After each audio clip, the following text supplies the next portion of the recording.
Welcome to Hojo Radio. Welcome, William Bendix. Nobody can act up to par with a nasty cold. I check my cold distress the fast way, with 4-way cold tablets. Yes, tests of 4 leading cold tablets proved 4-way fastest acting of all. Amazing 4-way starts in minutes to relieve aches, pains, headache, reduce fever, calm upset stomach, also overcomes irregularity. 4-way is the fast way to relieve those cold miseries. Then you feel better quickly. 4-way cold tablets, only 29 and 59 cents.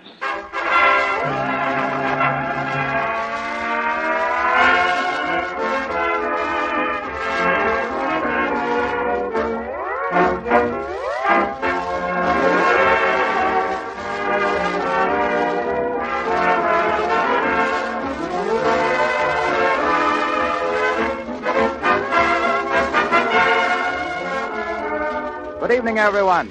The makers of Johnson's Wax welcome you to another rousing rodeo of rhythm and ribbing with Rico Martelli's orchestra, Kay Donna, Charles Levere, Hugh Studebaker, and Marion and Jim as your unparalleled pair of paper-hanging paragons, Fibber, McGee, and Molly.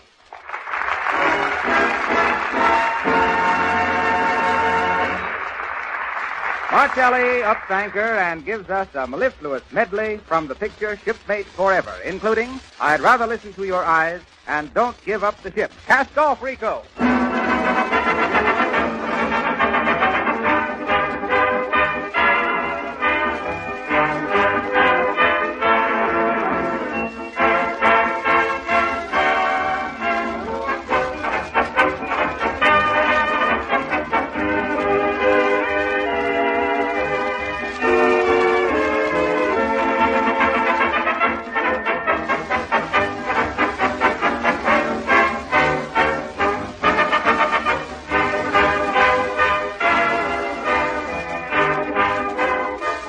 While you're listening to Martelli's sparkling music, remember, you can have bright, sparkling floors and linoleum without any work of rubbing or buffing.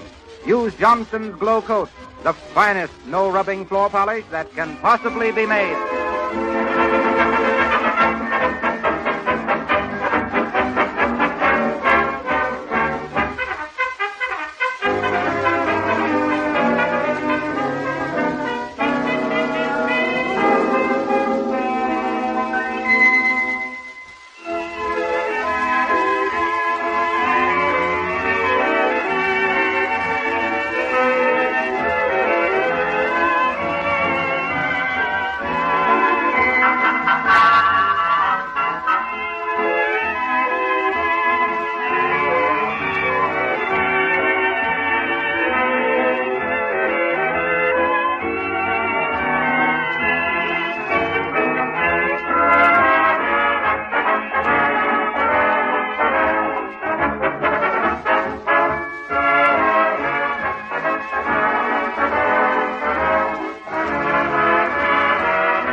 Well, here are some diverting domestic doings at 79 Wistful Vista.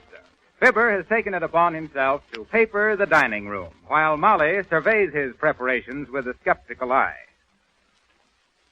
McGee, for the last time, will you give up the idea? What idea is that, Molly? Of papering yourself. I ain't papering myself. I'm papering the walls. Of papering the walls yourself. And you don't know the first thing about it now. Oh, shucks, Molly. It don't take no mastermind to slap some paste onto some paper and stick it on the wall. Shucks. Wasn't I the leading label liquor at the Lapawalla Licorice Laboratories? And what has that to do with paper in the wall? Just a matter of size is all. You gotta adjust yourself to conditions, Molly, or you don't get along into this world. Well, 'tis a fine time I'm going to have adjusting myself to that purple poppy wallpaper you picked out, McGee. 'Tis enough to give me the spasmodic horribles. Why, shucks, Molly. You just saw the sample in the book. It wasn't enough to give you the right idea. You wait till you see it all over the walls here. You got no idea how it's going to brighten up this here dining room. Well, I'll just have to learn to eat with my eyes closed. That must be that boy I hired to give me a hand. Let him in, will you, Molly? Let's see now. Scissors, ladder, table, paper, brush, bucket. Just put your coat in the hall there, son. Yes, ma'am. You're Considerable Watson's brother, ain't you? What's your name, Bud? My name is Silly. What do we care? Tell us anyhow. No, sir, I mean my name is Silly. Oh. They call me Silly for short on account of my name being Sylvius, Leviticus, Numbers, Deuteronomy, Watson. Well, for heaven's sake, how'd you get such a name as that? Mammy named me that account. I come right after Pappy made an exodus out of town. Well, that's all right, foolish. No, sir, not foolish, silly. Oh, well, no use splitting hairs. You know anything about wallpapering, Silly? Wallpaper? No, sir. Fine. We'll all start even. Oh, shucks, Molly, this ain't going to be nothing. Just a case of matching up the edges and slapping her onto the walls. How do you like the pattern, Silly? He says, how do you like the design on the paper, Silly? Yes, my husband. I was just trying to think how to answer in a nice way is all, ma'am. You see. Never mind, son. Artistic tastes differ. Now, you help me mix up this here flower paper. Hey, Molly, unroll a couple of them rolls of wallpaper and spread them out, will you? Face down? Yep. Thank heaven. Shall I pour this here water right in there, Mr. Yep. McGee? You pour it in now and I'll stir it up. Easy now, easy. Shucks, this here's the first time I mixed paste since I was building kites for old Carson Kipper. Who, McGee? Carson Kipper. Had him a kite factory in Cassopolis. The Carson Kipper Cord Control Kite Company in Cassopolis. Ever hear of it? No, did you? No. I mean, shucks, of course I did. I was construction manager for old Carson Kipper. We built kites from little 8-inch kitty kites to 300-foot box kites. Y'all mean you make kites to sell, Mr. McGee? Yep. Mostly Army kites. Used them for signaling purposes. Shucks, we developed kites that'd carry an Army mule for 2 miles. I'll never forget the time our Model 645 JKB 32B ran away with me. I ever tell you about that, Molly? Yes, often. Well, I imagine Silly here wants to hear about it. Don't you, Sil? You is paying for my time, boss. Yeah. I thought you'd want to hear. A little more flour in that mixture, Silly. Yes. Well, sir, this here kite was so strong, I used wire cable on it instead of string. And the way we flew them was to dangle them off the back of the truck at 85 mile an hour till the wind took them. Yeah, better unroll a couple more rolls of paper, Molly. Sure. You go fly your kite, McGee. Yeah. Well, sir, up she went till the whole cable was unwound and the kite was out of sight above the clouds. Just for fun, I written me a message onto a slip of paper, stuck it into an envelope, slapped a 3-cent stamp onto it, and sent it up the cable. But say, when I seen that envelope come sliding back down that cable, you could have slew me with a sliver. Why, McGee? It had gone so far, it come back marked 3 cents more postage due. Easy on the water in that paste there, Silly. We don't want this too thin. Sounds pretty thin to me already. Then all of a sudden, they come a big gust of wind and snapped the cable. I reached up like lightning and grabbed the end of it, not thinking. The next thing I knowed, there I was, a mile in the air, hanging by one hand. Right hand or left hand, boss? Left. What difference does it make? It make a lot of difference to me on account I can never reach my left hip pocket with my right hand. And why would you want to? That's where I keep my rabbit foot. A rabbit's foot wouldn't have had enough luck for me in my predicament. The elephant's foot wouldn't have been none too big. Well, sir, there I dangled, getting weaker and weaker, and every second getting further and further from the ground. So what happened then, Mr. McGee? Well, sir, I was just about to drop off when I gets me an idea. And about time, too. You was at the end of your rope. Well, sir, I started going hand over hand up the clothesline. I thought you said it was a steel cable, boss. Huh? Oh, yes. Well, it was for half its length, and then it was clothesline the rest of the way. That way, we always got resiliency. What? I says, that way we always got resiliency. Yes, I should say so. Well, sir, up I went for miles. Then I seen the kite, just a little speck, way off in the distance. I kept on going, hand over hand, straining every muscle. Finally, about 5 hours later, I got to the kite and pulled myself up on the crossbar for a breathing spell. Mr. McGee, I'm plumb tuckered out just listening to it. Then for the first time, I looked down. At first, I couldn't see nothing but clouds. Then all of a sudden, I seen the earth swinging and swaying down below, looking no bigger than an Italian meatball. Well, Mr. McGee, how you ever get down from that little old kite? What's that? I say, how you ever get down from that little old kite? Well, sir, what does I do? But I carefully crawls around that kite, tossing and pitching into the wind, and holding on with one hand, I reaches down and grabs onto the tail. Then I lowers myself knot by knot, real slow. About 10 knots an hour. Real slow down the tail of the kite till I was down to the last knot, and there I hung, swaying in the wind, hanging in space by one hand. More water in that case there, boy. Yes. But what happened then, boss? Huh? Oh, nothing. That was the end of the tale.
Kelly and his men playing Isn't It a Lovely Day to Be Caught in the Rain? And the answer is, no matter how gloomy it is overhead, you can always have it shiny and bright underfoot. Just get a can of Glow Coat at your nearest... Hey, Harpo. Harlow. So you must have me confused with Harpo Marx. Oh, no. The difference between you and Harpo Marx is he don't talk, and you don't say nothing. I get it. I get it. Say, Harpo, I understand the Johnson Wax Company is helping the government organize a bureau for preservating flora. Oh, is that so? Mm-hmm. Oh, something like the HOLC. No, this is the NRNB. NRNB. Yeah. Oh, I see. National Recovery of Natural Brightness. No, NRNB. No rubbing, no buffing. Well... But I always says... McGee. And that's what she always says. Oh, well, if you want to make an application to the NRNB for less work and better-looking floors in your house, here's all you have to do. Order a can of Johnson's Glow Coat. from your nearest dealer. This amazing new kind of liquid floor polish, perfected in the famous Johnson's Wax Laboratories, gives your floors and linoleum a beautiful gleaming surface. And you don't have to do one bit of rubbing or buffing. Just spread a little glow coat lightly over the floor. Go away and let it dry for 20 minutes. Come back to find your floors shining like new, protected from scuffing and wear. Dirt can't stick to the beautiful gleaming polish. Soil spots are easily wiped away. Glow Coat makes floors so much easier to care for. It actually saves you hours of work over a period of time. Be sure you see the name Johnson's Glow Coat on the attractive yellow can.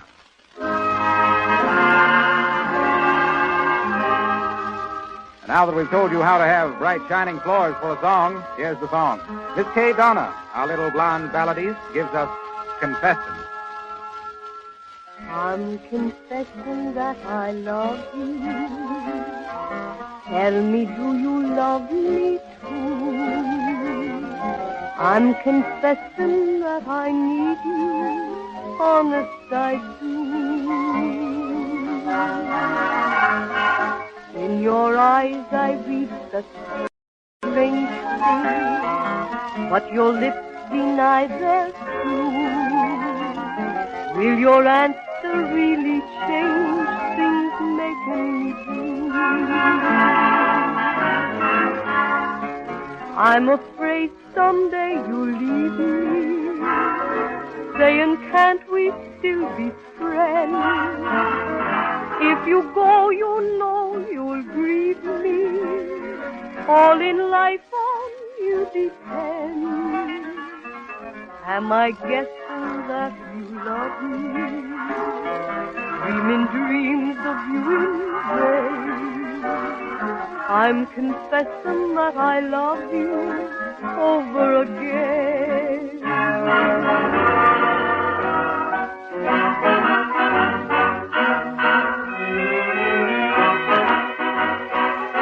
I'm confessing that I need you, honest I do. Oh, I need you every moment.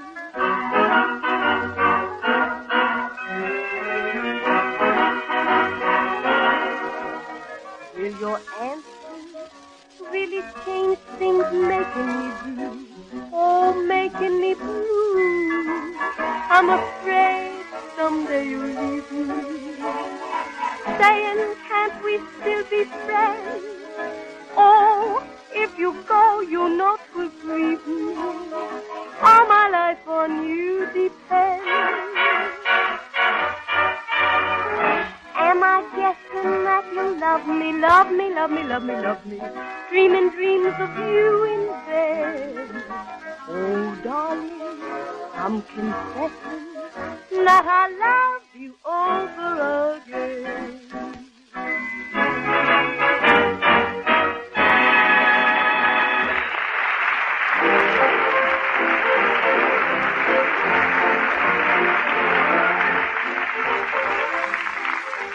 Back now to the dining room of the McGee home at 79 Wistful Vista, where Fibber McGee and Silly Watson are struggling manfully with the wallpapering, as Molly looked in occasionally to check results. Did you stir this here paste up good like I told you, Silly? Yes, sir. Why? I don't know. It seems kind of lumpy under the papers all. And, hey, Silly, Yes, sir. does that there strip we got on upside down show up much? Yes, sir. Oh, shucks, it don't nother. I don't think nobody'd ever think twice about it. And even if they did... McGee? Except maybe Molly. What's the matter, Molly? McGee, it looks terrible. For heaven's sake, you haven't even matched the edges now. Look at it over there. Where? Right there. Why, the poppies is cut right in two. Well, poppies is cut flowers, ain't they? Look at me furniture. All splashed up with paste. A fine paper hanger you are. I told you about splashing that paste, Silly. Yes, sir, you say never mind. It washes off easy, that's what you say. Oh, McGee says that, did he? McGee, look at yourself. There's paste in your ears and your hair and... Oh, shucks, it's just flour and water. We got plenty more. Ready with another strip there, Silly? Yes, sir, coming up. Y'all got that side? Yes, now easy now. Now slide her over, Mike. Up a little, McGee. Down on your side, silly. Yes. No, that's too much. Up a little. Not you, McGee. How's this? Don't look at me. Look at what you're doing. Now then, over to the left a little. No, the left, Iggerness. Oh, here? Sure, that's fine. Face it right there now. Oh, okay. There she be. How's that? Well, now that's one piece you got on right. Old paper coming off the wall, boss. For heaven's sake, can't you even make it stay on the wall? Can you beat that? I forgot to put no paste on it. Give me that paste brush, silly. Yes, sir, here it is. Okay. How do you like the room so far, Molly? Gonna look pretty snappy in it. I hope you get it done by Thanksgiving. We've got company coming for dinner, you know. And goodness knows it's not far away. Let's see now. Thanksgiving comes on a Thursday. The last What date does Thanksgiving come on, McGee? 25th of December. No, that's Christmas. Let's see, 30 days has September, April, June, and no, that won't help now. Shucks, I don't know this year, Molly. You know, silly? What? Do you know what day Thanksgiving comes on this year? No, ma'am, they're going to have one this year again. Don't be foolish, silly, or vice versa. Well, I'll have to look at me calendar. Where is it, McGee? Huh? Where's what? Me calendar. Me calendar. What'd you do with it? Who, me? Shucks, I ain't seen it. Have you, silly? Uh-huh. Oh, where? Over there on the wall. Over there. Well, so that's what makes the paper so lumpy over there. Dad, drat it, silly, didn't I tell you specially to take that there calendar down before you put the paper up? No, so all you say is be careful about covering up the calendar, and I was real careful. I just kind of figured y'all didn't want it no more, boss. It had October on it, and October is all gone. Now, McGee, you'll have to tear the paper down and get that calendar out. And be sure your coat isn't hanging on the wall before you go on paper. Oh, shucks, Molly, don't rub it in. Accidents will happen. Sure, but let somebody else have some accidents. You don't have to have them all. Aha! There's me calendar. Thanksgiving's on the 28th. Let's see now, that's less than 4 weeks away. There we are, all nice and neat. McGee, What's the matter, Molly? what are you going to do about that bear plate up there on the wall? Where? Up there? Well, you see, Molly, silly here must have cut that strip too short, and it don't... No, see, you cut that piece yourself, Mr. McGee. Well, anyway, it's about 8 inches too short to hit the molding, Molly. Well, Well, what? what are you going to do about it? Well, I don't know. We could move the molding down if you'll just fetch the hammer there, Molly. Fibber McGee, sometimes Oh, don't worry about it, Molly. Ready with the next strip there, silly? Yes. You see, Molly? Now watch how slick this here piece goes on. First, I match up the bottom edge. Then, quick but careful, I run the brush up the port side there. Now then. And the left side. There. How do you like that, Molly? Fine, but was it necessary for you to stick your thumb through the paper? Where? Right there. Oh, there. Shucks, that won't show none. Move the paste pail over closer to me, silly. Yes. Shucks, I think we're coming along okay. You know, I used to have me my own little paper hanging business, son. Is that so? Yeah, down in Paducah, Kentucky. I had me the best paper hanging business in town. Did some real delicate work, too. Pastel McGee, they called me. Oh. Pastel McGee, plastering, painting, and paper hanging for particular Paducah people. McGee, take your elbow out of the paste pail. Oh, yeah. Thanks for the tip. You ready there, silly? Yes, sir. You all want me to get on the ladder, or you all? No, you get up there. I'll stay down here and hold her steady for you. Where are you going, Molly? I've got me work to do, McGee. And for goodness sake, try to get the paper on right. It'll look bad enough then. Okay there now, silly. Now watch yourself. Hold it a mite higher. Yes, sir. Better watch out for that little old paste bucket, Mr. McGee. What say, son? I say you better watch out for that little old paste bucket. I'm watching it. Now you get your top edge even with the mold in there, boy. That's it. Up a little more. Now hold it. Hold it whilst I get the bottom of it. Dad, rat, said that. Now, shucks, look at that there cotton. Ain't that a mess, though? For goodness sake, what's happened in there? Tell her, silly. Yeah. Quick, think of something. Tell her. Miss McGee just kicked the bucket, ma'am.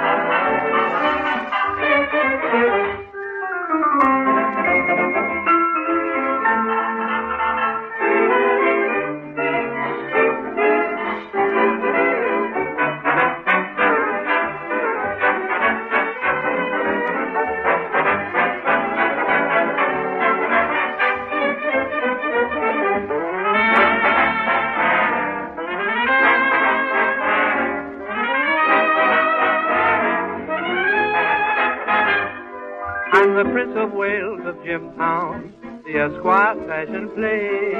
I used to be a careless dresser, but not of late. I'm taking a walk in Jimtown, swinging in a jubilee way. The crowd yells, "Hey, wait, go there, fella!" Well, how do I look today? I got a brand new suit and a brand new tie. Got a brand new twinkle in my eye. Do you know the reason why? Got a brand new girl, and I won't dispute. She's the reason I've got a brand new tie and a brand new suit. When I'm with her, I gotta look my best. Put on my tan shoes, gray spats, double-breasted vest. I'm gonna wear my stick pin. It's a Tekla pearl with a brand new tie and a brand new suit and a brand new girl.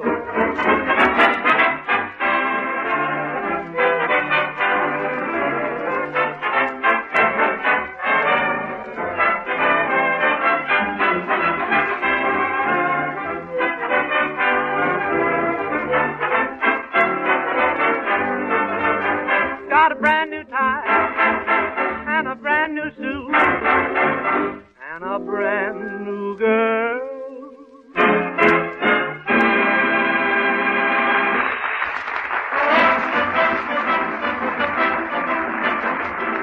That's Martelli and his men playing Got a Brand New Suit. The extra pair of trousers with the vocal pleats being beautifully fitted to Charles Levere at the piano. So we'll hang that musical new suit in our closet and tell you how to get a new coat. A new and gleaming coat of protective luster that will keep your floors and linoleum looking like new. Now is the time to give your floors a glow coat polish to keep them clean and sparkling and protect them from the dirt and slush that will be tracked into the house this winter. Johnson's Glow Coat works like magic on dull, dingy floors. This remarkable liquid floor polish goes on the floors with practically no effort. You don't rub it in. You don't even have to bear down. In 20 minutes, Glow Coat dries to a beautiful luster that keeps your floors clean for weeks at a time. It saves you a lot of drudgery through the winter months. And by the way, it's very economical to buy Glow Coat in the larger size cans. Insist on Johnson's Glow Coat, the finest no-rubbing floor polish that can possibly be made.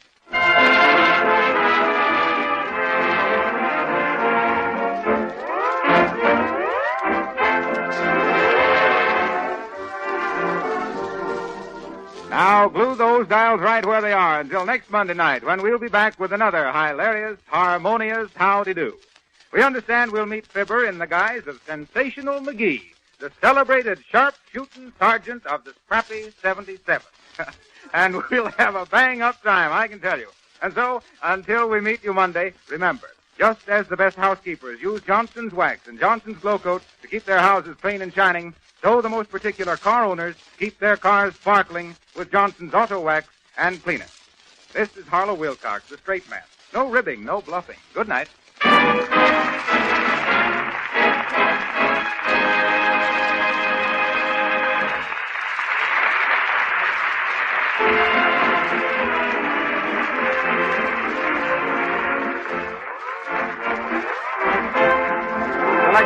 Isn't This a Lovely Day is from Top Hat. Got a Brand New Suit is from the picture At Home Abroad. Fibber, McGee and Molly come to you from our Chicago studios. This is the National Broadcasting Company. In every Chevrolet showroom across America, more and more people are looking at the car that's just out and just wonderful. The 1957 Chevrolet. Some are looking at Chevrolet's daring new front-end styling, the bold new grille, big, beautiful sloping hood. Some are looking at Chevy's handsome new rear end with high-fashion fenders and fresh new design. Everyone's enthused about the new color-fashioned interiors and the sleek command post instrument panel. And the biggest news of all, Chevrolet's fuel injection. Hojo Radio. We're your old-time radio headquarters. Stay tuned. From Hollywood, the George Burns and Gracie Allen Show for Hormel and Spam.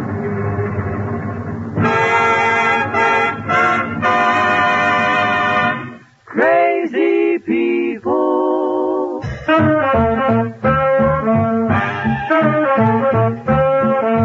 Spam, rib-up, boom, spam. George Burns, Gracie Allen, on the show and it's orchestra. Singing glee with a smoothie street. Last but not least, with Bud Heaston.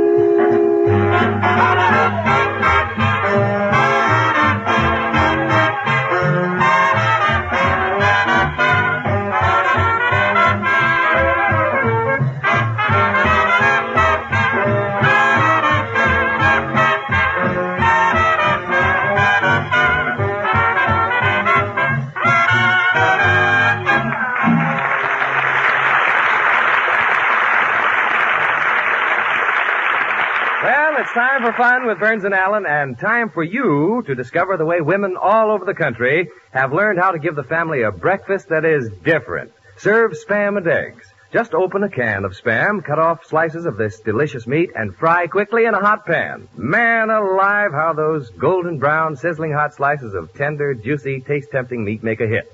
The family will say, "Gee, Mom, that's the best breakfast we've had in a long time." That's because Spam is different. A combination of pork shoulder meat to make Spam sweet and juicy, and the ham meat it takes to give Spam that extra flavor and goodness.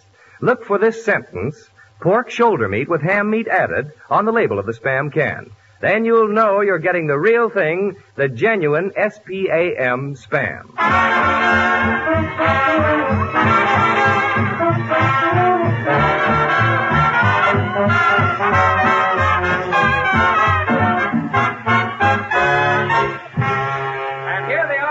Of our great big happy family, George and Gracie.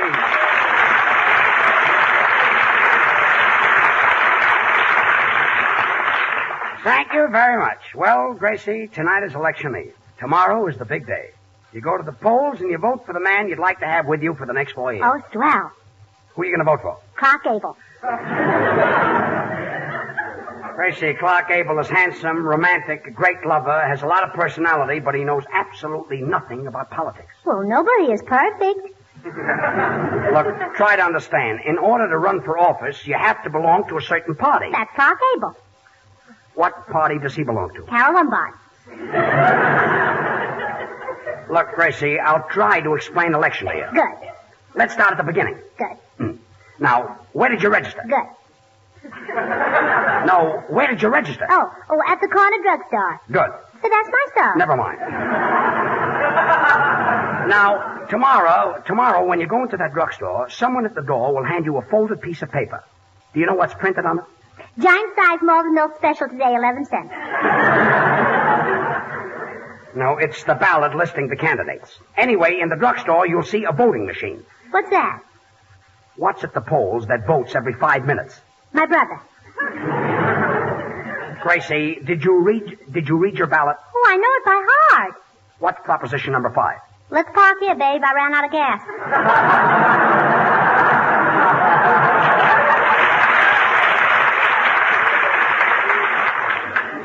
Gracie, I'd like to talk to you. Will you come a little closer? That's proposition number 4. Gracie, proposition number 5 is daylight saving time. What's that? Well, there's a certain amount of daylight in each day. Yes. They want to add 1 more hour to give us more sunshine. And I say, let's squeeze in the extra hour. That's proposition number 3. Look, Gracie, when I go to the polls, I'm voting against you. Bueno, ¿y qué es eso del día, de la noche, de la hora, el cambio ese? Yo no entiendo qué cosa es eso. Well, the kid is tired again. What is it, Senor Lee? I know who you're going to vote for, Senor Burns. When you were talking on the telephone, I was eavesdropping. It's not dripping, it's dropping. Drip. Drop. Drip. Drop. Drip. Drop. We're having unusual weather? Quiet, guitar player. Say, George, does daylight saving time affect the whole country? Well, yes, it does. You see, the sun rises in the east and sets in the west. You know, it's too bad it doesn't rise in the west and set in the east. Why? Well, then you could drive to work in the morning without having the sun in your eyes. Gracie, for thousands of years, the west has been in the west, the east has been in the east, the north has been in the north, and the south has been in the south. That's the trouble with this country. It's in a rut. Leave the country alone. It's doing fine. You know, I think it'd be a lot better to put the Atlantic Ocean where the Pacific Ocean is and the Pacific Ocean where the Atlantic Ocean is. Wait a minute. And Wouldn't that be rather confusing? well, that's the idea. It would fool the other navies.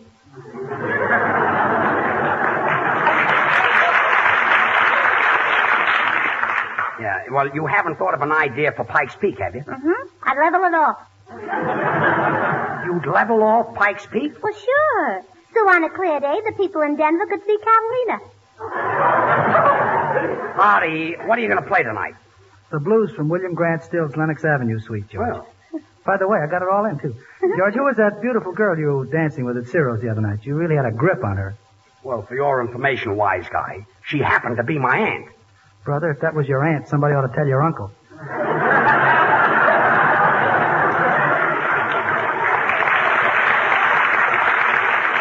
Gee whiz, a fella can't go out with his own aunt without somebody making up a wisecrack. Fella's got to have a little fun. After all, you take all the sunshine out of life, and what have you got? Daylight saving time. That isn't what I meant. George, I never knew you had any aunts. Well, I have. Yeah, the way he did that rumba, he must have ants.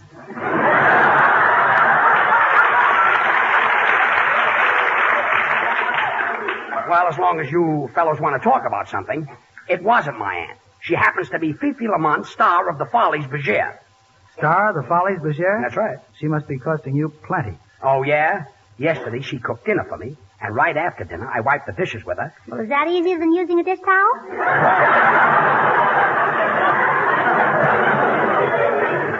Imagine a girl like that falling for an old thing like you. Oh, yeah? If I'm such an old thing, how come the first time I met her, she took me for 25? Well, maybe that's all the money you had. Anyway, Fifi is coming up here tonight, and you'll really see a beautiful girl. Gee, I wish I knew something to say in French. Well, say what my uncle said the first time he met a French girl. What did he say? Qu'est-ce que c'est, qu'est-ce que ça? Qu'est-ce que c'est, qu'est-ce que ça? What does that mean? Well, I don't know, but it must mean something. They're married now and have 12 children.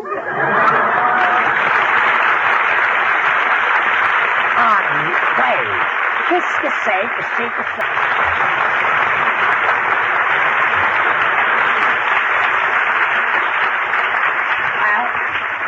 That was swell, Artie. You really stepped out on that clarinet. Oh, say, George, when is Miss Fifi of the Follies Bergère getting here? I'd sure like to meet her. Oh, she'll be here. When she gets here, you'll really see something. She's really a doll face. And her nose is so cute, the way it turns up. How long has it been lost?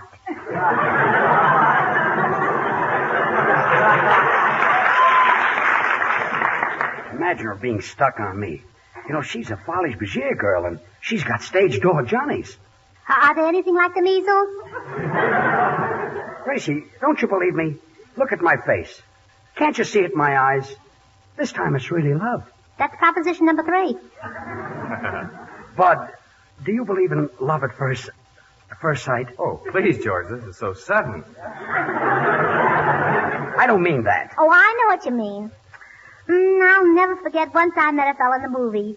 He was sitting on an end seat, and there was an empty seat in the middle of the row.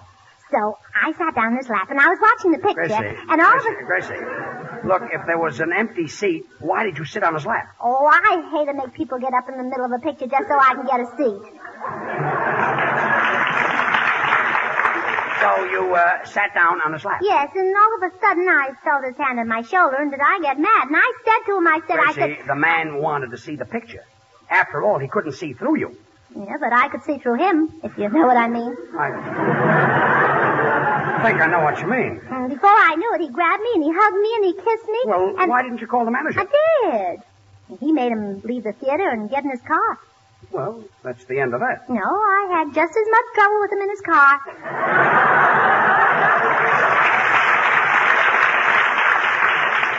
Well, anyway, wait till you meet Fifi. She's really something. Well, I was out with a showgirl the other night, George, who was really something. You, Bud Heaston, went out with a showgirl? Oh, shh, not so loud. I don't want my scoutmaster to hear. You a Boy Scout going out with a showgirl? Well, you don't think the fellows call me Lone Wolf Heaston just because of my merit badges. Well, what happened with this girl? Well, the first night I met her, she threw her arms around me and kissed me for 22 seconds. Well, how did you know it was exactly 22 seconds? Well, because while she was kissing me, I said to myself, Spam is such tender, juicy, delicious meat. Spam is made of pork shoulder meat with ham meat added. That's why it's different. Spam makes a meal that sticks to the ribs and needs no refrigeration. And that always takes 22 seconds. You know, Bud, as a lover, you're something less than a C. Aubrey Smith. Say, George. I thought that would get something. We had such a big argument about that. Well, look, George, if you want a few hints on how to impress Fifi, listen to me. Now, first of all, you dress all wrong. I do? You should wear a dark suit and a red tie and a black shoe and a brown shoe and a carnation ring in your lapel. Just a minute. And... I wear a black shoe and a brown shoe? Well, certainly. You don't want her to think you only have one pair of shoes. Well, all right. I'll go right out and get myself a black shoe and a brown shoe. Open-toed. Open-toed? Well, you don't want her to think you haven't any socks.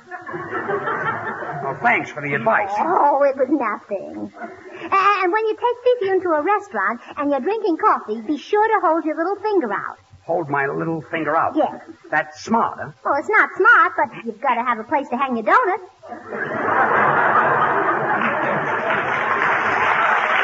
You know, Gracie, I'll make an impression on Fifi without your advice. Senor Burns, if you want to make a hit with a girl, why don't you do what I do? What's that? Last night, I took my girl to a movie and bought her some orchards.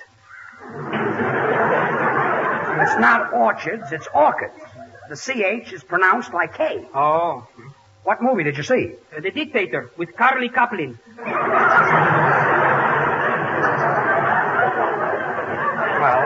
I'll not only take her to the movies, but I'll also buy her a bottle of Campaign.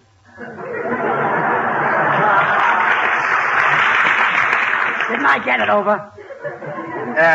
Gee, I wonder what's keeping Fifi. I'm going out to phone her. Soundman, open the door. Gee, it's 7:45. 7:45, oh. Soundman, hey, 4 years in Harvard. What are you yelling about? What happened? Forgive me, Mr. Burns. That was my draft number.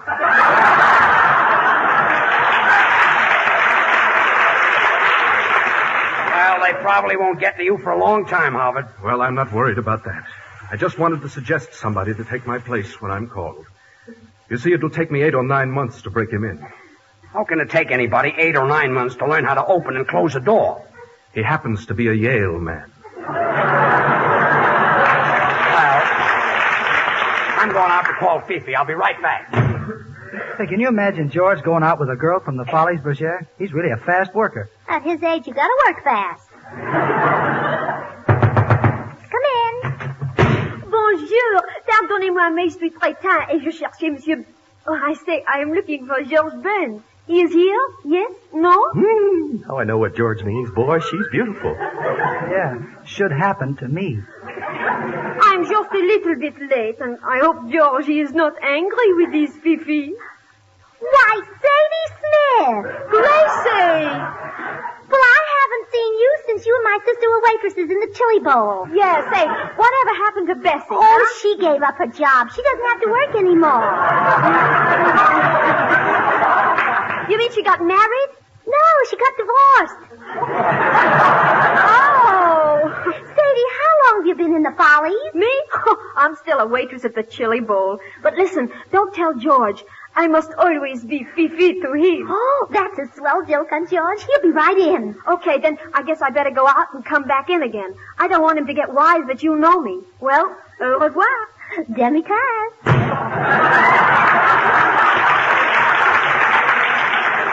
Well, well. So George's French beauty turns out to be a waitress in the chili bowl, huh? Shh, here he comes. Oh, I just called up Fifi and there's no answer. I wonder when my little lamb will get here. Well, as soon as Fifi brings it.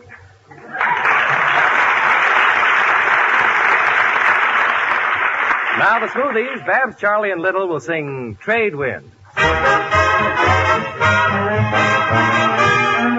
Ooh, listen to the trade winds blow down where the trade winds play. Ooh, down where you lose a day.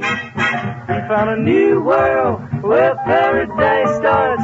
We traded hearts way down where the trade winds play. Music was everywhere. Ooh, flowers were in her hair. Under a morning of silvery boughs, we traded vows the night that I sailed away. Old trade winds water vows that lovers make. Old trade winds are they only made to break when when it is May again. I'll sail away again. Though I'm returning, it's not the same. She traded her name down where the trade winds play. Oh, trade winds, what are vows? What are the vows that all the lovers make? Trade winds are they only made to break when it is May again. I'll sail away again. Though I'm returning, my love is burning. Still, it's not the same. You know, my love is so. Trade wind, blow, you gotta go. Oh, blow, you gotta blow. Trade wind, blow, blow.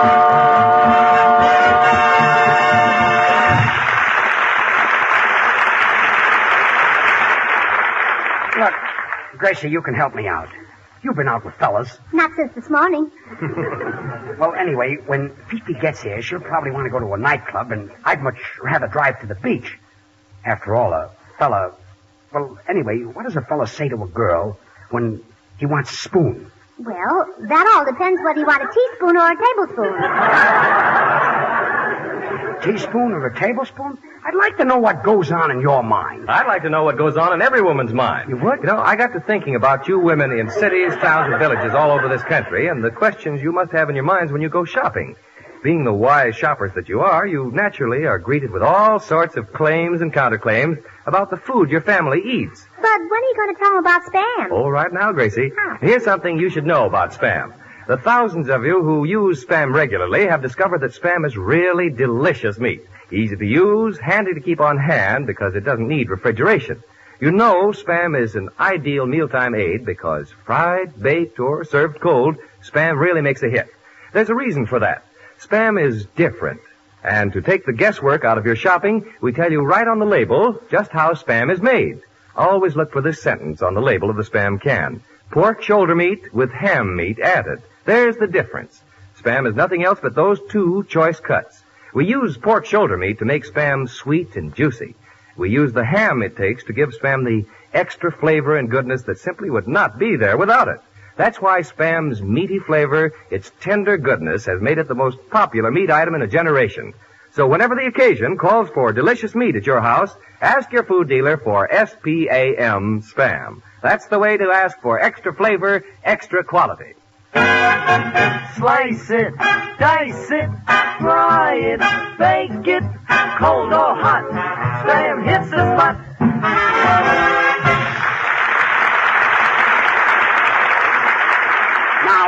Now listen, everybody. When Fifi gets here, I may act kind of bossy, and that's only because I want to show her that I'm the fella that runs all the stuff around here. So you want to give her the impression that you're a big shot. You're going to lay it on thick, huh, George? Well, yes, I'm going to lay everything on a platter. Do you think she'll be able to lift it?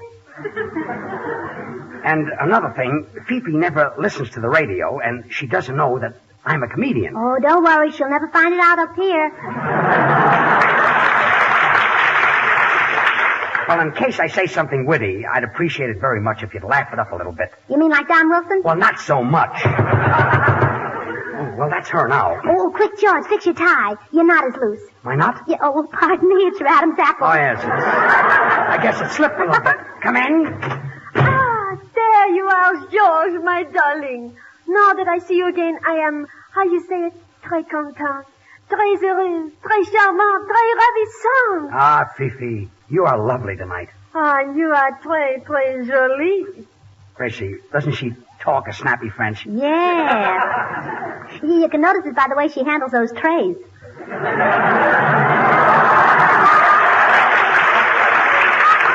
Well, anyway, Fifi, this is Gracie Allen. I am so very happy to meet you. And Gracie, this is Fifi Lamont, star of the Follies Bergère. How do, Fifi? Pull up a counter and sit down. Please, and Fifi, this is Artie Shaw. Oh, bonjour. Je suis très contente de faire votre connaissance. Monsieur Shaw, you are so ooh la la. Fifi, you are so à la carte, à la mode, table d'hôte. Well, don't mind him, Fifi. He probably learned his French off a menu. And this is Bud Heaston. Ah, you American man, you are so merveilleux. Well, what does that mean? Well, that means terrific in French. Oh, Fifi, spam. Spam? What does that mean? Well, that's terrific in any language. You know, that Bud always says the right thing. Oh, yes, he's smart. Want to see him make a fire with 2 sticks? A little later, not now. Fifi, now you've met the whole Spam family. Poopsie, you're so busy you forgot to kiss your little Fifi. Well, Fifi, you see, kissing, well, I read someplace that it shortens one's life. Well, who wants to live forever? Come here, baby. Never mind, Artie. I'll kiss Fifi. Come here, Fifi. Oh, some kisser. Yeah, hasn't he? Please, Gracie. You know, that Poopsie has really turned out to be quite a romantic kid. Romantic? Here, read this poem he just The sent poem? me. Oh, No, let me Fifi. see it. No, come so on. Poopsie Fifi, writes we've poems. got to go. We've got to get to the bowl. There's a concert. Oh, well, goodbye. Oh, Fifi, if you don't show me the poem, it may be chilly at the bowl, if you know what I mean.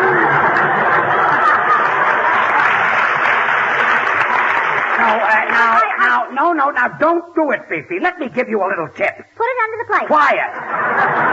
Oh, the poem, well, here it is. Let's see what Oh, isn't this Gracie, cute? give me that poem. Now, please, I won't let George. you read it. Please. Give me that poem. George. Well, Fifi, I'll talk to you later. Fifi, you for me-fee. And to put it very briefly, if you will be my weefy, I'll be down to get you in a jiffy.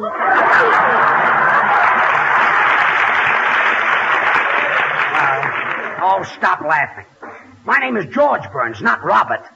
Never mind, Senor Burns. Your poem sounded like it was written by Keats. The immortal Keats? No, the dead-end Keats. Well, come on, Fifi. Let's go. Au revoir. Goodbye. Oh, and George, I want to congratulate you. Fifi's a lovely girl. You can depend on her. Well, thanks, Gracie. No matter what happens, she'll always be waiting. Do you really think she'll always be waiting? Unless she gets lucky like my sister Bessie and marries one of the customers. What? Well, this is silly. Come on, Fifi, let's go. Goodbye, Fifi, and make George take you in for something to eat. Yeah? Well, don't worry about me being tight. I took her into Ciro's last night, and we had lobster, and you should have seen the one Fifi ate. Ay, caramba, que barbaridad. That's my draft number. What's your draft number? 158.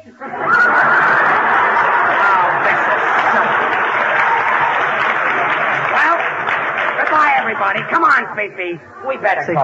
Gracie, you know, I can't let this thing go any further. I'm going to tip George off. You mean you're going to tell him who Fifi really is? Yeah, I'm going to give him a few hints. George. What is it, Ollie? Come here a second, will you, George? Well, pardon me a second. I'll be right with you, Fifi. Look, I'm in a very funny spot, George. I've been taking out a certain girl, Yes. and she fooled me by passing herself off as a big, glamorous star. Yeah? I just found out she works as a waitress in a restaurant. What do you think I ought to do, brush her off? Brush her off? Why don't you do what I'm doing? What you're doing? Yeah. You see this glamorous French brave Fifi? Nothing. Sadie Smith works in a chili bowl. You mean you knew that all the time? Certainly. And you're still taking her out? Taking her out. Where else can you get a girl who looks like Hedy Lamarr, kisses like Ann Sheridan, and gives you a 10-course dinner for 39 cents?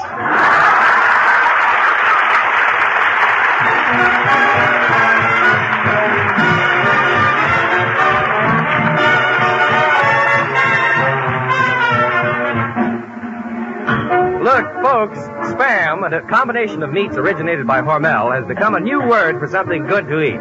Spam is the most popular meat item brought out in a generation. Hundreds of thousands of families from coast to coast are already using it regularly. Now, you've been listening to Burns and Allen each week. Are you one of the people who has promised yourself that you'd try Spam soon? If you haven't, now's the time. You're really missing something.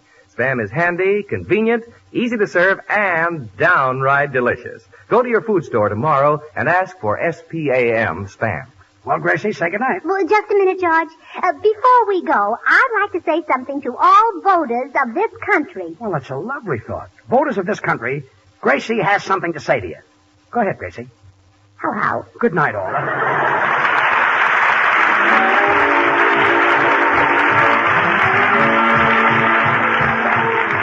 Listen again next Monday night, same station, same time, for another Burns and Allen show with Artie Shaw and his orchestra and the Smoothie. Brought to you by Hormel and Spam. This is Bud Heaston reminding you to remember that cold or hot, Spam hits the spot.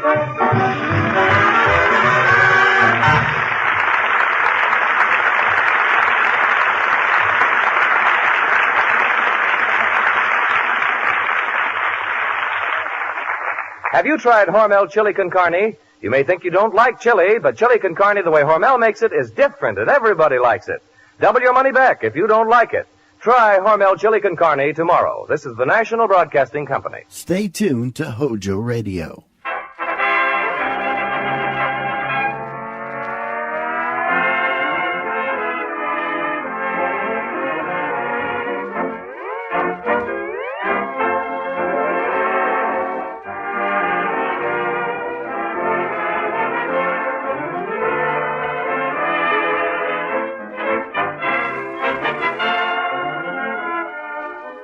Good evening, everyone. The makers of Johnson's Wax let loose another lively load of laughter and lyrics with Rico Marcelli's orchestra, Kay Donner, Hugh Studebaker, and Marion and Jim as those sapient citizens, Fibber McGee and Molly.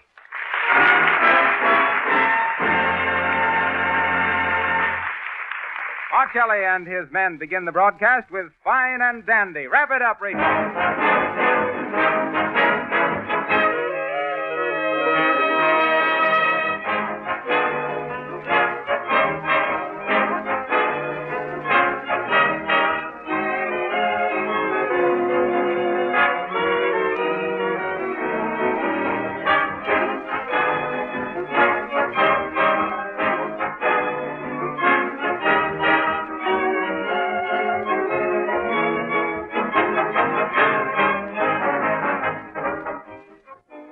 When you hear Marcelli's sparkling music, just remember that you can have sparkling floors and linoleum without any work of rubbing or buffing.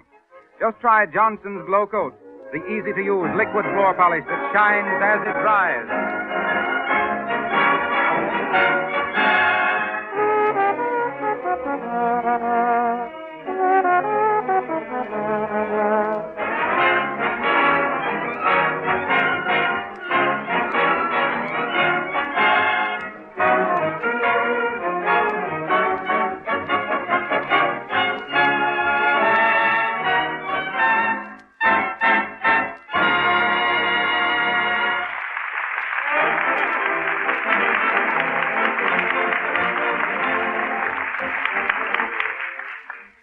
Once again, we wend our way to Wistful Vista via the wireless.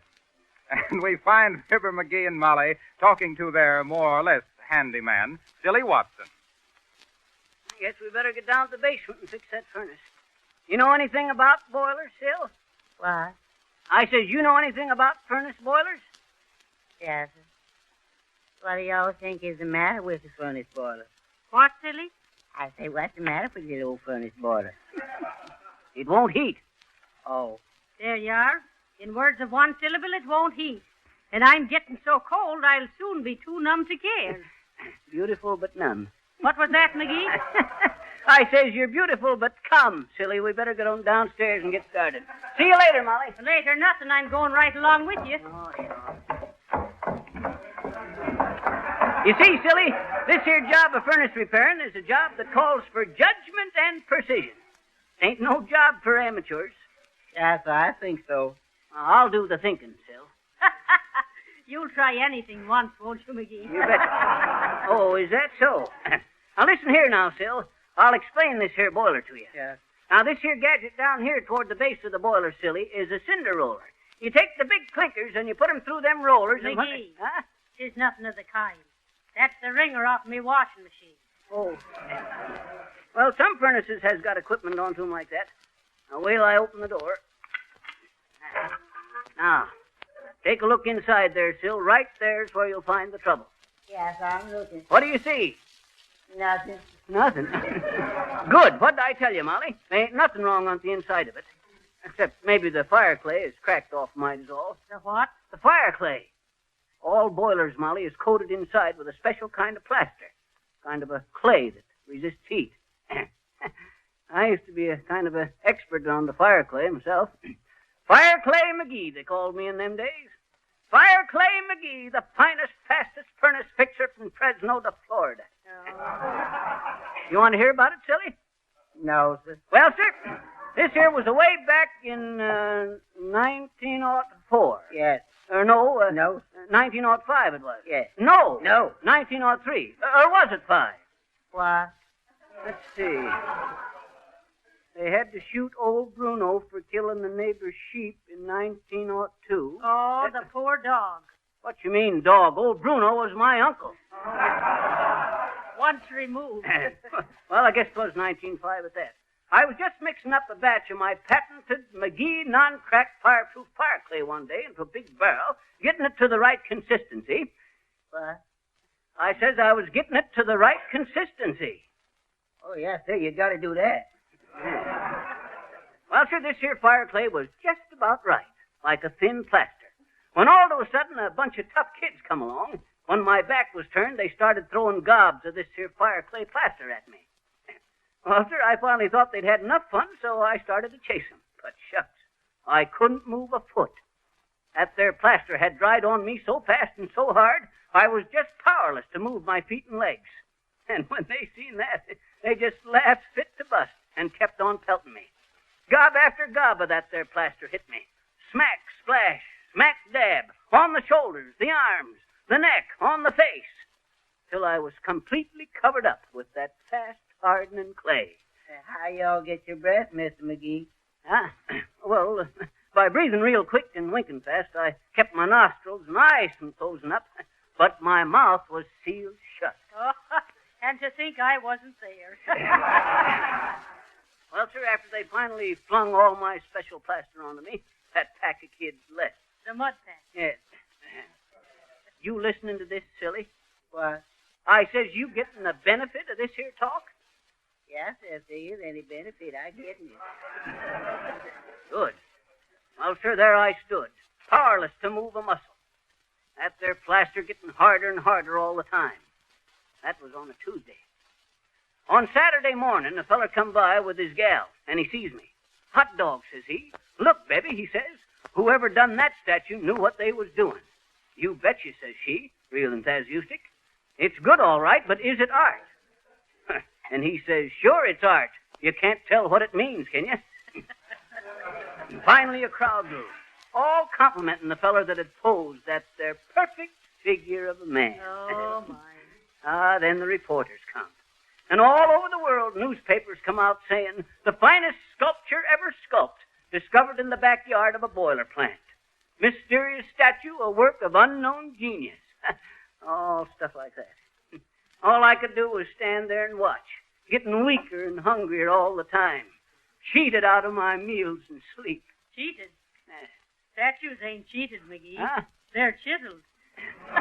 Well, sir, finally they hauled me away to an art museum and put me onto a pedestal, right next to the Venus de Milo. Now, listen, don't tell us she put her arm around you. And there I had to stand, day after day, millions of people staring at me. Why didn't y'all wink at somebody, boy? What say? I say, why didn't y'all wink them little old eyes of yours at somebody? Oh, I did. Twice. First time I caught a man's eye and winked, and he just says, "Ay, George, ain't that statue lifelike?" Second time I winked at a gal, and she slapped my face and broke 2 fingers on her right hand. Oh, my. Well, sir, one day, just as my strength was leaving me, I give one supreme effort, leaned forward and strained every muscle under the plaster, and crash onto the floor I fell, smashing that fire clay coating off into a million pieces. I was saved. It was no time till they had me in the hospital, nursing me back to health. Well, why didn't you all sue that museum, boy? Sue? I did. They threw the case out of court. On what grounds, McGee? Shucks. They claimed my testimony wasn't reliable. Said I'd been plastered for 2 weeks. Come on there.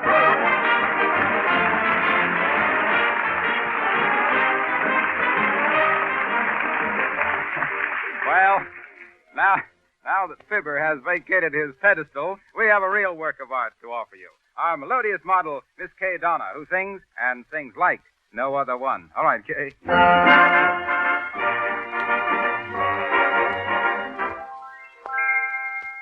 No other one, yes, no other one can ever do what you do when you do what you do, kissing me.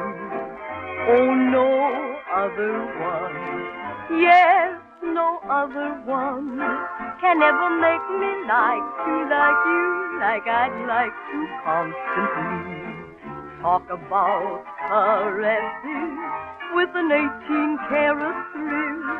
I don't have to make 3 guesses when I'm thinking of someone who can fill the bill.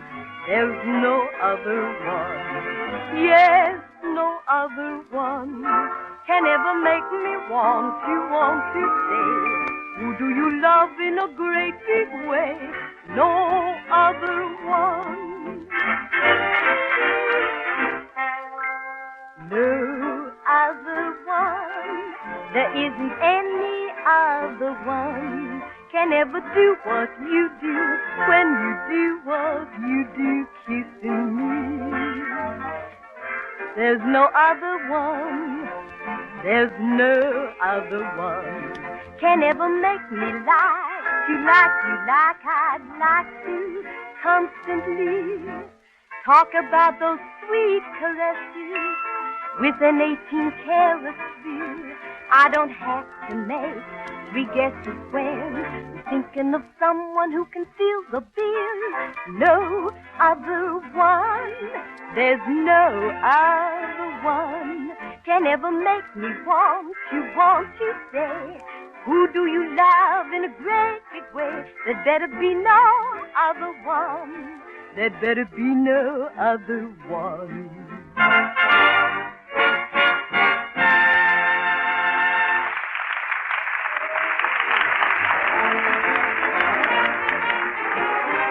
Thank you, Kay. Thank you. Friends, that was Kay Donna singing No Other One. And it might well be the theme song for Johnson's Glow Coat. For among floor polishes, there's no other one that can give you the lasting beauty and protection that Johnson's Glow Coat. Hey, Harpo, I got a riddle for you. Why is that there stratosphere balloon like a coat of Johnson's Glow Coat? Give up? Well, sir, the wear and tear of 74,000 feet don't mean nothing. well, that's the height of something or other. Okay. Well, folks, you know how I like to talk about Johnson's Glow Coat, the marvelous no-rubbing floor polish made by the makers of Johnson's Wax. Well, it seems I've been challenged by a young woman who says she knows more about Glow Coat than I do, because she's been using it on her own kitchen linoleum for several years. She's here in the studio tonight. Won't you step over here, Mrs. Wright? You're at liberty to say anything you please about Glow Coat. Well, I'm delighted to, Mr. Wilcox. You know, when I started housekeeping not so many years ago, I worked so hard trying to keep my kitchen linoleum clean. Really, it was pathetic. No matter how often I scrubbed it, that floor was dirty looking most of the time. And then one day when I was feeling particularly tired and discouraged, a neighbor of mine dropped in and told me about Johnson's Glow Coat. Well, I ordered some that very day, and I can't tell you what a difference it made in the looks of that linoleum. It took only a few minutes to do the whole floor, and it was so easy to apply. Why, it didn't seem like any work at all. And 20 minutes after I had put Glow Coat on the floor, it was perfectly dry, and the linoleum had a grand, bright polish. Now my floors stay clean and shining with practically no effort on my part. I have more time to rest and enjoy life. Believe me, I'm a real booster for Johnson's Glow Coat, and any woman who is tired of floor scrubbing should certainly try it. Oh, I guess I forgot to mention that you don't have to do any rubbing or buffing when you use Glow Coat. Thank you, Mrs. Wright.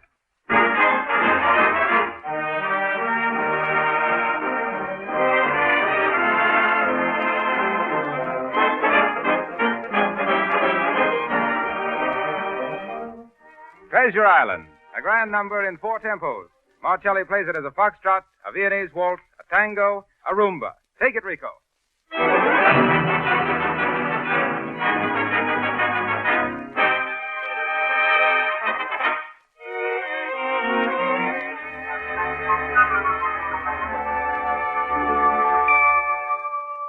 I sailed away to Treasure Island, and my heart stood still when I landed on the silvery shore. I looked for gold on Treasure Island, And I found that gold when you gave your golden love to me.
Now, if our engineer, Mr. Harold Stonewall Jackson, will switch us back to 79 Wistful Vista, we'll find Fibber McGee and Molly and Silly Watson all ready to go on with their furnace fixing down in the McGee basement.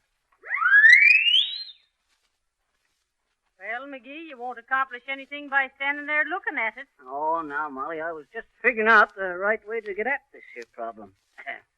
No use rushing in and getting it all balled up. Let's see now. Say, you know what we better do? Yes. Turn off some of your hot air and get some in the furnace. What do we better do, boss? We better build a fire in here so we can see how she draws. That way we can tell better what's the matter. Well, McGee, that's the first idea you've had today. Well, you'll have to admit when I get 'em, they're hot. Don't you get it, Molly? Build a fire? A hot idea? It ain't funny, McGee. Okay. Now get to work, both of you. Yes. Shall we use this here paper? Yep. Tear 'em up and crumple 'em, Silly, so we can get... Here. You can't use those papers. Huh? Those are me dress patterns. What's the matter with you, Silly? You ought to have better sense than that. Well, I didn't think they was no good, boss, on account of they all full of little holes. Yeah. Moths have been at 'em, probably. Use them newspapers there, boy. Yes. What are we going to use for kindling the fire, boss? What's that? I say, what are we going to use for kindling the little old fire?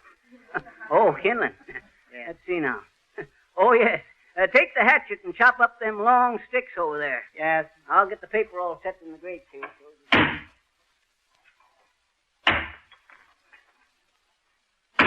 You little old sticks is plumb full of nails, Mr. McGee. Well, don't dull the hatchet on 'em, Sil. No, sir.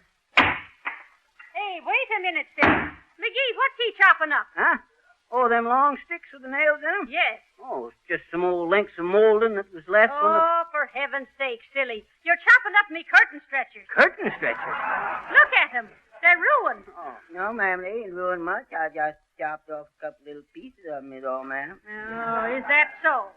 Why don't you two come upstairs and chop up the piano and the dining room table? Oh, we don't need that much kindling, Molly. Oh, you don't? Well, now I'm real glad to hear that. Is this here little old box good for the chop up, please, ma'am? Let's see it. Yes, go ahead. That's all right. Now, is that all the paper and kindling you'll need? Yep. You needn't look for no more, Molly. Well, who was going to? I just wanted to be sure you wouldn't use that porch furniture for your fire. Why, shucks, Molly. Don't be like that. We know what we're doing, don't we, Sil? What? I says we know what we're doing, don't we? Well, I guess you all know what I'm doing, but I don't know what you all are doing.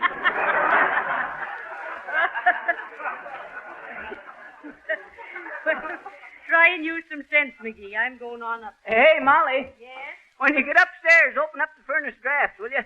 Shucks, we'll have a roaring fire in here in no time if she's working okay. All right. Now, hurry up with that there kindling, boy. Yes, I'm rushing right along, boy.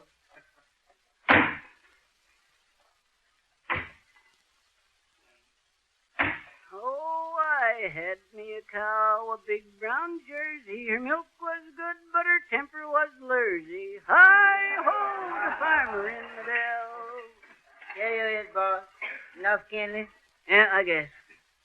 Say, this here paper is kind of damp, ain't it? Yes. I'll tell you what, son. I run up to the top of the stairs there and get that big 5-gallon can.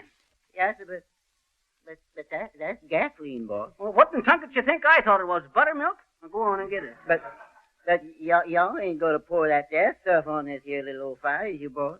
Can you think of any surer way of making her burn? No, sir. Well, then run up and get it. Yes, but that's pretty powerful stuff. And Oh, I had a giraffe. His name was Harlow. He got him the quinzy and he couldn't swallow. With a hey nutty and a razzmatazz. Let's see now. Plenty of paper. Kindling. There we are. And we'll just swash her good with the gasoline and... Hey there, you coming, silly? yes, sir, here he is, boss. Okay, hand her here. I'll build a real bang-up fire here, quick as a flash. Yes, that's what I'm afraid of. Afraid of? Shucks, we want a fire, don't we? Here, hold the cap of the spout. I'll just dash some of this here gasoline on and... Oh, I had a horse and his name is... Hey, where you going there, boy? Well, I just happen to think it.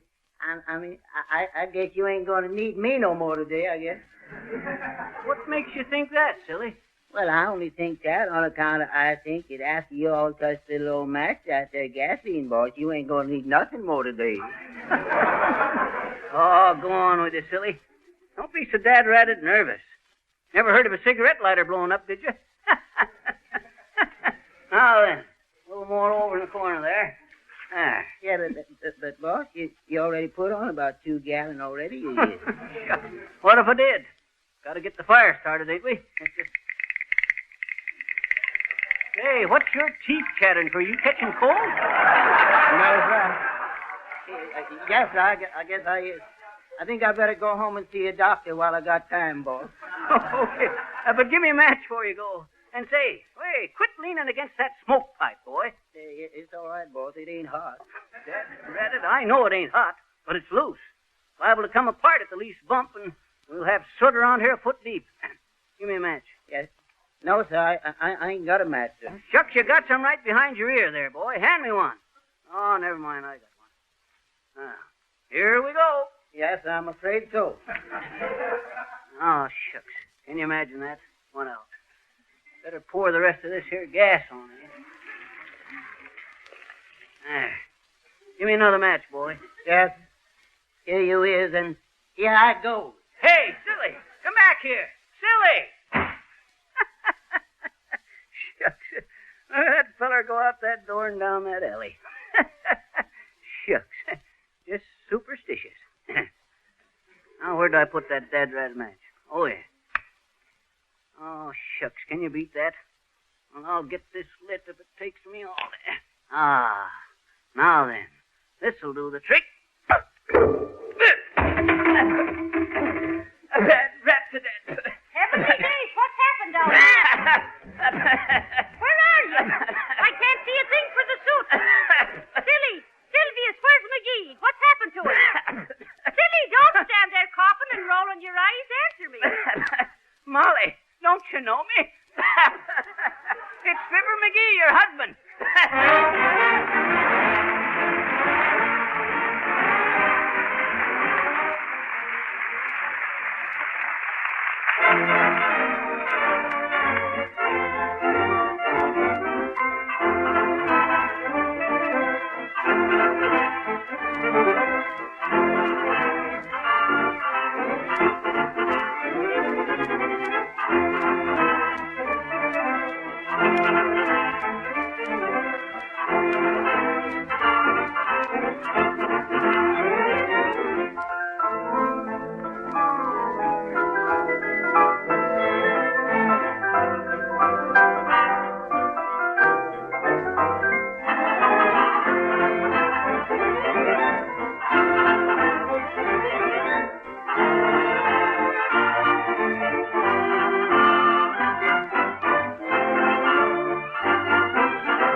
wish I were Aladdin. How lucky I would be. I'd rub my little lamp and wish that you would fall in love with me. I wish that I were Winkle, who slept for 20 years. Imagine 20 years to dream of you. Would that be heavenly? If I could cast a magic spell when I feel blue, I'd wave my wand and call for wonderful you. But if I were certain we'd never, never part, I wouldn't want to be Aladdin. I wouldn't want to be Rip Van Winkle. Just want to be the only one in your heart.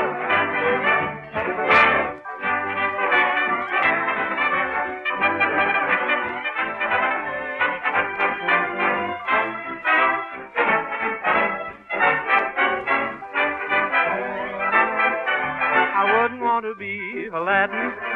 I wouldn't want to be a Winkle. I just want to be the only one in your heart.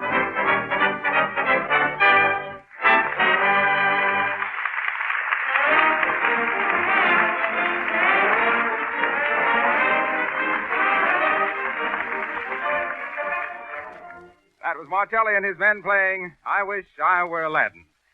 With that Arabian Night, Charles Levere rubbing the piano lamp. And incidentally, that's where the magic of today has it all over the wizardry of yesterday. You don't have to do any rubbing or buffing to work a magical change in the appearance of your floors or linoleum. Just try using Johnson's Glow Coat and see how much easier your housework will be. Glow Coat is a remarkable liquid polish that requires no rubbing or buffing. You merely spread a little Glow Coat lightly over the surface with a soft cloth or the long-handled Glow Coat applier. Let it dry for 20 minutes and your floor will sparkle like new with a polish that resists dirt and dust. You'll save yourself hours of work over a period of time, and you'll win the reputation of being a wonderful housekeeper if you use Johnson's Glow Coat, the new no-rubbing floor polish made by the makers of Johnson's Wax. And let me remind you that it's very economical to try Glow Coat in the larger size cans. You can save as much as 1/3 by ordering the larger sizes from your dealer.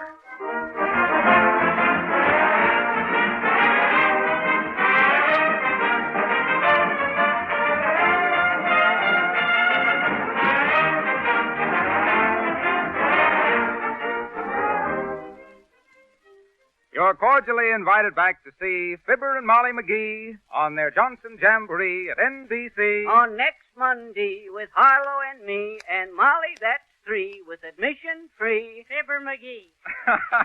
Well, come back with us next Monday night at this same hour when we understand that Fibber and Molly are going to have a nice old harvest home party.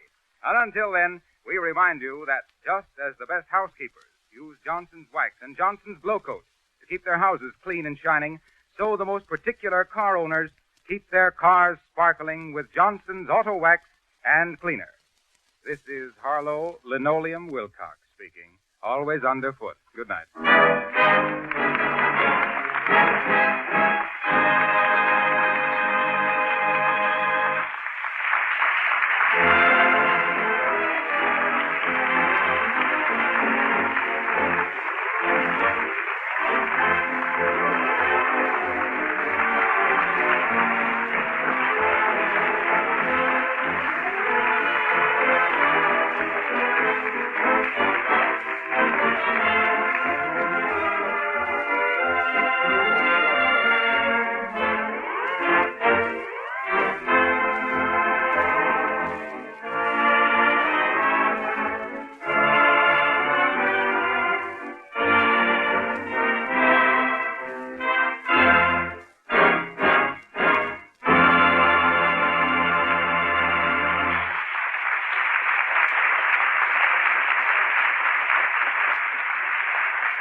This is the National Broadcasting Company. Looks like Billy's all over those hiccups, thanks to Edward G. Robinson and suspense. Don't mention hiccups again. He might get 'em back. Let's switch his mind to something else. Well, you know how he is about anything Autolite makes. Mm-hmm. Let's listen to Frank Martin. That'll do the trick.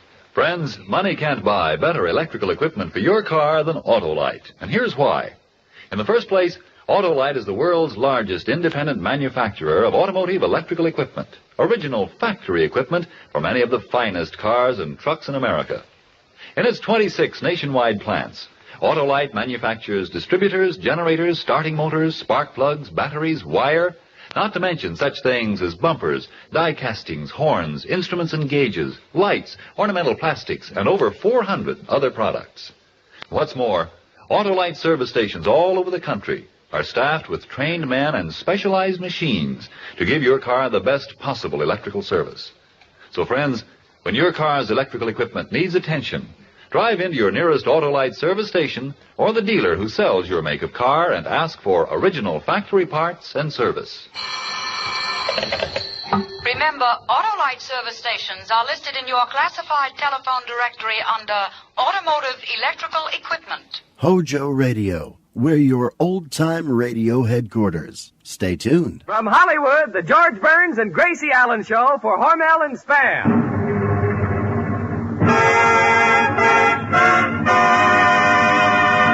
Crazy people.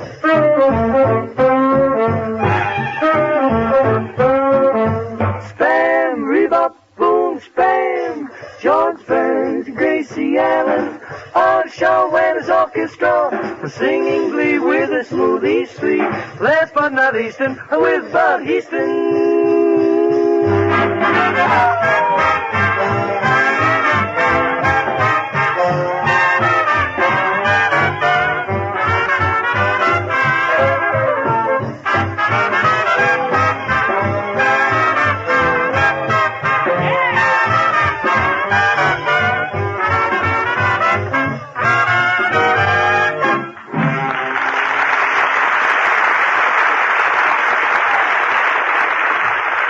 Here's the way to bring the family to the breakfast table in a hurry. You don't have to yell or beat on the wall.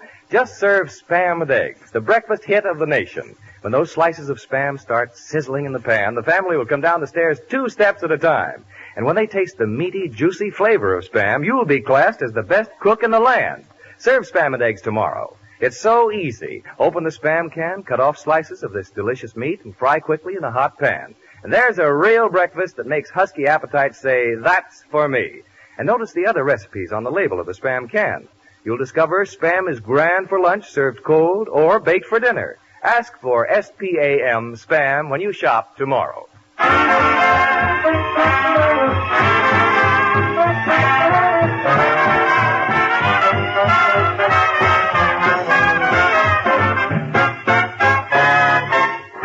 And here they are, our Spam family's gift to America, George and Gracie.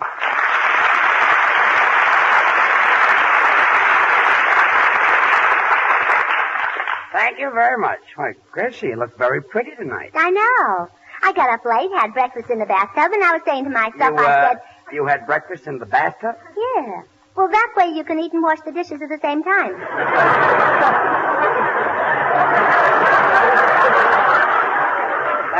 That's a cute little idea. Yeah, isn't it? Mm. So I was saying to myself, I said, for a change, it would be nice if we did a musical comedy tonight. So I wrote one. You've written a musical comedy? Yeah, words by Gracie Allen and music by me. I see. You collaborated. I may have. I got so tired, I didn't know what I was doing. I didn't know you wrote music. Well, I really don't, but while my sister Bessie was correcting my spelling, her pen leaked and made a lot of ink spots in the paper, and we couldn't erase them. So? So we put little tails in the spots, and you should hear how nice they sound when Bessie plays it. Gracie, were you born an imbecile? No, a nudist. What's the name of this musical you wrote? Well, it's about King Henry VIII. I see. It's called The Exciting Lives of King Henry's Wives, or When Things Got Dull, He Sharpened His Knives. That's a cute bit of poetry. Ah, poesía, qué romántico, qué divino, qué exquisito. A mí me gusta mucho la poesía. Es una cosa Every muy week bonita. that goes on, yes. What is it, Senor Lee? I like poultry. You like poultry? Sí, senor, like simple seaman, metapeman. Just a minute. Simple seaman, metapeman? Sí. What is that? A nursery rhyme. It's not semen. A nursery rhyme. It's not Simon, it's Simon. It's not Pimmon, it's Pyman. It's not Rim, it's Rhyme. You know, between you and Gracie, I feel like going away for a long rest. Well, I hope you enjoy the tripe. Well, never mind. Just read what's in the script. So, Gracie, you wrote a musical about King Henry VIII, huh? Yes. He has 6 wives, and every Thursday in November he chopped off another head. Every Thursday in November? Yeah, he didn't know when Thanksgiving was either.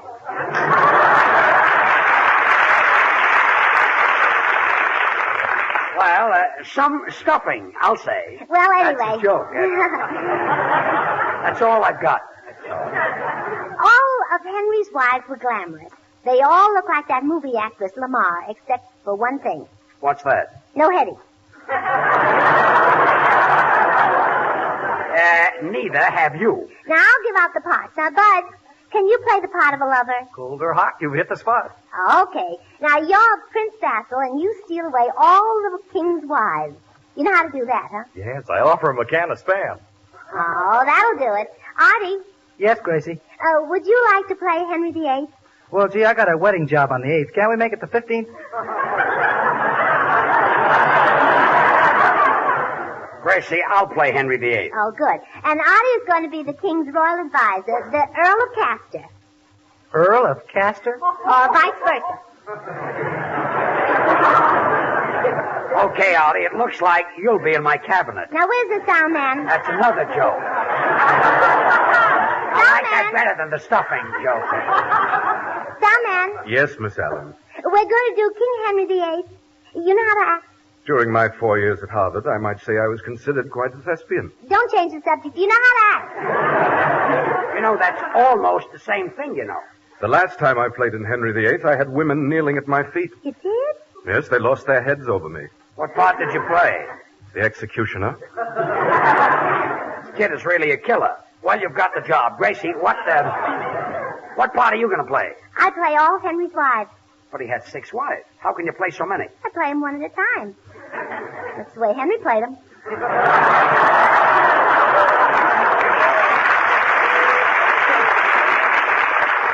You did, huh? All right, Bud. On with the play. Presenting Gracie Allen's strange musical interlude, Henry VIII.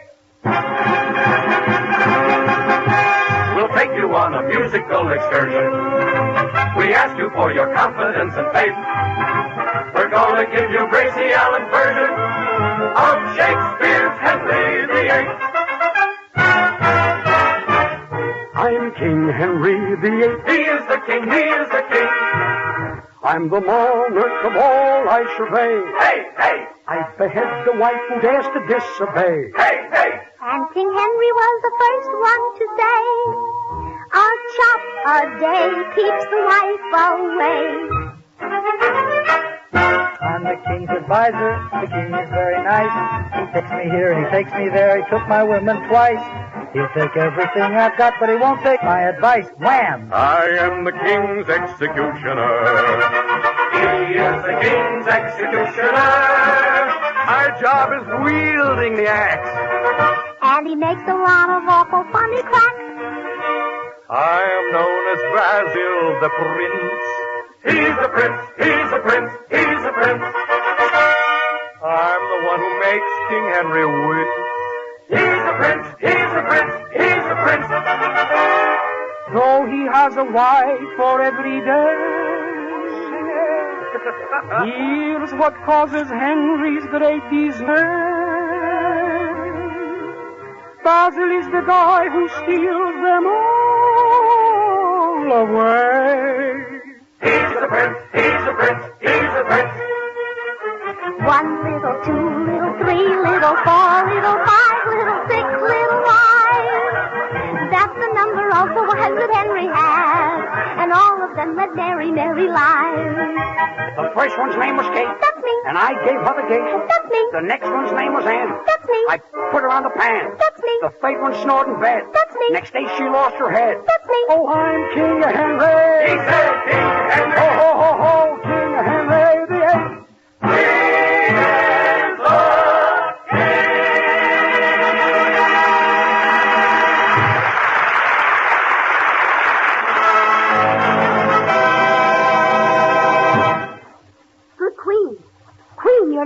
outside. Which one? Prince Basil's good queen. Oh, the cute one. He's so handsome. He has a Roman nose. Yeah, and his eyes wander, too. Send him in. Enter, Prince Basil. Ah, my queen, I've been dying to see you. I kiss your hand. Oh, Basil, that's the lady in waiting. I'm the queen. Oh, pardon me, I got my helmet on backwards. My queen, I've been dying to see you. I kiss your hand, too. Please, that's all. It tickled. Catherine, I understand you and the king aren't getting along. No, he killed my great love. He did? Yeah, he found out who he was and shot him. Come, my beloved queen, elope with me before the king has you, too, beheaded. Prince, do you know what you are saying? Yes. Come, I will take you to a place where we'll be free from care and trouble, where we will find sunshine instead of sadness, a place where there is music, gaiety, love, life, and romance. Oh, that'll be wonderful. I've never been to Catalina.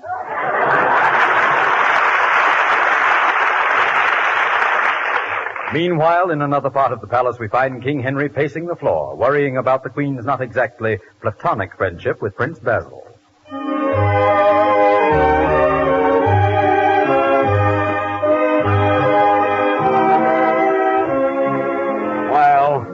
This is a fine state of affairs. Where's my royal advisor? Here I am, Your Highness. I just got back from the bandstand. Stick to what's there. Where's my royal advisor? Oh, I see. Just got back from Nottingham. That's better. Nottingham. Yeah. What? Got back from Nottingham, huh? Yeah. What were you doing there? Nottingham. For that crack, I, the king, will knight you and give you a new coat of arms. A new coat of arms? 2 clarinets crossed with an ear of corn under them. Her Majesty the Queen.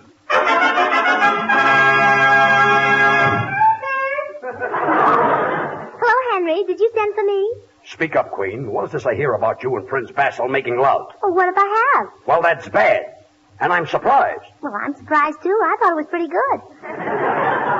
Frankly, Queen, as a lover, how is this Basil? He's colossal. He is? Well, wait till I get my hands on him. Now, watch out, King. He's very strong. Strong? Basil? He can wrestle any vassal in the castle. He can? Yassel. Yassel? You should feel his muscle. That's telling the old facile. Silence. Look, if you people don't stop with these silly rhymes, I'll jump out of the window. Senor Burns. What is it? Now you're cooking with gasoline. Oh, quiet.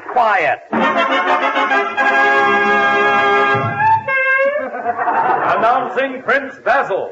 Say, he's prettier than Judgy Jassel. Well, that's enough of that, Gracie. Prince Basil, formerly of Stratford-on-Avon, now of Spam on the table. Spam? Loved by millions of women and needs no refrigeration. Prince Basil? Your Majesty, I demand an apology. What do you mean I've been making love to your queen? Hold on, Prince Basil. Who says you've been making love to the queen? Oh, haven't you heard about it?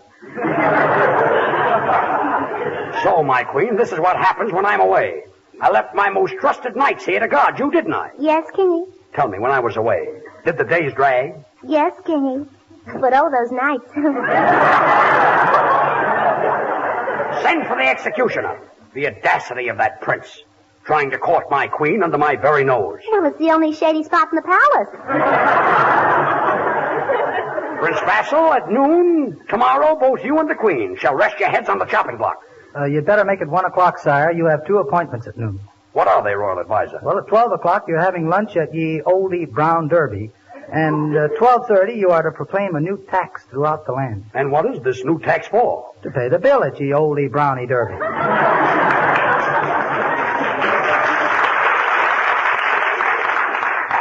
Every day the same thing. Nightingale's tongue, truffle, caviar, crepe Suzette, and a Tootsie Roll. Senor Burns, this play here reminds me of the Knights of the Round Table. It isn't stable, it's table. Stable is a place that, well, it has kind of a bad odor. This is Chanel number 5? Quiet, we're doing a play. Go ahead, Bud. Okay. Sire, if you will spare my life, I promise to bring you a new delicacy to delight your palate. A new delicacy? Did you say new delicacy? Yea, sire. Go, knave, and fetch it. However, should you fail... Yes? Don't buy a new hat. I shall not fail. Farewell.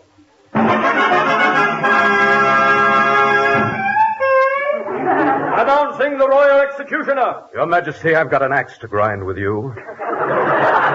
Oh, now please, let's not talk chop. It's smart stuff, sharp stuff tonight. Smart job. I finally got it up. Executioner, have the guillotine ready by noon. Yes, sire. Queen, before I deliver this warrant to the executioner, have you anything to say?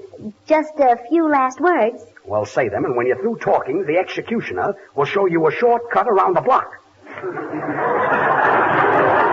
You mean when I stop talking, I get beheaded? That's the idea. Oh, well, then there's nothing for me to worry about. So I can save my neck by talking my head off, That's huh? right. Well, if I've got to die, I've got to die. Everybody's got to go sometime, but when you've got to go, you got to go. Yeah, but you can't But talk. I can't go now. I've got to live. I've got to live because pretty soon we're going to have another little mouth to feed. And when you've got another little mouth to feed... Queen, another little mouth? Yes. You mean... Yes. My mother's coming to live with us. Executioner!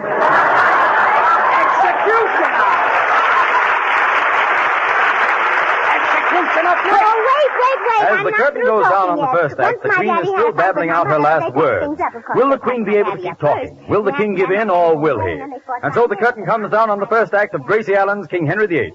During intermission, you will be entertained by Artie Shaw and his orchestra play...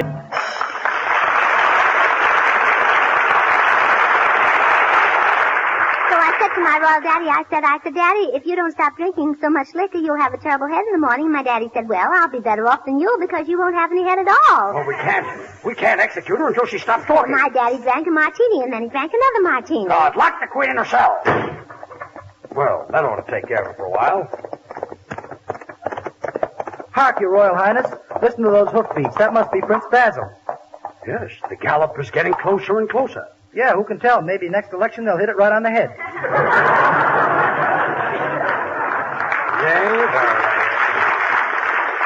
I'll wager he's brought the delicacy he promised me. Yeah, I'll wager he has failed. Announcing Prince Basil.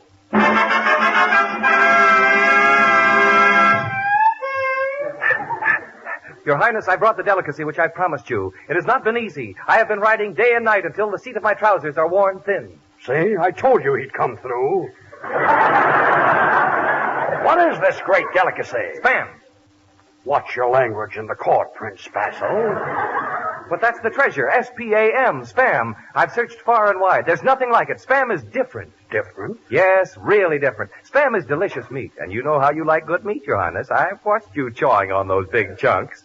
But you'll like spam, Henry. Everybody does. You interest me, Prince Basil. Go ahead. Tell me more. Well,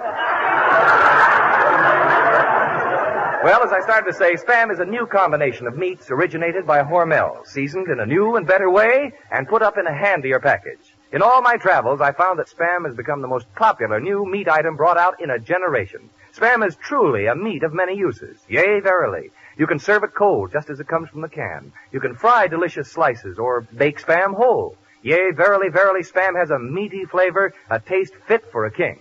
And remember, spam is different because it's a combination of pork shoulder meat to make spam sweet and juicy, and the ham it takes to give spam the extra flavor and goodness. Nothing else but those two.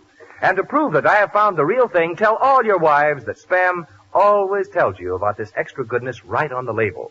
Look for this sentence: pork shoulder meat with ham meat added. Be sure of that.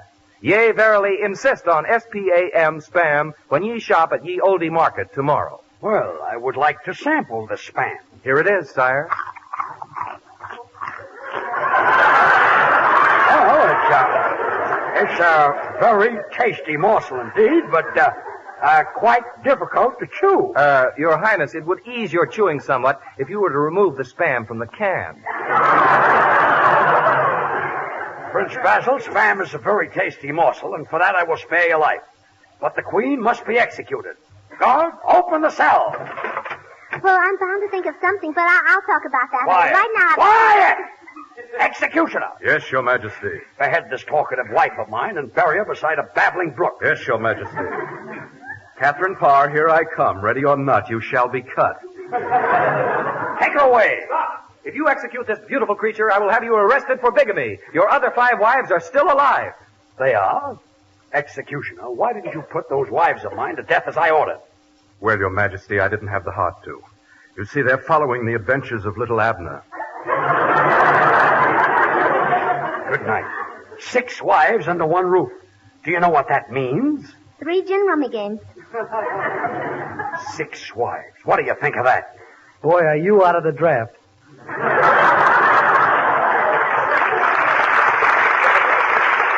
Page, send for my wives, one at a time. Very well, Your Highness. I'd better execute them right away or I'll be arrested for bigamy. Announcing wife number 1, Catherine of Aragon. Hello, Henry. It's good to see you again. Executioner, to the chopping block. Yes, Your Majesty. Come on, Catherine. Oh, Executioner, you can call me Kate as long as you're going to do the necking. Off with her head.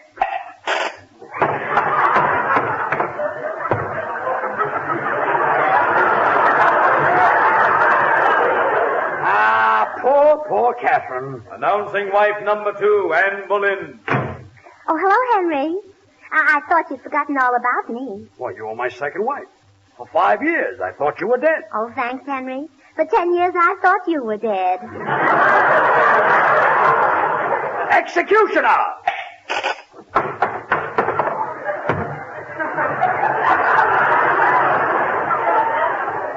How do you like that? He banked it in the corner pocket.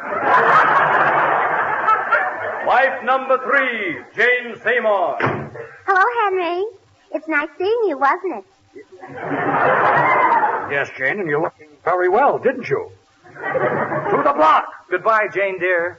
Goodbye, Prince Basil. I'll miss not having your pretty head on my shoulder. Oh, and I'll miss not having my head on my own shoulder. Executioner!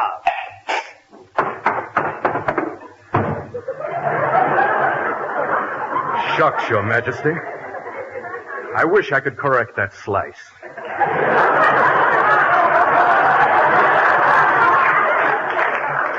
Wife number 4, Anne of Cleves. Goodbye, Henry. Goodbye, Anne. Goodbye, Basil. Goodbye, Anne. Before I go, wouldst thou kiss me? I will. First, wait till I kiss you. Executioner! Your Majesty, I'm getting tired of all of this work. When do I get my day off? Right after I get my weekend off. Put her block on the block. Wife number 5, Catherine Howard. Hello, Henry. Hello, Catherine. What's coming off here? Your head. Bye, Henry. Goodbye, Catherine. Ah, poor me. I'm down to my last wife. Wife number 6, Catherine Parr. Oh, Hank, you can't kill me. You promised me that as long as I keep talking, you wouldn't kill me. And I'm talking, I'm going to continue talking, so you just can't chop my head off. Darned if you didn't.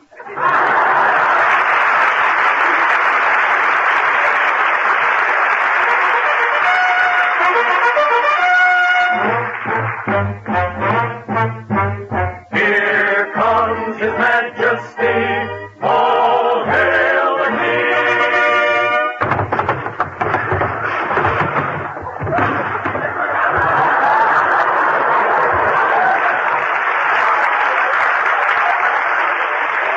As soon as the king gets on his feet and straightens his array, the king has something he would like to say. I want to say. All hail the King. I want to say. All hail the King. I want to say. All hail the King. All hail the King. I want to say. All hail the King. All hail the King. There's something I would like to say. He'd like to say. There's something I would like to say. There's something he would like to say. There's something I would like to say. He'd like to say. There's something I would like to say. He'd like to say. There's something. Oh, please, you forget that I'm the king.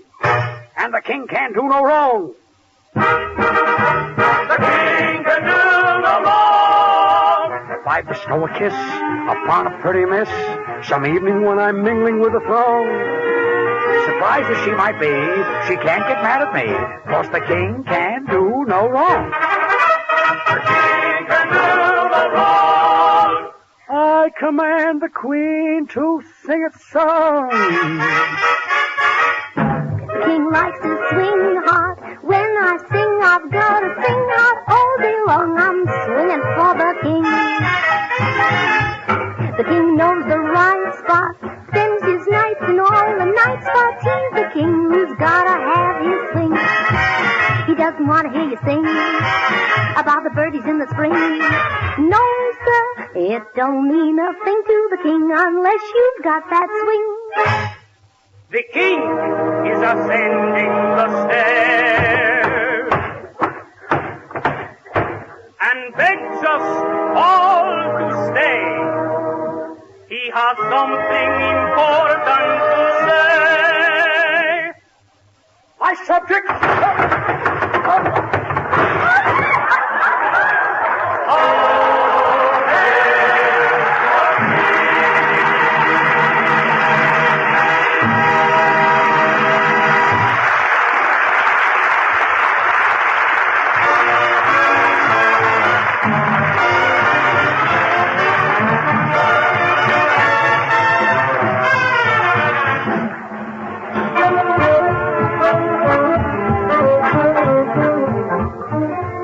Fair ladies, in all my travels, I learned that Spam is absolutely the most popular new meat item brought out in a generation. Yea, verily, you'd be surprised how many families are using it regularly.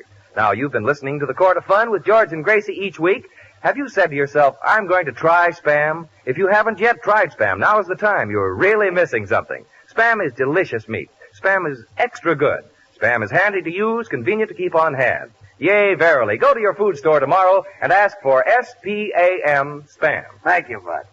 Well, Gracie, say goodnight. Good night. Stay tuned to Hojo Radio. J-E-L-L-O.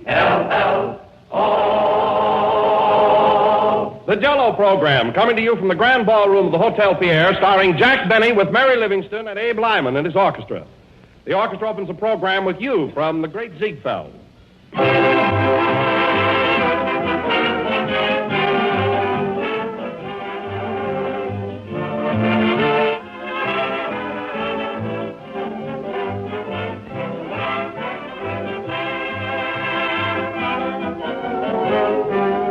They say that time is money, and if you want to save both time and money, serve Jell-O for dessert.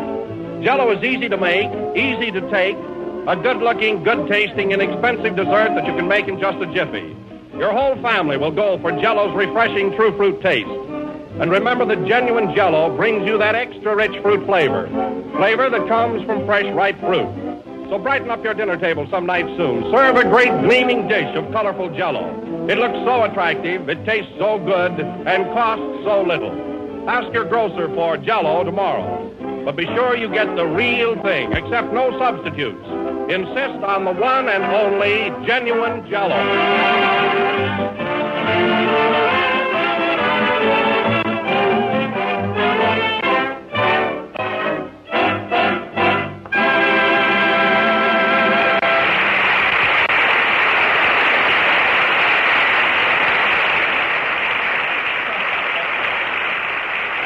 Ladies and gentlemen, we bring you a fellow who is a big man in Hollywood, a giant in Waukegan, but just another actor in New York, Jack Benny.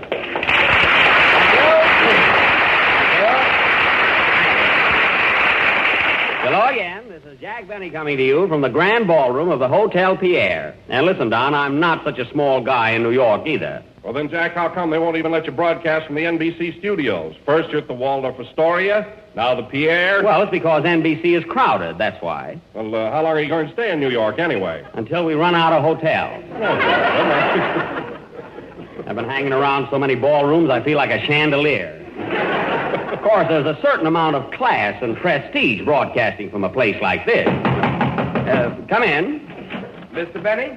Yes. On behalf of the management of the Hotel Pierre, I bid you welcome and trust that the broadcasting facilities here are satisfactory. They certainly are. Now, if there's anything I can do for you, don't hesitate to call upon me. Well, thank you. Is there anything I can do for you? Yes, don't mingle with the guests.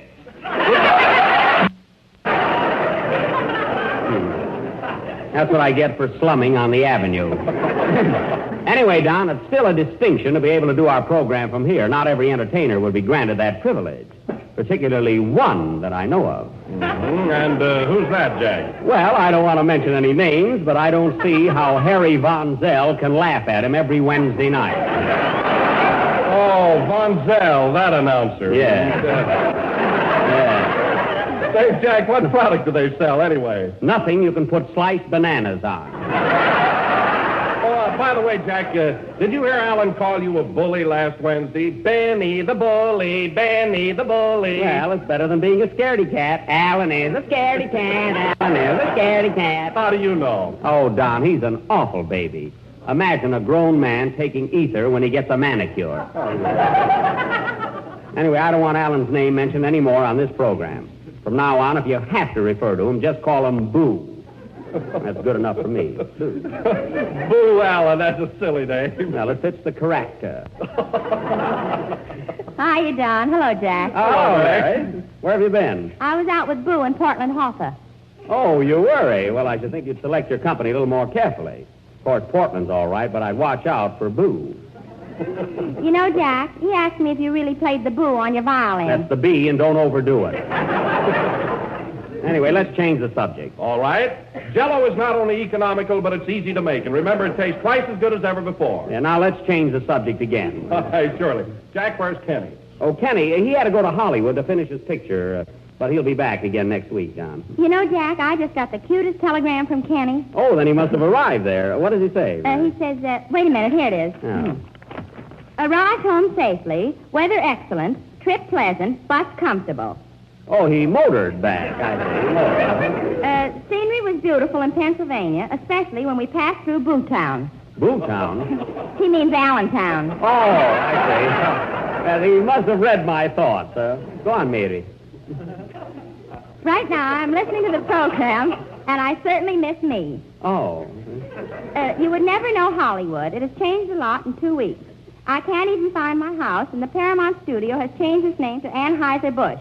Anheuser-Busch? Where's that wire from, Mary? St. Louis. I thought so. What a dope. Imagine getting off at St. Louis. Read on, Mary. P.S. P.S. and a telegram. I just found out that I'm in St. Louis instead of Hollywood. Boy, are they mixed up. Well, that serves me right for letting him take that trip alone. Say, Jack. Yeah? Oh, hello, Abe. How are you? Oh, I'm all right.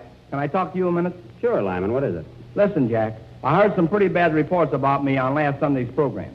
You did? Why, I thought you were great, didn't you, Don? Why, certainly you were swell, Abe. Oh, I don't mean my music, but my friends all seem to think that you made me sound like a pretty tough guy. But, Abe, we were only kidding. Well, I'm sensitive. Oh. Gee, Jack, I'm not a bad guy. I'm not a mug or a tough egg or anything. I'm considered a gentleman. Well, I'm terribly sorry, Abe, really. Well, don't do it again or I'll kick your teeth out. Oh, you will? Are you going to take that from him, Jack? Well, I'd fix him, but I don't want to be known as a bully. Especially without teeth. That's gratitude for you. Say, Don, why do I always have trouble with orchestra leaders? What have I done to deserve those constant threats of violence? Am I a magnet that attracts the brutality in my throat? A football to be kicked around from pillar to goalpost? Why must I be eternally ducking behind a microphone? I don't know. Why? While I'm thinking of an answer, the orchestra will play I Got Rhythm. Play, Lyman. I wish Freddie Bartholomew had an orchestra. I'd tell him something.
I got rhythm from Girl Crazy, played by Abe Lyman and his musical Muscle Men.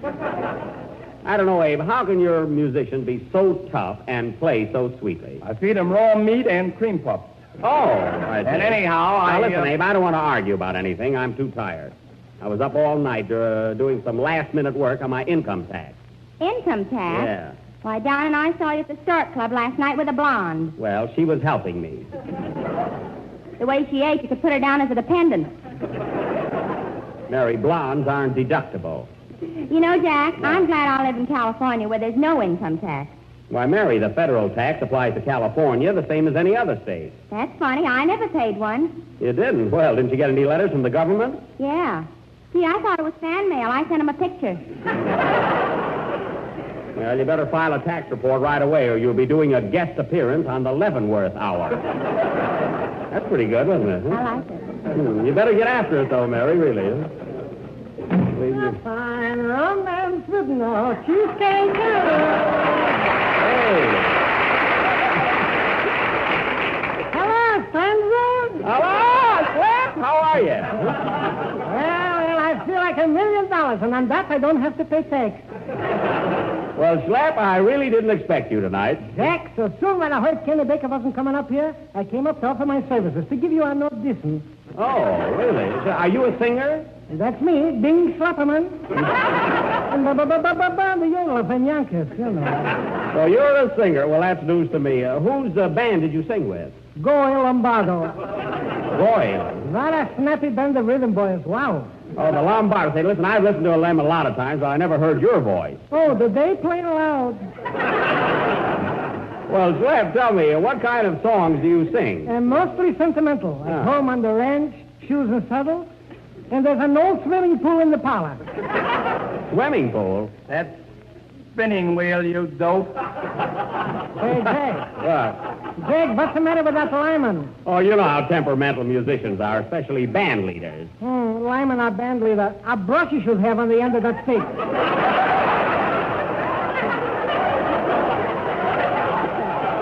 Slap, you said it. Pipe down, Slapperman. Look what's talking. Look at him. He works 2 weeks and already he's a foreman. Don't worry about him. Well, Slapperman, it was very nice of you to offer your services, but I've already asked Mary to sing a number. Oh, I don't want to sing tonight. Oh, come on, Mary. I'll tell you what. If you sing a chorus, I will, too. You're not offended, are you, Slap? Why, certainly not. I'm sorry you made the trip for nothing. Who made it for nothing? I sold 9 suits in the lobby. A fine romance detached. Pockets not Sit down, Slap. Mary's going to sing. Come on, Mary. Would you folks like to hear? No kidding. Would you folks like to hear Mary sing? Would you like to hear her sing a song? There you are, you see? Now you'll have to go through with it, Mary. Hit it, Abe.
Well, and you weren't nervous or anything. No, and now it's your turn, Jack. All right, now I'll sing my chorus, and I dedicate it to Don Wilson.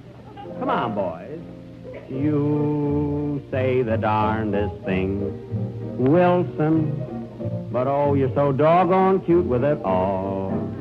Ha-cha-cha. You're always out to sell Jell-O in winter, spring, or summer, or fall. Good, isn't it? You always say strawberry. You always say raz.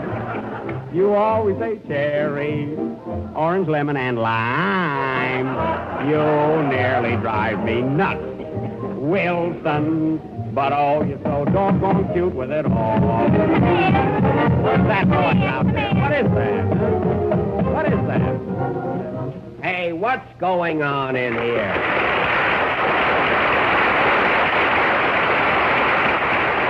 That's going on. Now listen, I heard that disturbance outside. Now, whoever's manipulating that foghorn in here has got to cut it out. Where the hell are Well, as I live and regret that there are no locks on studio doors. You heard that. If it isn't Boo Allen. Now, listen, Allen, what's the idea of breaking in here in the middle of my singing? Singing? Yes. Now, listen, Betty. I didn't mind it when you scraped that overnight bag 2 weeks ago and called that playing the bee. Yeah. But when you stand here tonight and set that whooping cough to music and call that singing, you're going too far. Oh, you didn't like it, huh? Like it? Why, you make Andy Devine sound like Lawrence Tibbett. Now, look here, Alan. I don't care what you say about my singing or my violin playing on your own program. But when you come up here, be careful. After all, I've got listeners. Keep your family out of this. Now, listen. My family likes my singing and my violin playing, too. Your violin playing? Yeah. You're using the verb loosely, Mr. Benson. Why, if I was a horse, if I was a pony even, and found out that my tail,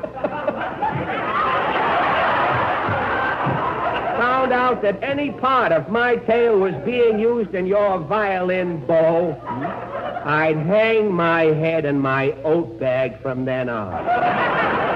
Well, you listen to me, you Wednesday night hawk. Another crack like that, and Town Hall will be looking for a new janitor.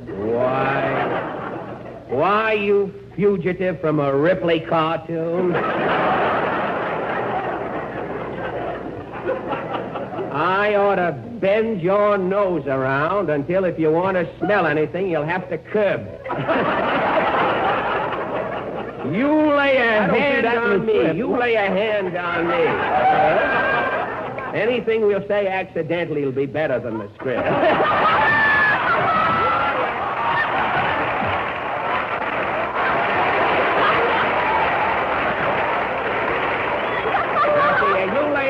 On me, Benny, and you'll be hollering strawberry, raspberry, cherry, orange, lemon, and health. Oh, listen to that smile of beauty. Keep this up, Alan, and I'll ask Don Wilson to fall on you. And if Wilson falls on you, you know what that means. Huh? Oh, boy, pressed ham. That a girl, Mary, that's a honey. Quiet, coward. Coward? Yes, coward, and she doesn't mean that English entertainer, Noel, either. Now, Alan, I'm up here attending to my own business. There's no place to settle our private affairs. How did you get in here without a pass? I made one at the door, man, and you're next. Oh, I am, eh? Gentlemen, don't fight here, please. Why don't you go over to the Medicine Square Garden? You keep out of this, you little squirt. Or from now on, your wife will be having both ends of the herring. Well, goodbye, Jackie boy. Take it easy. There goes Schlepperman. I wish you'd follow him out. Listen, cowboy, why didn't you stay out in Hollywood where you don't belong? Because I heard you were coming out there to make a picture, that's why. You ought to do very well, Mr. Allen, now that Boris Karloff is in England. Well, I saw your last picture, Lionel Benny. Yes? Until you made a picture, nobody knew what a lull looked like on celluloid. And maybe you didn't start bank night, but you've certainly kept it going.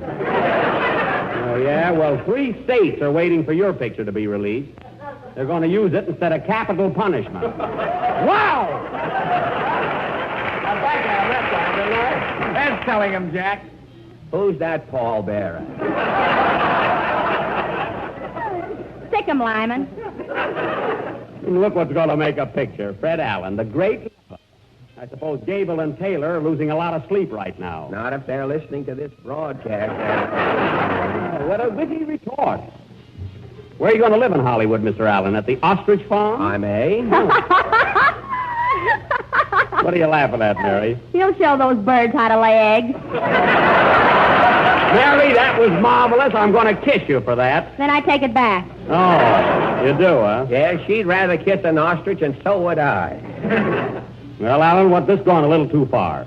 I didn't mind a little mudslinging now and then, but when you make those kind of remarks, it means fight where I come from. You mean your blood would boil if you had any? Yeah. And I got just enough to resent that. Mr. Allen, I come from the West. I'm a hard-boiling, two-fisted he-man. And you step out in the hallway. I'm ready to settle this little affair man to man. You're here! Yes, sir. This will be the last number of the last program on any Jell-O series. Next week, the Jell-O program starring Mary Livingston. Come on, Allen. You want to go through with this? I didn't come up here to get your autograph. Now, listen, Allen. I'll give you just one more chance to apologize. Apologize? Why, I'll knock you flatter than the first 8 minutes of this program. Hold on there, Alan. Who touches a hair on Jack's gray head has to find it first. Who said that? Barbara Livingston. Never mind that. Come on, Allen. Let us away. Play, Lyman. Sorry, now I sold my rowing machine.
That was Hallelujah from Hit the Deck, played by the orchestra with Abe Lyman at the baton and Benny and Allen at each other's throats out in the hallway.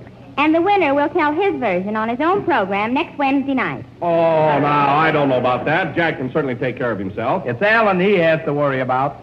Gee, I hope nothing's happened to either one of them, especially Jack. Well, they're both pretty husky, although Jack did look just a little bit worried. Oh, Jack doesn't care whether he wins or not. He's got a due bill on a hospital. Here they come now. Gosh, Freddie, those were the days, weren't they? You're a card, Jackie. Remember that time in Toledo when you walked into the magician's dressing room and stole his pigeons? Do I? Say they tasted pretty good, didn't they, Fred? The bones I got did, certainly did. Say, Freddie, you remember the guy on the show with us who used to take in washing on the side? You know, the guy that did our laundry? Say, what's Ben Burney doing now? He's got a band, you know, Ben Burney and all the suds. Say, we didn't make much money in those days, Freddie, but we did get a lot of laughs. We certainly did, until we walked on the stage. Hey, Jack. Yes, Mary. What happened to the fight? What fight? Say, Freddie, remember that time in South Bend, Indiana, when you were going with 40? Hey, no kidding, fellas. What happened to that fight? Why, Don, we were never serious about that. And how did you get that black eye? Oh, this. Well, I was writing a letter. Yes, I accidentally dotted his I, Mary. Now, wait a minute, Freddie. I slapped you more than you did me. Look at your wrist. It's all red. Well, I made you say uncle, unquote, when I pulled your hair. Uncle isn't the word, unquote, but let it go. Say, Fred, here's a package you dropped on your way out to the hall. Oh, yes, that's a box of candy I was going to give Jack. Oh, Freddie. Candy, can I have a piece? Sure, but take the square ones, Mary. The round ones have got cement in them. I see. And by the way, Fred, when you get home, if that box of flowers I sent you is still ticking, just put it in water. I will, and thanks for the tip, Jack. Oh, gee, this candy is swell. Have a piece, Jack? Say, this is good chocolate. Wonderful flavor. What's it filled with, Freddie? Ipana. Oh. Well, I was going to brush my teeth anyway. I might as well eat it. Well, Jack, I've got to go now. I've got a lot of work to do on my own program. Okay, Fred. Well, thanks for your kind visit and apology. What apology? Never mind. Let's not start that again. Before you go, Fred, I want to tell you that I didn't mind one thing you said about me during our feud. You didn't? Why not, Jack? Well, I'll tell you. You said the darndest thing, Freddie, but you were so doggone cute with it all. You said the meanest things, you're wacky, you're riding high, but you're due for a fall. I owe you some words. You said I was bloodless. You said I was tight. You insulted my fiddling. A rootin' tootin' hootin' tootin' ha-cha-cha. We said the darndest thing, palsy, but oh, we were so doggone cute with it all. And now we're friends.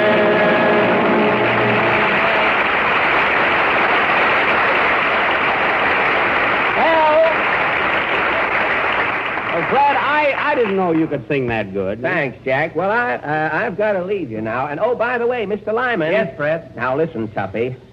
You lay off on my pal, Jack Benny. That's a hint. Goodbye, everybody. Goodbye. Goodbye. So long, Fred. So long. Well, play, Lyman, and watch your step. You heard what Alan said. Why, you little sawed-off punk, I'll take you and take Fred! you from limb Fred! to limb. Freddie!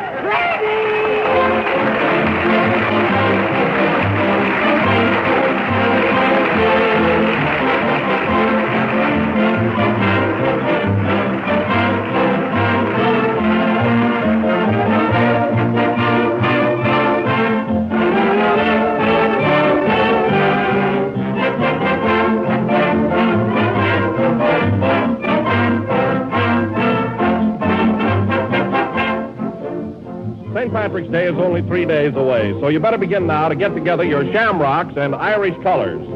And here's a Jell-O dessert that has the touch of color in keeping with the occasion, called Emerald Fruit Cup. You make it this way.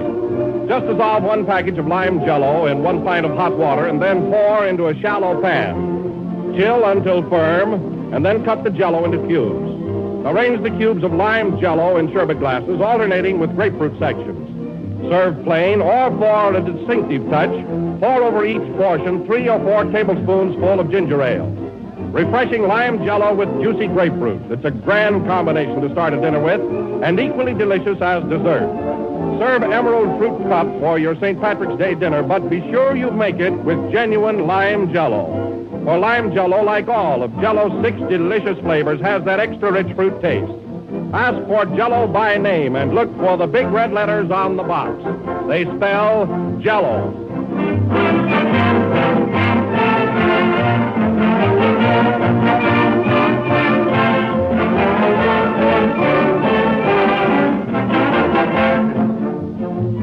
This is the last number of the 24th program in the new Jell-O series, and we'll be with you again next Sunday night broadcasting from New York City. And, Mary, I want to tell you your song was swell. Thanks. Say, Jack, are you really glad that you made up with Fred Allen? Certainly I am. Why? Well, now I won't have to listen to his program to hear what he's saying about me. Good night, folks.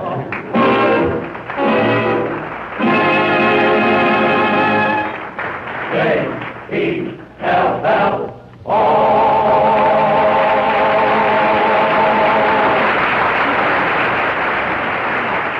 Here's a special announcement for our Canadian listeners. All Jell-O sold in Canada is made in Canada. Select some fine romances from Springtime, written by Jerome Kern. This is the National Broadcasting Company.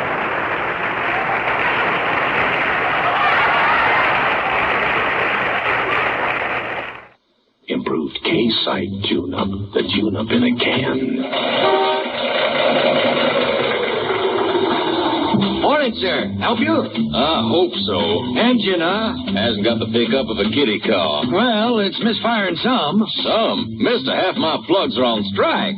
Improved K-Site tune-up. The tune-up in a can. Yeah, probably your rings are sticking, maybe your valves. When was that carburetor cleaned? Not too recently. Improved K-Site tune-up. The tune-up in a can. Your car's not in such bad shape. All you need's a tune-up. A tune-up? A $50 tune-up? Now, relax. We'll add a can of K-Site tune-up to your gasoline, another can to your oil. That'll clean your whole firing zone. Valves, rings, plugs, carburetor, everything. Mister, you're pouring it on. No, you pour it in. $1.25 a can at most any service station. Results guaranteed or double your money back.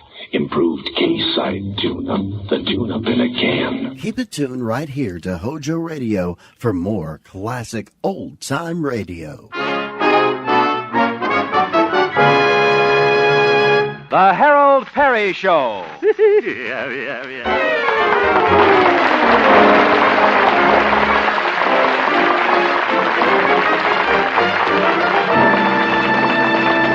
And now, Harold Perry as Honest Harold, the homemaker.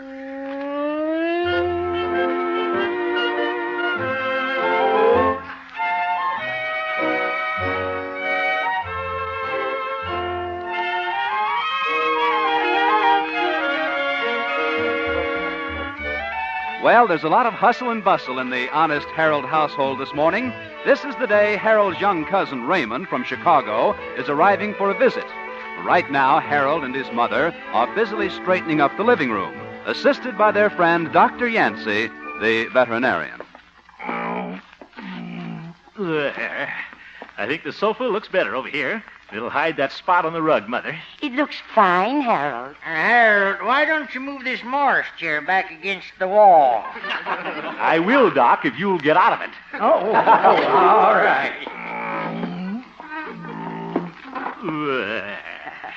It's going to be wonderful having Cousin Raymond here. And it was awfully nice of you to give up your bedroom, Harold. Oh, that's all right, Mother. Raymond will only be here for a week or two, just for his vacation. We want to do everything we can to make him comfortable. I hope you won't be uncomfortable sleeping on the sofa. Well, Harold can wear his heavy PJs so the horsehairs won't give him nightmares. Oh, brother. When did you see the boy last, Mother Ham? Oh, it's nearly 10 years now. He was such a sweet little boy. Such a young gentleman. Yeah, well, don't forget he's not a boy anymore, Mother. He's been out of college 3 years. What did he do? Oh, he's a real go-getter, Doc. The day after that boy graduated from college, he got a job in one of those big advertising agencies in Chicago. I imagine he's a big executive by now. Yeah, probably wears a belt and suspenders at the same time. Say, that must be Raymond, Mother. Uh-oh, I'm going out the back way. Meeting my own relatives is bad enough. Our reservoir. Oh, dear, you go to the door, Harold. I want to get out of this apron. Yeah, all right, Mother. Feel a little nervous. Meeting a big Chicago executive. Maybe I ought to put on my Homburg hat. Say, there's a taxi in front. Cousin Raymond certainly does things in style. Well, Cousin Raymond. Well, Cousin Harold, fancy meeting you here. Huh? I live here. Oh, joke. Hey, won't you come in? Oh, thanks. Oh, there's one little detail. Have you got $2 handy? $2? For the taxi. Oh, yes, yeah. Here. Thanks. Oh, you got another $1? Another $1? Yeah, I'm a heavy tipper. Oh. Thanks. Be right back. That's funny. He didn't have $3. Well, he's probably got his money all tied up in traveler's checks. Well, it's sure nice to be here, Cuz. Cuz? Oh, well, we're sure glad to have you here, Raymond. Here, let me take one of your suitcases. Oh, okay. It might be easier for you to carry both of them. Huh? One will balance the other. Oh, well, never thought of that. Heavy. Must have his traveler's checks in him. Mother will be right in, Raymond. She's primping up a little bit. Sit down. Take the Morris chair. Oh, no, thanks, Cuz. I'll just stretch out here on the sofa. Conserve my energy. Guess all big executives do that. There. Oh, Cuz, would you mind putting that pillow under my head? Yeah, of course. Thanks. That's fine.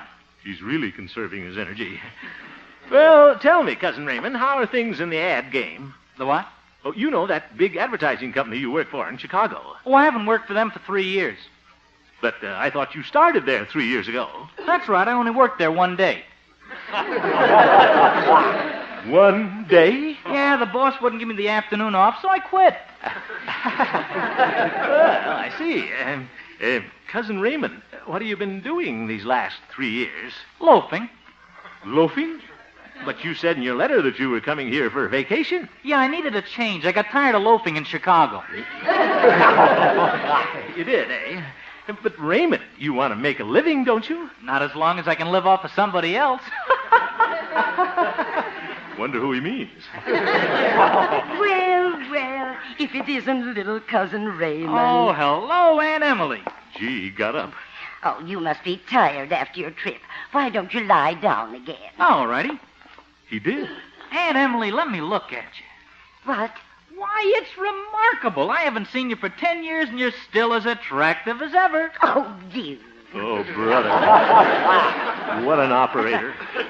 Well, Raymond, so this is my hard-working young nephew. Yeah, that's what she thinks. It's so nice having you here. I'm sorry you can only stay for 2 weeks. Mother. Why, we wish you could stay a year. But, Mother, Raymond can't stay too long. He only brought 2 suitcases. Who's that? Oh, that must be the man with my trunk. Your trunk? Yeah, I thought I'd bring it just in case you wanted me to stay longer. Oop. Oh, I'm so glad, Raymond. Yeah. Well, I tell you, I'll see about my trunk and, Cuz, you got another $3. Of course he has. You better make it 4. You know I'm a heavy tipper. Heavy tipper. Oh, yeah. Here. Hope you won't mind those old dusty bills. Thanks, Cuz. Oh, Harold, isn't it wonderful? Raymond is going to be with us for a long, long time. Yeah.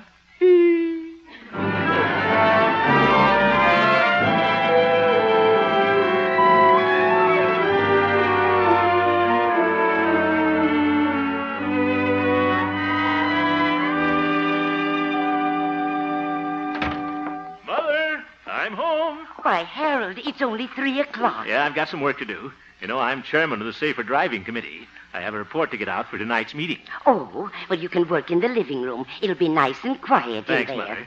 Mother. What's Cousin Raymond been doing? Well, he's been lying down on the sofa all morning. Oh?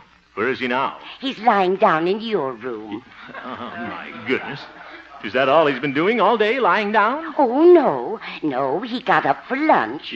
I bet he did.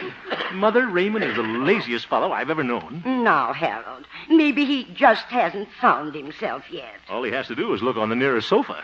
Well, better get my report started.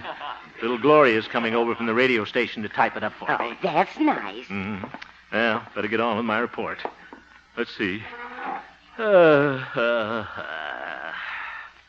start at something like this. Ladies and gentlemen of the Safer Driving Committee, as your...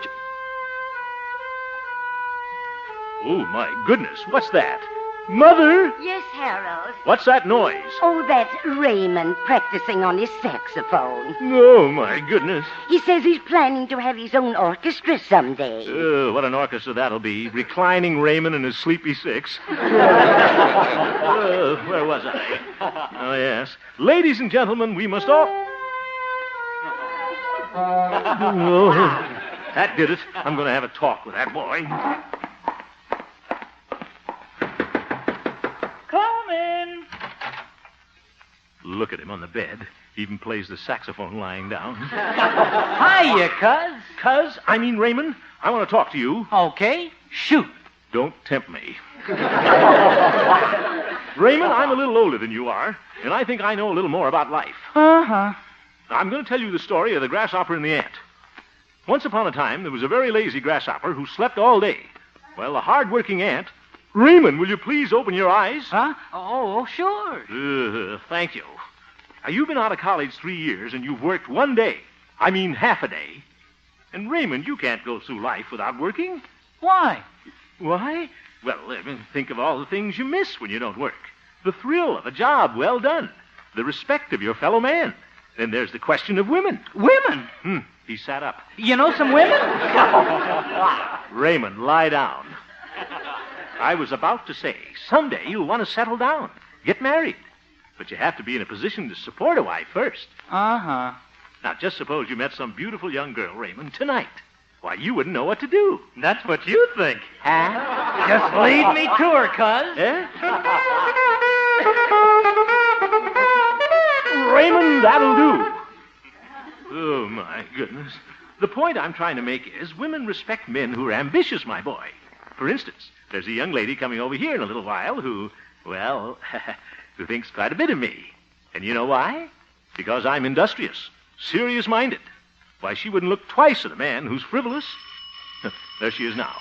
Now, just think over what I said, young man. And remember, to get any place in this world, you've got to be ambitious, alert, wide awake. Okay, cuz. Oh, my goodness. What a boy. He's like those new cars, completely shiftless. Hello, Harold. Here's little old Gloria right on the dot. Hello, Gloria. Come on in. Oh, okay. Certainly nice of you to come over and help me with my report on your afternoon off. Oh, you know that I'm always glad to help you, Harold. And I think it's just wonderful that you've been made chairman of the safety campaign committee. It wasn't much, Gloria. Guess they just thought I was the best man for the job. You always say the cutest things, Harold. And a girl just has to admire a man like you, hard-working, public-spirited. That's just what I was trying to tell somebody. Well, shall we get started on the report? All right. What's that? That's my cousin Raymond from Chicago. Just a callow youth, Gloria. You wouldn't be interested in him. Oh? Oop, here he comes. Hiya, cuz. Oh, hello, Raymond. Hey, who's the babe? Yep. This happens to be Miss Gloria O'Day, who's employed at our radio station. And she doesn't care to be called babe. Oh, I think it's cute. What? Hi, Raymond. Hiya, babe. Oop. Now, look here, babe. I mean, Gloria. Let's get down to work, shall we? Yeah, go right ahead. You won't bother me. I'll just lay right here on the sofa. I hope the horsehair tickles him silly.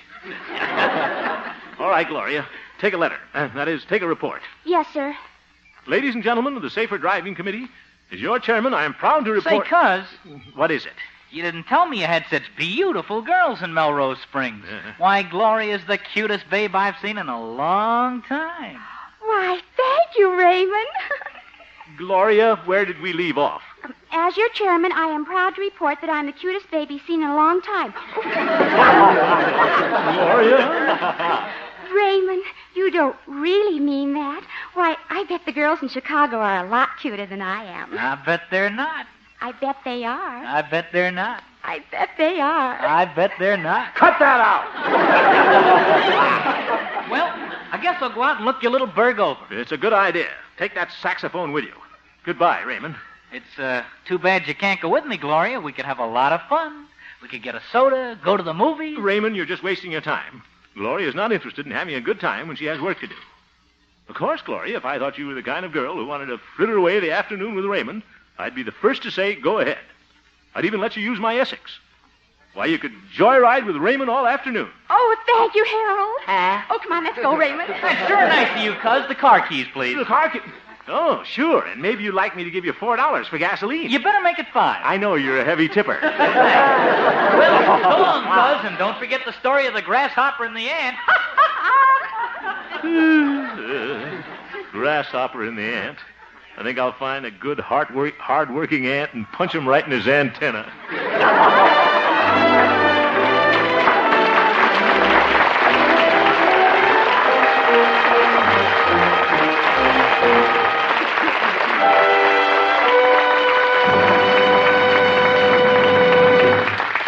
We will return for the second act of our story, Honest Harold, in just a moment.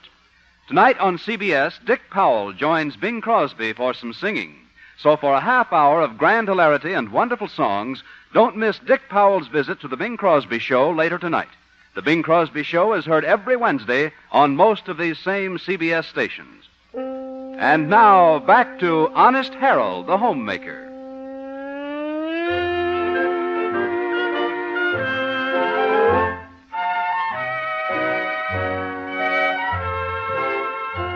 Well, we find Honest Harold a little upset this afternoon. He has a new problem. His lazy young cousin, Raymond, who has moved in for a long stay. That's what he thinks. So far, Harold's attempts to change Raymond from a carefree grasshopper into a hard-working ant have been completely unsuccessful. I got 15 more minutes. Right now, our frustrated reformer is on his way to seek advice from his friend, Doc Yancey, the veterinarian. I don't know what's going to happen to that Raymond. He can't just go through life without working. I don't think. He's a real problem, all right. Maybe old Doc Yak Yak will have an idea. Yeah, come in. Hello, Doc. Oh, close that door, quick, Harold. What? Close the door. There's a draft. Okay. I'm giving this Pekingese a bath. I don't want the dear little thing to catch cold. He's a princess, you know. Princess? Are you warm enough, Princess Lotus Blossom? Gesundheit, Your Highness. Oh, my Gesundheit. Doc, I want to talk to you. Don't shout, Harold. You're in the presence of royalty. Royalty? What am I supposed to do, bow? Oh. Did Dog get that nasty old soap in your eyes? Well, he's sorry. Oh, brother. Doc? We're all through, Princess. Now, come on, slip into your little bathrobe. That's it. Bathrobe. And it's got a royal crest on it. Now, put you there by the heater. Now, Harold, what can I do for you? Well, I've forgotten now. Oh, how's your cousin? That's it. I'm having a little trouble with him, Doc. What seems to be wrong with that young advertising genius? Genius? You know how long he lasted on that job, Doc? One day. He hasn't worked for 3 years. He just wants to loaf his life away. Hey, that's bad, all right. Somebody's got to work in this world. We can't all be politicians. Doc, I'm worried about the boy, really. I tried to talk to him, but it didn't do any good.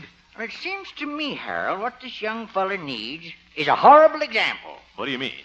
Well, if we could just show him somebody who loafed his life away and came to a bad end, that might throw a scare into him. Hey, that sounds good, Doc. What horrible example do we know? Well, remember Droopy Johnson? Uh-huh. Slipping class all through high school? They had to wake him up to give him his diploma. What became of him? He's vice president of a bank in Cleveland. We couldn't use him, could we? Yeah, no. Harold, I got an idea. You have? Suppose we get someone to impersonate a human wreck. You know, the tail end of a misspent life. Well, then who could we get? Well, it'd take a great actor, Harold. Uh-huh. Someone with the combined talents of Spencer Tracy and, Sonny Tufts. Doc, where are we going to find a talented actor in Melrose Spring? Doc, you don't mean... Yeah? Oh, no. I never told you this, Harold, but I took the lead in the senior class play in veterinary college. Thank you very much, Doc. Now, wait a minute. I played a part just like this. You see, I was a young English lord who became a wastrel, you know.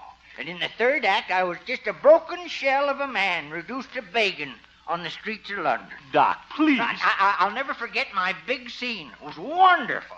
I shambled up to a well-dressed man and I said, "Hi, say, Governor, could you spare a tuppence or a threepence for a bloke who's down on his luck?" Doc. "Yes, sir, Governor. I've had me ups and downs, and hooks and downs." Doc, wait a minute. I see that sneer on your face, Governor.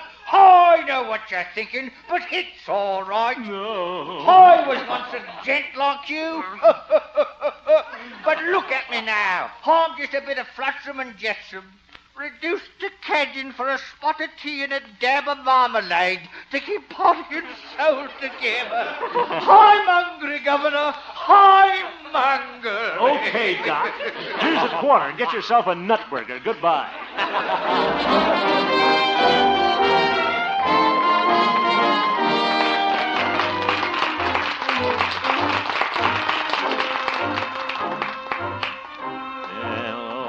Doc was certainly a big help.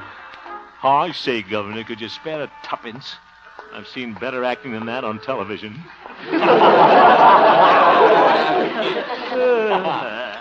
Well, maybe I'm just worrying too much about Cousin Raymond. Hemp? Uh-oh, Prissy Pants Peabody. I suppose he'll be worse than ever now that he got elected mayor. Hemp, I want to talk to you. Yeah, all right, Stanley. I prefer to be called by my official title, Mayor Peabody. Oh, brother. In case you've forgotten, I defeated you in the recent election. I hate him. Hemp, I understand the last mayor was foolish enough to appoint you chairman of the Safer Driving Committee. Yes, he was. Yes, he did. You're a fine chairman. Well, thank you. I don't mean that. An hour ago, I saw your car hurtling down Main Street 45 miles an hour in a 15-mile zone. An hour ago? Oh, I wasn't driving the car. Oh, I suppose your car was being driven by a robot. No, a Raymond.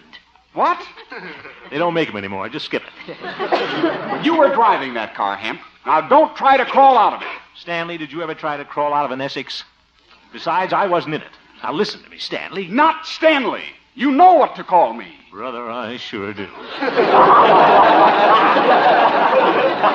if I see you speeding just once more, there'll be a new chairman of the Safety Driving Committee. But acting as though you weren't driving the car.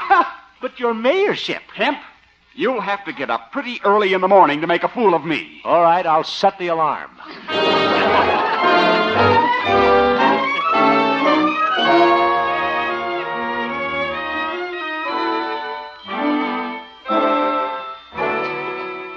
When is that boy going to bring my car home? It's 8 o'clock. Why, Harold, shouldn't you be leaving for your safety committee meeting? I intend to leave, Mother, as soon as Raymond brings back the Essex. Wait till I get my hands on him. No, Harold, you mustn't be too hard on Raymond. He may be a little young and mixed up, but I have the feeling that boy is going far. Well, he doesn't have to go in my Essex. There's no use waiting for Raymond any longer, Mother. I'm late now. I'll walk to the meeting. All right. Kind of cold out tonight, though. I think I'll wear my overcoat. Oh, I forgot to tell you, Harold. Raymond dropped by this afternoon and borrowed it. Borrowed my overcoat? Oh, my goodness. It's a wonder he didn't take my muffler, too. He did. Goodbye, Mother. Goodbye, Harold, and good luck on your report. Thank you. That Raymond has certainly got his nerve. Speeding around town all day, joyriding with Gloria. Now I'm going to be late for my meeting. Hey, you want a lift, Buster? Raymond! Take you someplace, cuz? Well, you can drive me to my committee meeting if it isn't too much trouble. Oh, no trouble at all. Hop in, cuz. Thank you. Where to, Jack? What happened to Cuz? I want to go to the city hall and drive slowly. Oh, sure. How's this? You've been very inconsiderate, young fella. I don't suppose it occurred to you that I might want to use my own car. Oh, sorry, cuz. I didn't realize it was so late. We've been over to Gloria's house listening to records. Yeah, they must have been the long playing kind. You might be interested to know, Raymond, that because of your thoughtfulness, I'm going to be late for my meeting tonight. You're going to be late? Well, why didn't you say so? What? Here, I'll just have you there in a jiffy. Raymond, you're speeding. Raymond, slow down. We're only doing 50, cuz. But that's dangerous. It says so right here in my report. Ooh, look out for that corner. Hang on, cuz. Well, we made it on 2 wheels. I thought we left the ground. Raymond, you'll get arrested for this. They'll take away your driver's license. They can't do that. I haven't got one. Young man, you stop this car immediately. Do you hear me? Or I'll send you back to Chicago. Okay, cuz. That was a foolhardy thing to do, Raymond. I'm at the end of my patience with you. Now, you get out from behind that wheel. I'll drive myself. Okay. Going 50 miles an hour on Heliotrope Drive. You're just lucky the police didn't see us speeding that way. I got news for you, cuz. They did. Huh? And here they come now. I'll see you later. Raymond, you come back here. Oh, brother, it's Pete the marshal. Well, going to a fire, Harold? Oh, hello, Pete. You gave me quite a chase, boy. Pete, look. I can explain all this. That's what they all say. Pete, you know me. I'm against speeding. My cousin was driving. Oh, your cousin was driving, huh? Well, I gotta hand it to you, Harold. I never heard that alibi before. But, Pete... You know, usually the fella says he's rushing to the hospital because his wife is having a baby. Yeah, my goodness, if that baby story was true every time I heard it, the population of this town would be tripled by now. But, Pete, really, this is the truth. Then there was a fella I picked up who went through a stop sign one time. Had 2 ladies crowded in the front seat with him. Said the reason he didn't stop was because he was too modest to reach over and shift the gear. Oh. Ain't that a doozy? Of course, they can't use that one anymore. The gear shift is obsolete in most Pete, cars. you've got to believe me. My young cousin was driving this car. Where is he now, boy? Hiding in the glove compartment? Yes. Your cousin was driving the car, huh? Well, I declare, Harold, I'm afraid I'll have to make out a speeding ticket. You're certainly happy about it. Yeah. Let me see your driver's license. Driver's license. So, let's see here. Got to write my... put it in my overcoat yesterday. And Raymond's got my overcoat. Who is Raymond, boy? My cousin. Oh, the fella in the glove compartment. Oh, what's the use?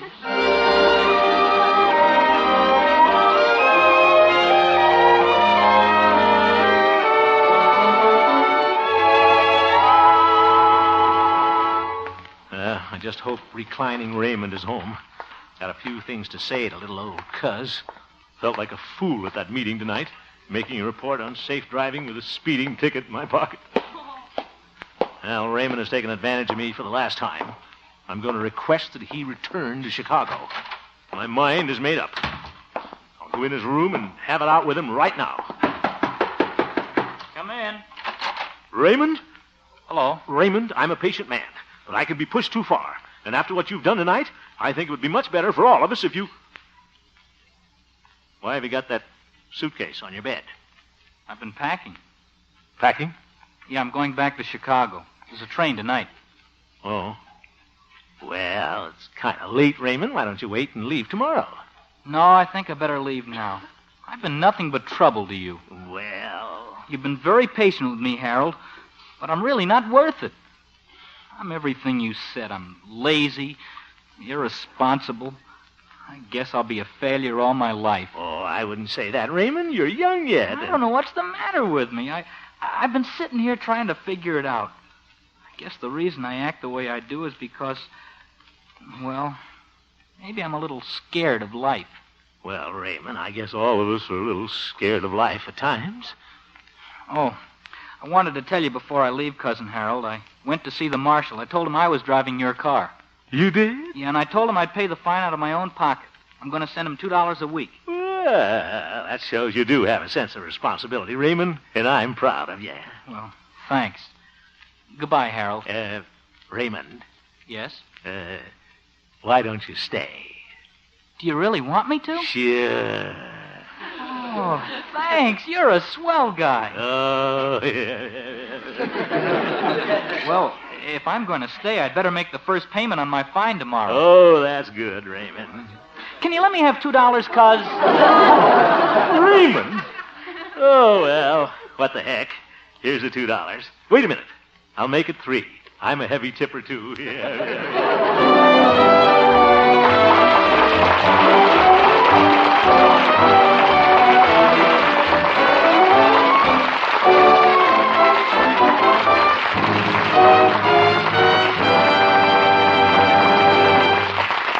You have just heard the Harold Perry Show, Honest Harold, who returns in just a moment with an important announcement. The supporting players tonight included Jane Morgan, Gil Stratton Jr., Ken Peters, and Parley Bayer, and featured Gloria Holliday as Gloria and Joseph Kearns as Old Doc Yak Yak. Norman MacDonald directed, and the music was composed and conducted by Jack Meakin. Honest Harold, created by Harold Perry, was written by Gene Stone, Jack Robinson, and Bill Danch. Now back to Harold Perry. Well, Bob, I just wanted to say that the Honest Harold Laugh Contest is over, and the National Laugh Champion will be announced next week. 170 cities throughout the country sent in their entries, and the judges are now deciding the winner. The lucky lady will be flown to Hollywood via TWA for a week's vacation, and she'll appear with us on the Harold Perry Show while she's here. So I'll see you next week, folks. Good night.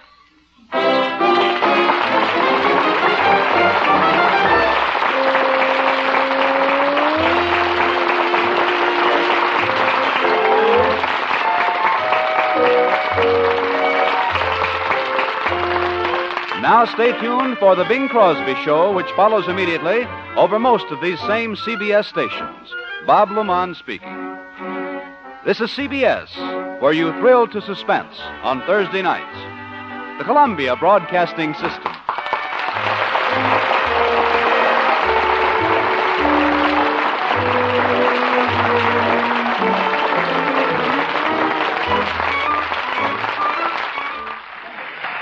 You know, everybody's working at top speed these days. The times demand the best we've got. And the best, when it comes to coffee, is measured in terms of flavor. The demands we place upon coffee today are greater than ever before. Every cup must measure up. Every sip must hit the spot. Now, not only to fill its all-important place as part of a good meal, but for the boost fine coffee gives, the lift to help you get things done. And besides that, since the shortage makes rationing necessary, each cup should make up in excellence for the cups we don't get in between. Now, to fill the bill and more than fill it, get Chase and Sanborn coffee. You'll marvel that a single cup can hold so much delicious flavor. The secret is that Chase and Sanborn is more than one coffee. It's the finer ones blended. And today, our experts are turning out the richest, most satisfying, most flavorful blend of our entire history. You want all the flavor you can get, so get all the flavor you can. Every time you part with a precious ration coupon, ask for Chase and Sanborn. Naturally, nowadays, with so many others buying Chase and Sanborn, too, your grocer may sometimes run out. If he should, please understand and cooperate. And the next time, be sure to ask again for Chase and Sanborn coffee. Hojo Radio, where the classics come alive.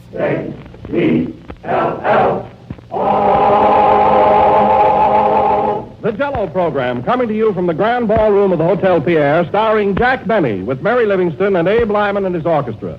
The orchestra opens the program with Gee, But You're Swell.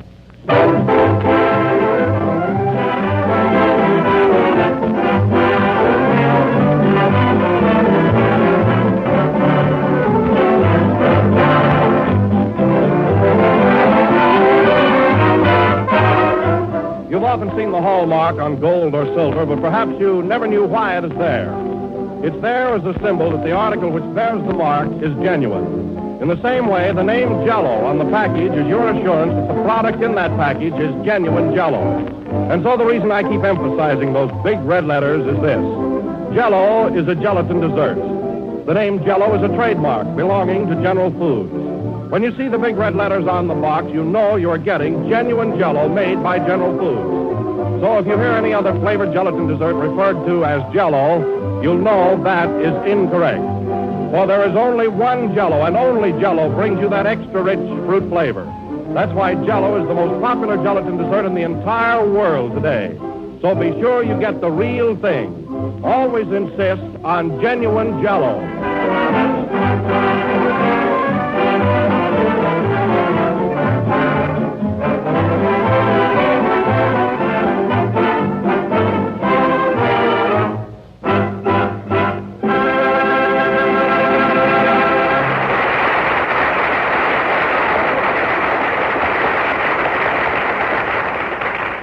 And now we bring you the man who came to New York for a rest and has to go back to Hollywood to get it, Jack Playboy Benny.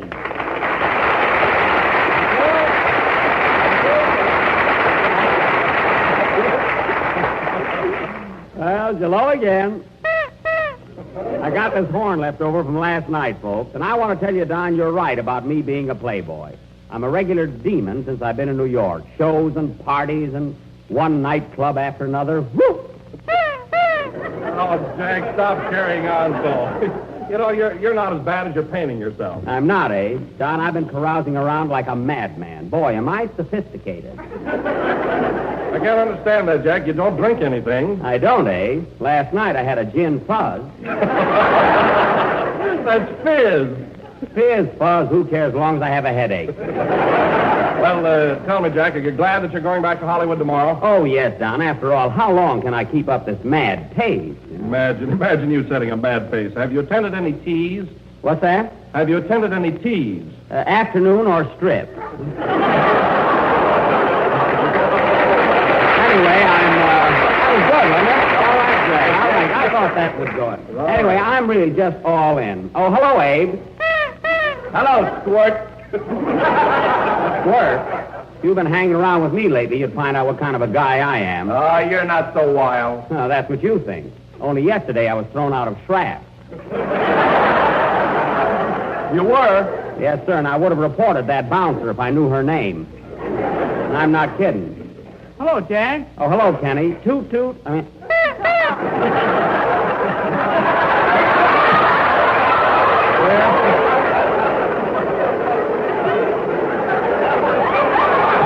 written in here, toot, toot. I forgot.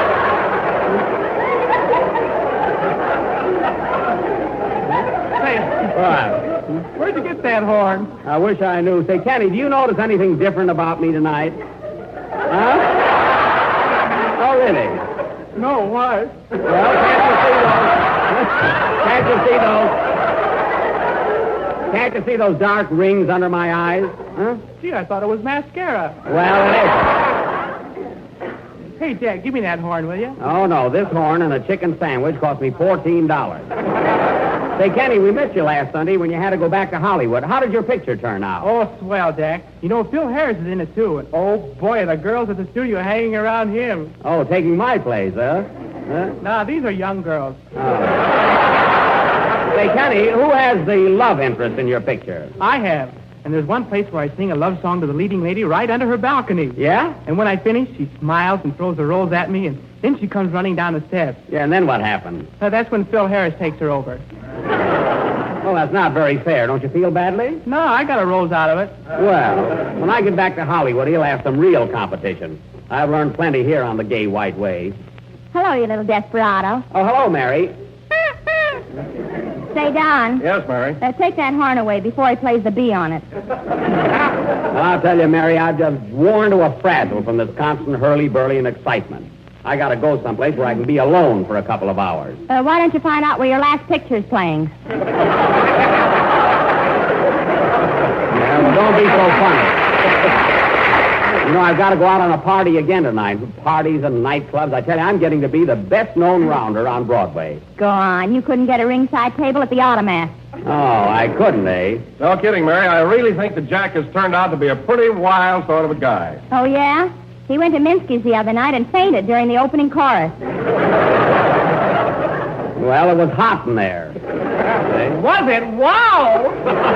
Kenny, now let's drop all this talk. I'm on the ragged edge now. And, hey, play something soothing, will you, so I can sort of pull myself together? Okay. Say, Jack, when you go out tonight, you want to try something that'll pick you right up? Sure, eh? What is it? A striker's cocktail.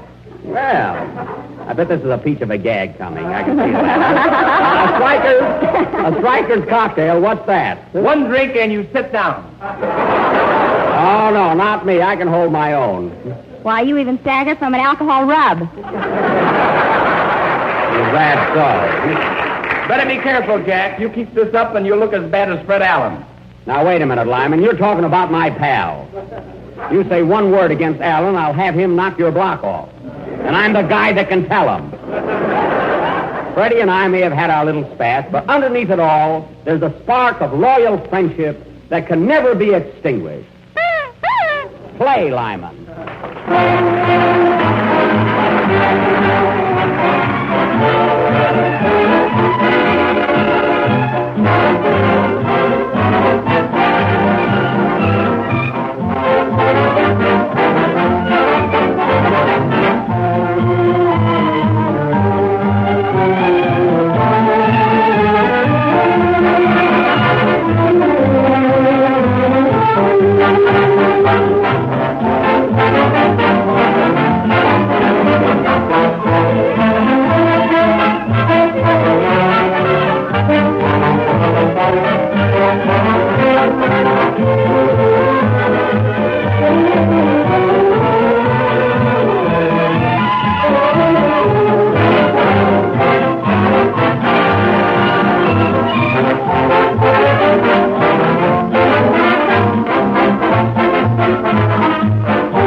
to Keep Me Warm, played by Abe Lyman and his orchestra. And incidentally, folks, Mr. Lyman is making his farewell appearance on this program tonight because we are going to Hollywood next week, among other reasons. Meaning what?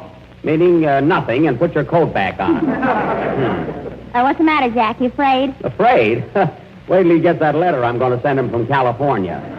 Hear that, Abe? Jack's going to write you a nasty letter. The laugh's on him. I can't read.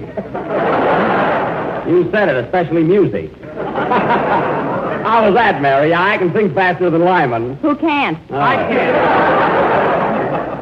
Well, I don't want to start any brawls up here tonight because it so happens we have a very distinguished guest with us. Oh, Jack. It's not you, Kenny. Ladies and gentlemen, a very dear friend of mine is visiting in New York and has accepted my invitation to attend this broadcast. We grew up together, went to the same school, and he is now the chief executive of my hometown. Ladies and gentlemen, it is a great privilege and a pleasure to present His Honor, Mayor Mansell Talcott of Waukegan, Illinois.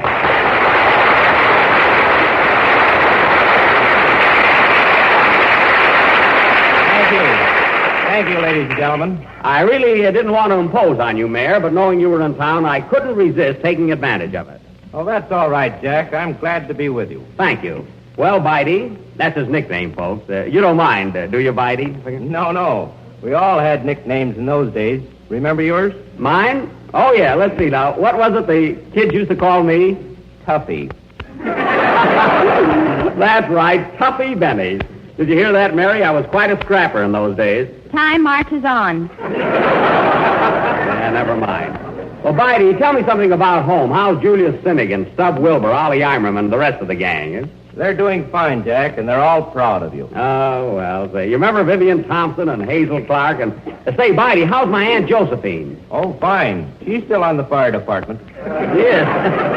Good old Aunt Joe. I can still see her sliding down that brass pole, you know. Bitey, I'll bet the town has changed a lot since I've been there. Sure has, Jack. You remember the blue suit that used to hang in the window in your father's store? Yes, I do. Well, there's a gray one there now. Probably the same suit. I told Dad to buy an awning. Yeah. Well, Bitey, now that you're here, I do want to congratulate you on the success of your political career. Thanks, Jack. You know, I bet when we were kids and went to school together, you never dreamed that you'd become mayor. You got about the lowest marks in the class, didn't you? No, next to the lowest. Oh, I thought we were tied. Not quite. Say, Jack, on your way back to Hollywood, you're going to stop off at Waukegan for a day, aren't you? I certainly am. Yes, sir. That's fine, because we're planning a celebration for you. Jack Benny Day in Waukegan. Well, thanks, Bitey. I appreciate that. I do. Now, we're not going to make a formal affair or present you with a loving cup or the key to the city. Well, I'm glad you're omitting that ceremony.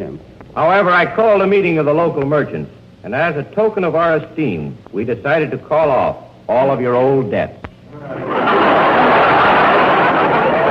Well, thanks, but I imagine they're outlawed by now anyway. Now, Bitey, before you leave, I'd like to have you meet the members of our cast. I know they're eager to meet you. First, Mary Livingston. Mary, this is His Honor, Mayor Talcott of Waukegan. How do you do, Mayor Talcott? Hello, Mary. Say, Jack, is that a real mustache? Yes, it is. Quiet. Gee, there's not much of it, is there? Mary. Now, Bitey, I'd like to have you meet our orchestra leader. Not that it'll improve your social standing. Anyway, this is Abe Lyman. How do you do, Mr. Lyman? Glad to know you, Your Majesty. Hey, that's Your Honor. Go on, Your Honor, as a judge. I ought to know. There, you see what I'm up against? And this is Kenny Baker, our tenor. Well, hello, Kenny. How's that wonderful voice? If you'd listen in every week, you'd know. Kenny! Now, come here, Don, and don't embarrass me by asking the mayor if he likes Jell-O. Bitey, this is Don Wilson. I'm very glad to meet you, Don. How do you do, Mr. Mayor? That's better. At least Don got the title right. Yeah, but we got the laugh. Now, go away. Well, Bitey, it's about time for Lyman to play a number, so how about you and I sitting down and having a little chat? Or you and me, rather. Which is correct, Abe? You and I or you and me? You and him. Don't drag me into this. Play, Lyman. Come on, Bitey. Right with you, Jack.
and his orchestra. And now, ladies and gentlemen, as our feature attraction tonight, in honor of my boyhood friend, Mayor Mansell Talcott, and also to revive memories of our youth, we will go back through the years and reenact a day in our lives when I was just a kid helping my father in his department store in Waukegan.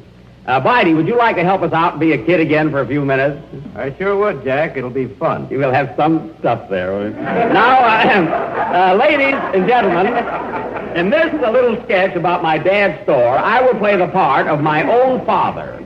And I've engaged little Junior O'Day to play the part of Jack Benny the child, as I am too modest to repeat the many clever things I said when I was a kid. Gee, I was bright. Well, let's get started. Mary, would you like to be a customer in my father's store? Not at his prices. I'll give you a discount. Kenny, while we're fixing up the store and moving in the merchandise, you can sing your song. Huh? All right, Jack, but don't be too noisy. We won't. Sing, Kenny. Come on, fellas, give me a hand on this, will you?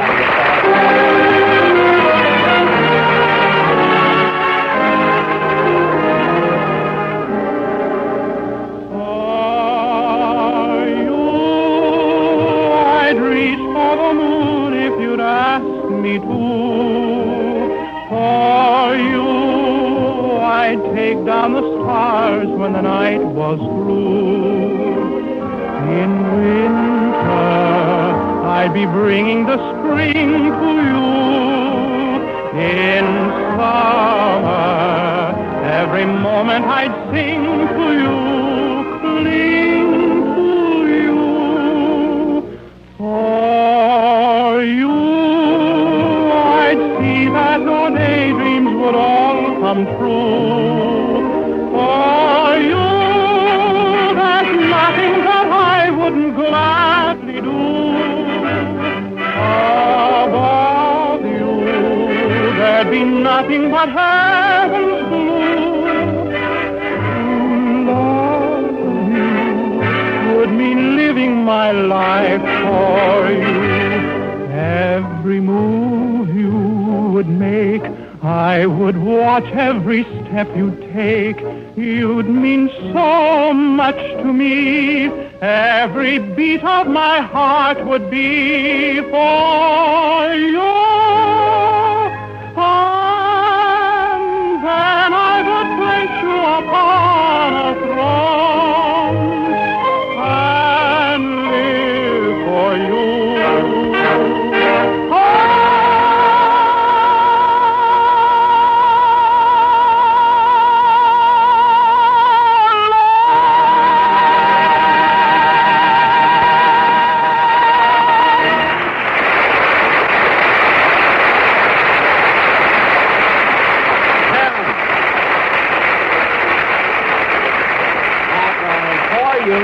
For you from Kenny's picture, The King and the Chorus Girl. And Kenny, I want to tell you that week's vacation did you a lot of good. I mean, your voice sounds sweeter and more melodious than ever. Yeah, don't it? Yeah. And now, ladies and gentlemen, we take you back about 25 years to the thriving little town of Waukegan. The scene is the Benny's department store, more widely known as the Emporium, on South Genesee Street. Now, remember, folks, I play the part of my father. Let's go. Curtains. Music.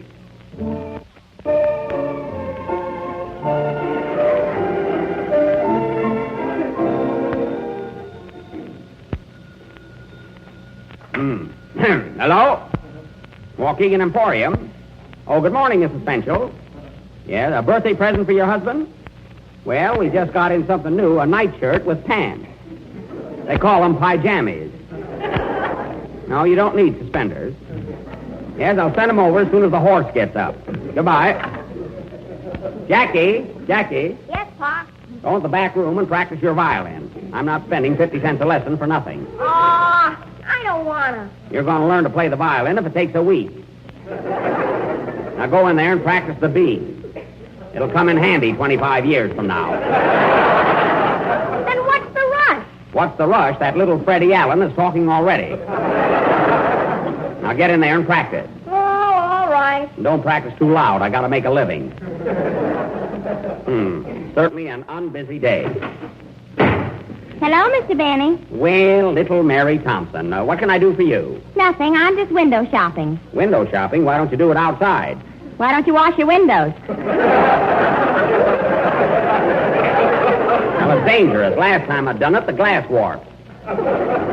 Say, how's that suit I sold your father? The coat and pants are fine, but the vest drags on the ground. Well, just tell him to tuck the vest in his trousers. He did, but his foot got caught in the pocket. And you can't blame the suit if he's clumsy. Close that door, Jackie. You know, Mary, someday that kid of mine will be a great violinist. Well, right now he's lousy. Avy, get away from that door.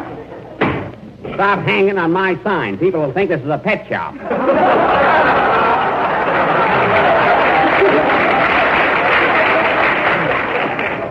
Good morning, Mrs. Wilson. What can I do for you? I have a complaint to make, Mr. Benny. You have? Yes, I washed that tablecloth you sold me, and now it's a scar. Oh, that's too bad. Wash it again, and you got a handkerchief. Mary. There's your little boy, Donald. How old is he now? 19 months. Well, what a cute little rascal.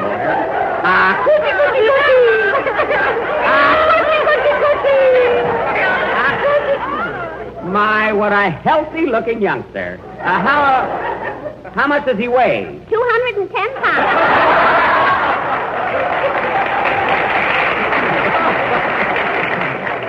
210 pounds. Well. And look, he's got 6 delicious chins. Turned as he ate. Well, does he talk yet, Mrs. Wilson? Does he? Darling, say something for Mr. Benny. Glub, glub. Oh. Now, come on, Donald. You can do better than that. Strawberry, raspberry, cherry, aubrey, lemon, Come on, baby. lime. Now,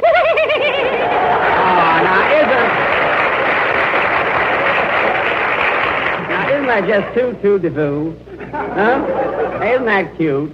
I wish his rattle was heavier so I could sock him. Well, just wheel him under the chandelier. It looks shaky. Well, I guess I'd better take him home. Yes, goodbye, Mrs. Wilson. Bye. Jackie, not so loud. Good morning, boys. Hello, Mr. Benny. Say, where's Jackie? He's in the back room practicing. Can he come out and play ball with us? No, he can't, Mansell. All you think of is playing ball. How do you ever expect to become mayor of this town? Don't worry, I'll make it. Well, you can have my vote now if you'll buy a suit. That's fine. I'll be able to put the city hall in my vest. Don't be so fussy. Oh, please, Mr. Benny. Won't you let Jackie come out and play ball with us? I said no. Oh, gee, we need his violin for a bat.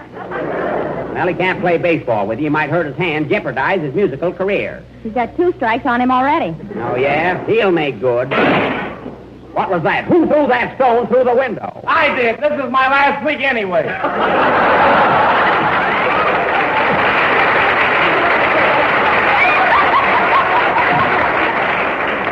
That's Abe Lyman again. Well, run along, all of you kids, and stay out of here.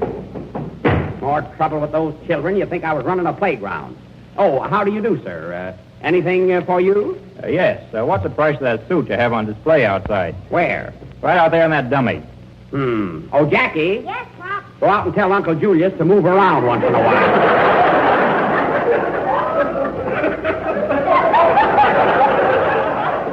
Anything else, sir? Yes. How much is Uncle Julius? Get out of here. 23 skidoo. Mrs. Well, that was good in those days. It's a fine store. It's been 3 weeks since I heard the cash register ring. And the good old summertime, I'm selling a central line. Hello, Sandra. Well, Mr. Schlepperman, the traveling salesman. Say, did you hear that applause? You think it was your hometown? It will be if I don't get my expense check. Well, Schlep, what line are you handling this year? Mr. Benny, have I got a swanky line of suits? Nifty with a capital nif. Well, I don't know. Everybody's complaining about that last lot of suits you sold me. And what's the complaint, honey child?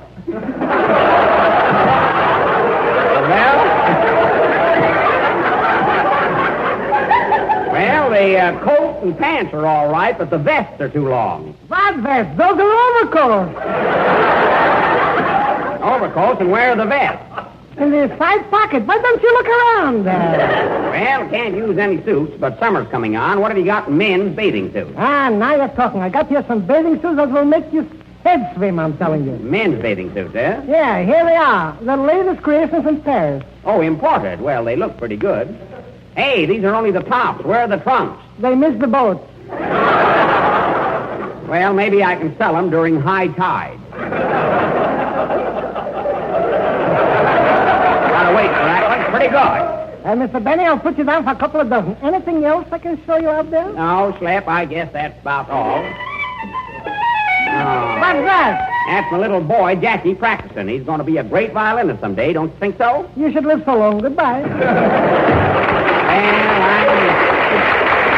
I'm sorry I gave him an order. Now, Jackie, it's time to close up and get home to dinner. Okay, Pop. Blow out the lights, son, and let's go. In the good old summertime, in the good old... Hey, that song is pretty popular, isn't it, Daddy? #1 on the hit parade. It is? Yep, it passed Pony Boy last week. Well, come along, son. Let's close up and go home. In the good old summertime, in the good old summertime. Oh, Daddy, look. There's still a customer in the store. Well, lock him in. We'll get him tomorrow. In the good old summertime.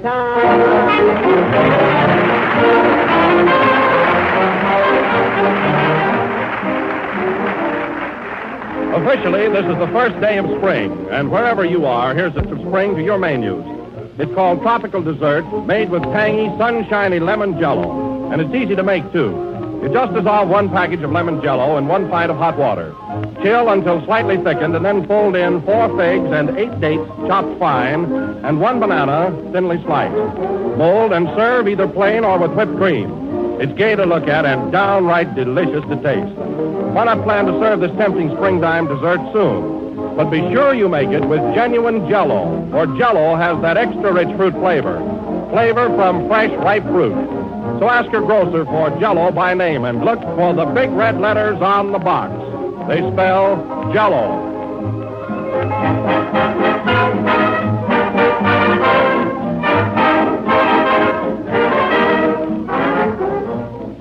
The last number of the 25th program of the new Jell-O series, and we'll be with you again next Sunday night at the same time, broadcasting from Hollywood, California.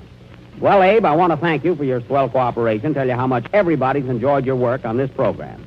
And I'm going to tell everybody on the coast that you're not as tough as we made you out to be. Well, I don't know about that. I'm pretty... Quiet. Well, Slap, it's been nice seeing you again, and I hope you come out to California. Well, you never can tell, Jackie boy. I got a trailer.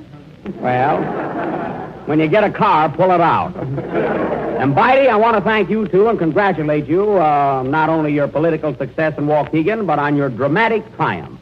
Thanks, Jack. And by the way, don't forget to forward all of my fan mail to Waukegan. What street address? They know me there. Oh. Well, folks, looks as though we'll have to leave you now. Say, Jack. What, Mary? Is Mayor Talcott married? Why, certainly. Oh, then I'll go out with Lyman tonight. Yeah, good night, folks.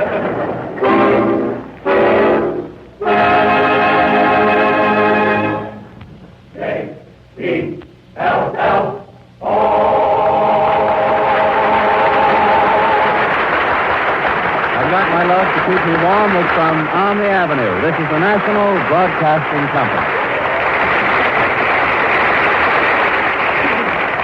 All right, everybody. It's time to sound off for Chesterfield. Sound off! Sound off! Sound off for Chesterfield! From Maine to California, smokers are changing every day. All over America, there's a swing to Chesterfield with this great new thing. Mildness plus, no aftertaste. Mildness plus, no aftertaste. No unpleasant aftertaste in Chesterfield. That's right. Science discovered what you can prove. You better get into the smoking groove. For Chesterfield now sets the pace with no unpleasant aftertaste. Chesterfield. Chesterfield. Chesterfield. Chesterfield. Milder, milder, milder, milder. Chesterfield. That's right. The best cigarette for you. That's right. The best cigarette for you. That's right. So here's what we want you to do. Right now. Yes, here's what we want you to do. Right now. Sound off. For Chesterfield. Sound off. For Chesterfield. Try a pack of Chesterfield. Do it. Today. Stay tuned to Hojo Radio. The Harold Perry Show.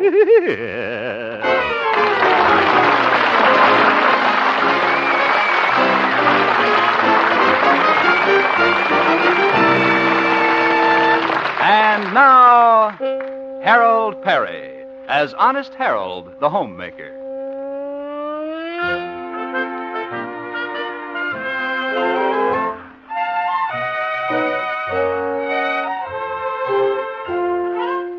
Well, Honest Harold, the homemaker, has a new problem on his hands these days.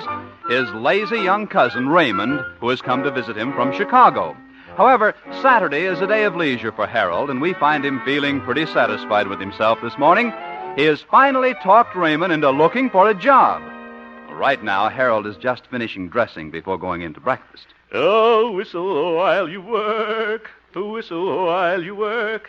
Well, this new plaid vest looks pretty good. Harold, you're quite a fellow. There was a young man from the West who loved a young lady with zest. So hard did he press her to make her say yes, sir, that he broke 3 cigars in his vest.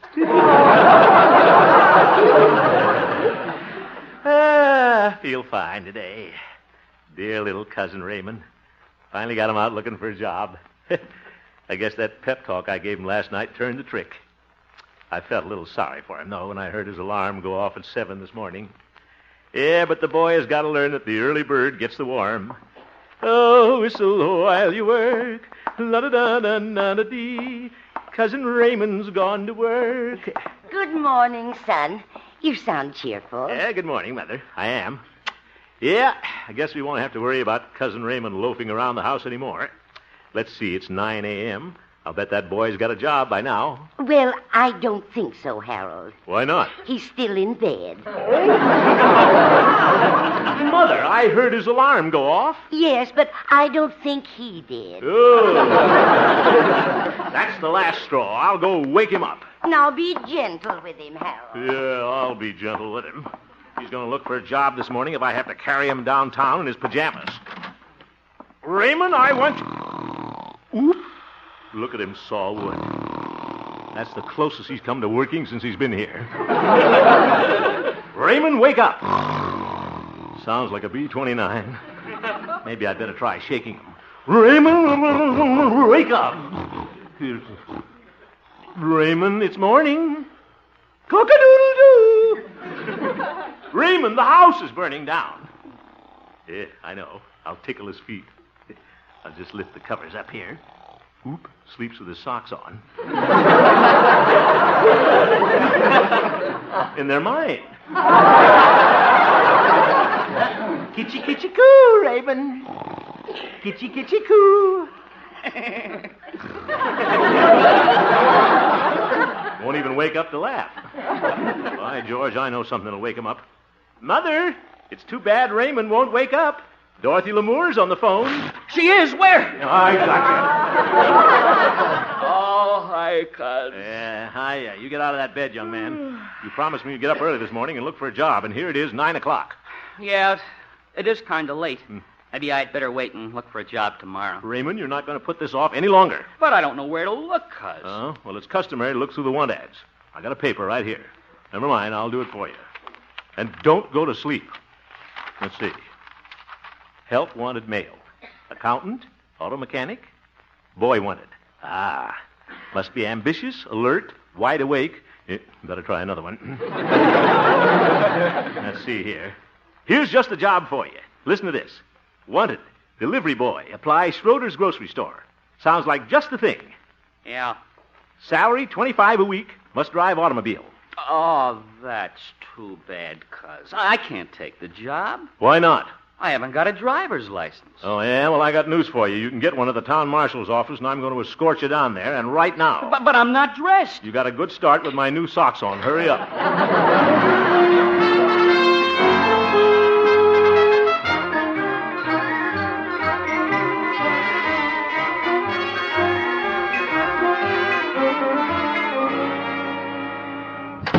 Yeah, there's Pete the marshal behind the desk. Pete, I want to talk to you. All right, Harold. What can I do for you? I want to get a driver's license here for my cousin. Oh, yes. Your cousin from Chicago. Howdy, boy. Hello. Pete, will you get a move on? Raymond wants that license today. All right. First, I got to test his vision. Now, where did I put that eye chart? Oh, Shaw.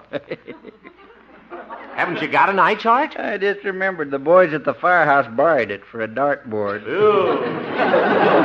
Well, it don't matter. We'll just use this calendar here on the wall. Calendar? Back up, sonny. All right. Whoa. All right, now I'll test your vision. See this picture on the calendar? George Washington crossing the Delaware. Yes. How many men in the boat? 12. Correct. Now, who's that fella standing up? Everybody knows that. It's George Washington.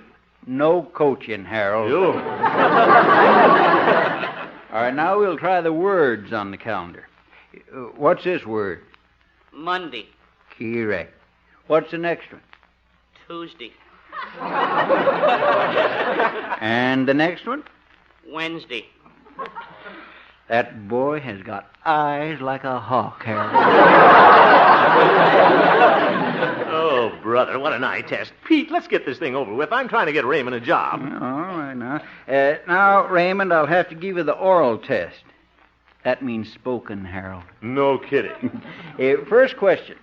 Raymond, suppose you wanted to make a left turn, and you had your hand out, and Harold's car pulls up at the intersection. Who has the right-of-way? I do. You do not. Anybody knows I'd have the right of way. Not if the boy had reached the intersection first. Harold, how did you ever get a driver's license? Well, I passed this driver's test 6 years ago. 6 years ago? Got news for you, boy.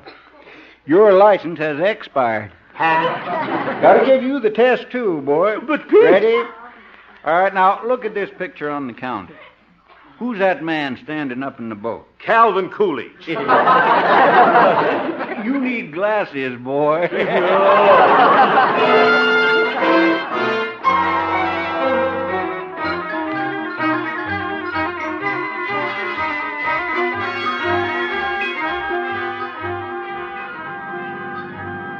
Gosh, Raymond, it's after 10 o'clock. I thought we'd never get away from Pete. Yeah. Well, anyhow, I'm glad you passed your driving test, Raymond. Thanks. Too bad you didn't pass yours. That'll do, Raymond. I'll pass it tomorrow. Oh, there's Schroeder's grocery store. You can pull up in front there. All right. Now, look, Raymond, I know you can get this job if you really go after it. And remember, first impressions are very important. Now, when you go in to ask Mr. Schroeder for the job, what are you going to say to him? Mr. Schroeder, you don't want to hire me as the delivery boy, do you? No, Raymond, you got to sell yourself. Be dynamic. Don't take no for an answer. If he tries to stall you, put your foot down. Put my foot down. Yeah. All right, cuz. I will. I'll be right back. Guess I finally woke Raymond up. Yes, sir, this may be the beginning of a whole career for Raymond. He'll go in and get this job. He'll be a delivery boy for a while. Then he'll get promoted to clerk, then banana buyer, then manager, and eventually he'll own the store. Someday he'll be president of a whole chain of grocery stores. We'll get all our groceries wholesale. Our little Raymond, a captain of industry. Well, I'm back, cuz. Raymond, did you get the job, my boy? Nope. What? What happened? Well, I put my foot down like you told me. But I stuck it in a case of eggs. Schroeder chased me out of the store. He did? He said he's going to charge the eggs to you. Come on, Raymond, we'll look someplace else.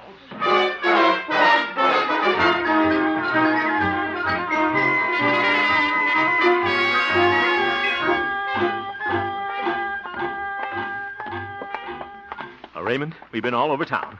This is our last chance to get you a job. Yeah. Funny, I didn't think of this before. Hiring you as my assistant at the radio station. Now, you can help me on my 9 to 10 homemakers program. 9 to 10? Oh, I like those hours. Yeah. Raymond, we work all day preparing the program. Oh. What's my day off? For heaven's sake, you haven't even got the job yet. Now, I'll go in and talk to the manager, Stanley Peabody. Oh, yeah. Station KHJP. I'll connect you. Oh, there's Gloria. Hi, babe. Hi, Raymond. Good morning, Gloria. Oh, good morning, Harold. Mr. Peabody in? Guess what, Gloria? I'm going to work here. You are? Oh, that's wonderful, Raymond. Yeah. Why, we can go to lunch together every day. Gloria, is Mr. Peabody... And, Raymond, we can go out in the afternoon and get an ice cream cone. Well, what flavor ice cream do you like, Gloria? Chocolate? No, Raymond. Strawberry? No, Raymond. Pistachio? No, Raymond. Banana nut? No, Raymond. Cut that out.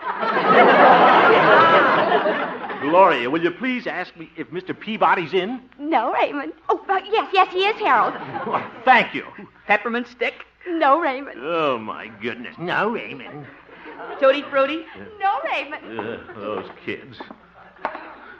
Breeze there a man with soul so dead who's never said I should have stood in bed? Let me see. How can I handle this now? Well, I'll just tell Peabody he can hire Raymond as my assistant, or I'll take my program elsewhere. Yeah, that'll throw a scare into him. Yeah?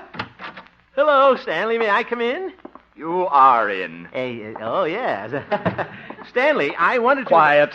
Can't you see I'm drinking my yogurt? Yes, sir. He's so sour the yogurt ought to be drinking him. Look at his Adam's apple go up and down. Looks like a turkey that swallowed a yo-yo. There. You didn't finish it, Stanley. There's some in your tie. Never mind. What is it, Hemp? Well, Stanley, I wanted to ask a little favor of you. What's that? I think I need a little help on my program. You certainly do. I've heard it every day this week, and the only time I liked it was this morning. But wait a minute. This is Saturday. My program wasn't on the air this morning. That's why I liked it. What a sneaky thing to say. Honest, Harold, the homemaker. I don't see how the housewives stand your program with all those corny jokes. Corny jokes? Yes. Like the one you did yesterday on your gasoline commercial. How do you make Auntie freeze? Take away her pajamas.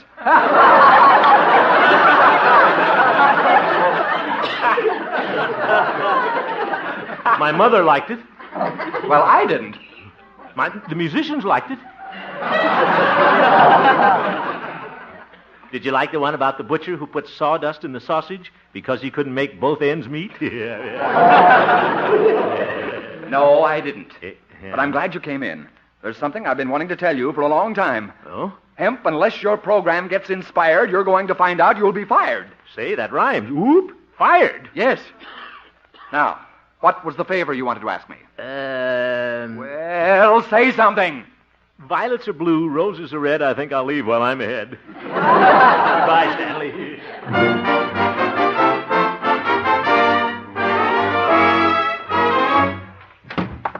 Mother, I'm home. Oh, hello, Harold. Would you like a glass of milk and a cookie? Yeah, thank you, Mother, but I'm not hungry. Oh, Harold, Dr. Yancey phoned a while ago. Oh? What did the old horse doctor want? I told him you were down trying to find Raymond a job, and he said he'd let you know if he got any ideas. Well, I'm not going to hold my breath. What are we going to do with Raymond, Mother? He's 22 years old, and he hasn't gotten anywhere. Well, after all, Harold, he's just starting at the bottom. Yeah, trouble is he likes it so well it looks like he's planning to stay there. Oh, Harold. Uh-oh.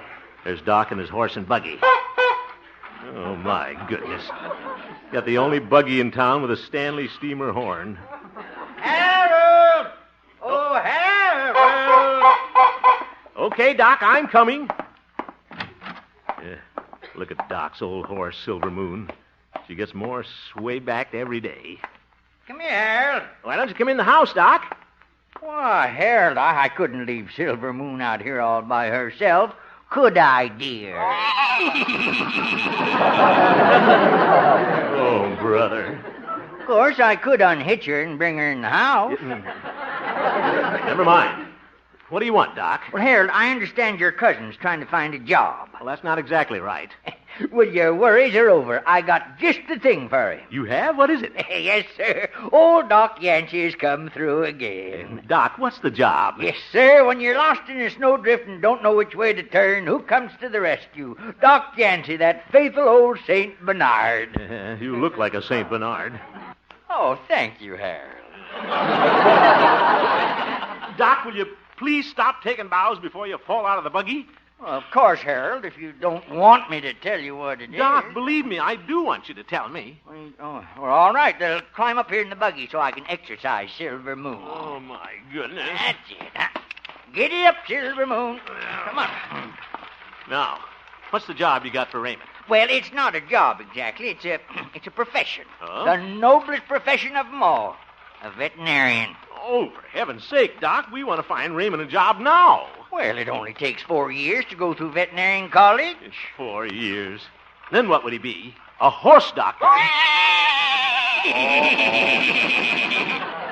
Now you've gone and hurt her feelings, Harold. It's all right. He didn't mean it, Silver Moon. Oh, my goodness.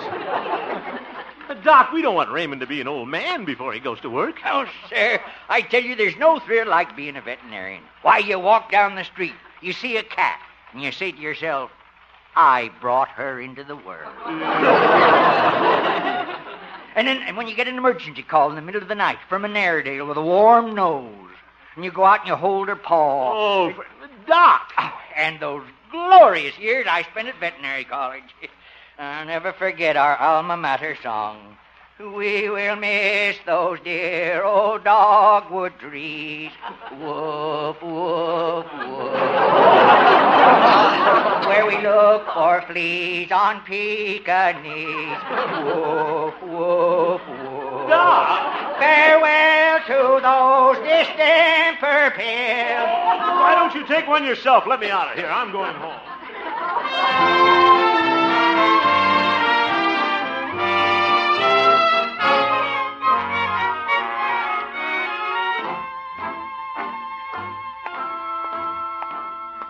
Wow. That's one buggy ride I'm glad to walk home from. And Doc. And look for fleas on Pekingese. Probably got a couple on me after riding in that buggy. Wanting Raymond to be a veterinarian. Well, I give up. I'll never find that boy a job. Is that you, Cuz? Raymond, you're up. Harold, I found a job. Huh? Yes, I did. Hey, wait a minute, Raymond. Let me sit down. I've had a hard day. Oh, you say you got a job? Well, not exactly, but I just saw an ad in the afternoon paper. Oh, let me see the ad. Wanted. Ballroom dance instructor. Male. Theodore's Academy of the Dance. What's this? Easy work. Monday, Wednesday, and Friday off. That's the kind of job I've always wanted. Yeah, I can understand that. I think I'll go down there right now. Just a moment, Raymond. That ad sounds like a racket to me. Gee, Cuz, this was my chance to do an honest day's work. Honest day's work. Well, I'll tell you what I'll do, Raymond. I'll go down there with you and investigate this thing. If it sounds all right, you can apply for the job. Oh, thanks, Cuz. Gosh, I'm a dance instructor. Charleston, Charleston, da-da-da-da-dee-dee. Da-da-da-da. Oh, come on, will you?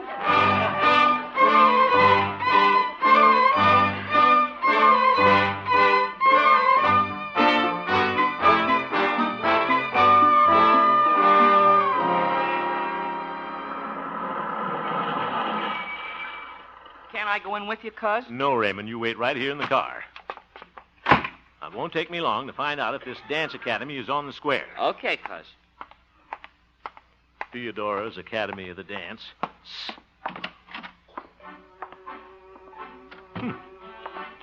Look at all these pictures in the reception room. Who's that in the bell-bottom trousers? Oh, Rita Hayworth. Guess Theodora's in the other room there, giving some sucker a tango lesson. Uh-oh, here she comes. Well, a dance lover. Huh? Welcome to Theodora's Academy of the Dance. Oh, thank you. Miss Theodora. What kind of dancing lessons are you interested in? Well, I'm... Don't tell me. Let me guess. Let's see. I would say you're the Latin type. Long sideburns. I just need a haircut, I guess. I can just see you doing a languorous tango like this. Step and step, glide, and keep your back straight. Miss. Step and step, glide. Don't watch your feet, please. Feet? Step But, miss, just a minute. I don't want to... Oh, you look like a good Kong material, too. Oh? 1 and 2 and 3, kick. Oop, 1 miss. and 2 and 3, kick. Oop, 1 miss. and 2 and 3. Will you please light somewhere? I want to talk to you. Of course. I didn't come here for dancing lessons. You see, I saw your ad in the paper for a dance instructor. Oh, of course you're applying for the job. What? Lucky Theodora. I didn't dream you'd be so charming. Yeah, but, miss, you don't get... Who would have thought Melrose Springs had such handsome men? Yeah, well, well, there are a few of us, I guess. And where did you get those beautiful brown eyes?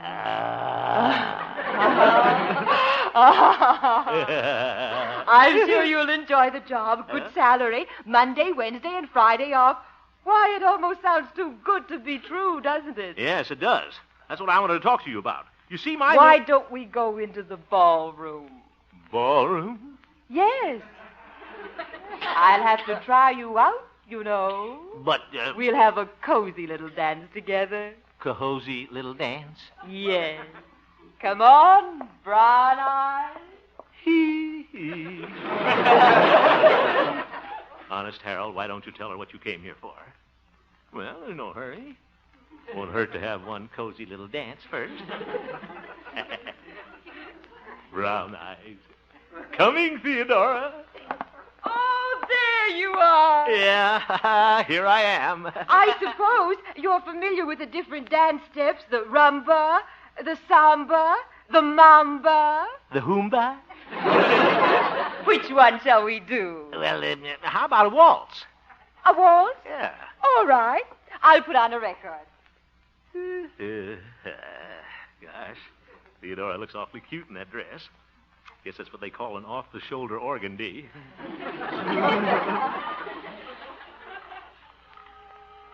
Oh. There we are.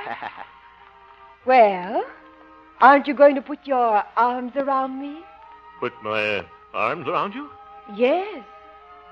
If we're going to dance. Oh, dance. Yeah, all right. That's it. Hope my hand isn't too cold on your back. Oh, I don't mind. Cold hands, warm heart.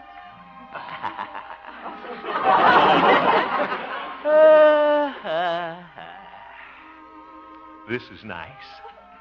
Yes. Shall we start to dance now? Of course. Well, here goes. 1, 2, 3. 1, 2, 3. 1, 2, 3. Why, you're a beautiful waltzer. Can't count very well, though. Yeah, I'm not bad, I guess. I did win second prize last year at the Moose Costume Ball. Really? Yeah. I'd have won first prize, but it was kind of hard to dance in that moose suit. You know, you haven't told me your name yet. Oh, Harold Moose. Harold Hemp. Harold. Yeah. I could follow you better if you held me a little closer. Closer? All right.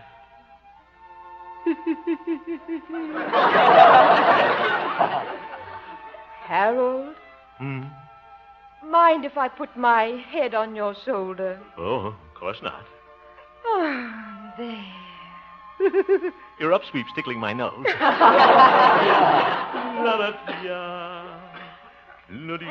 That's nice. Your voice has a lot of timbre. Timber? Well, I used to work in a lumber camp. Oh, if you were the only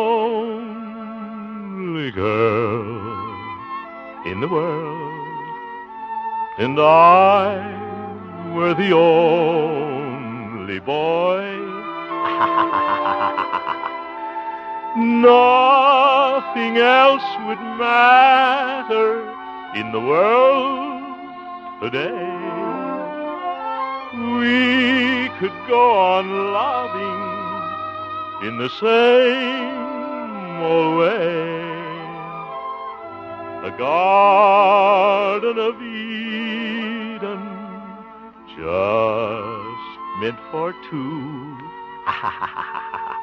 could nothing to mar our joy.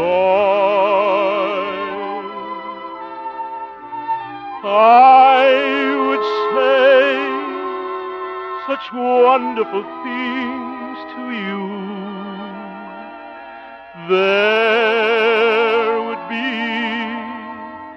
such wonderful things to do. If you were the only girl in the world, and I were the only boy.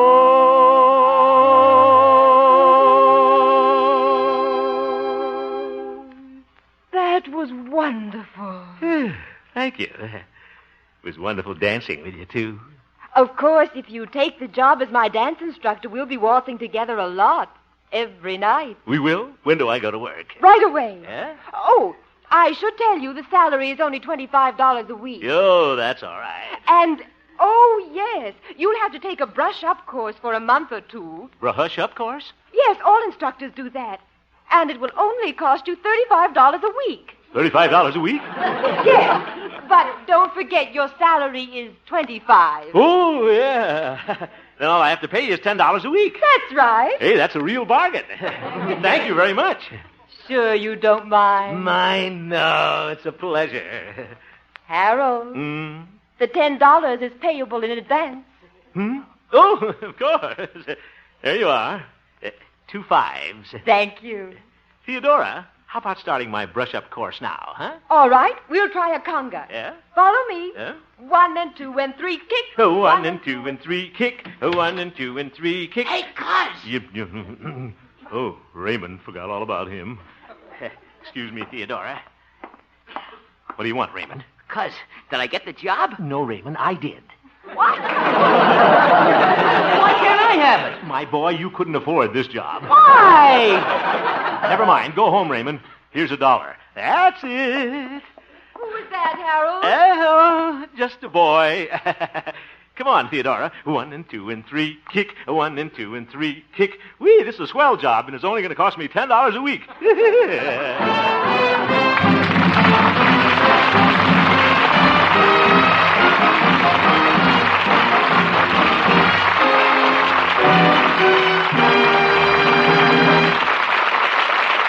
You have just heard the Harold Perry Show, Honest Harold, who returns in just a moment with an important announcement.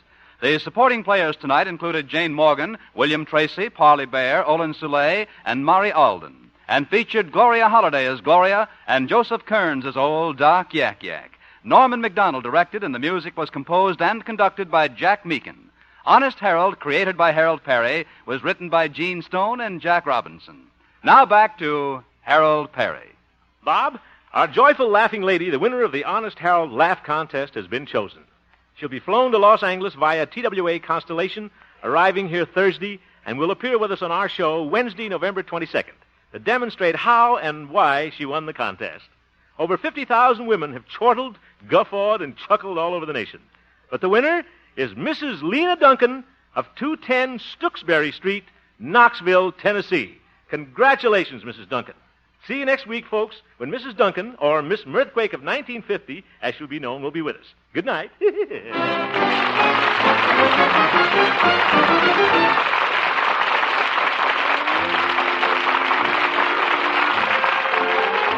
Now stay tuned for Bob Crosby and Tony Arden as Bing Crosby's guests on The Bing Crosby Show, which follows immediately on most of these same CBS stations. Bob Lamont speaking. This is CBS, where the dramas of the lineup are heard every Thursday evening. The Columbia Broadcasting System.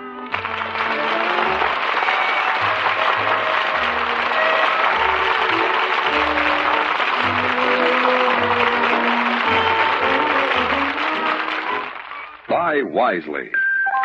Buy for flavor. Buy Del Monte. Del Monte, the brand you trust for flavor in so many good foods. Hojo Radio, we're your old-time radio headquarters. Stay tuned.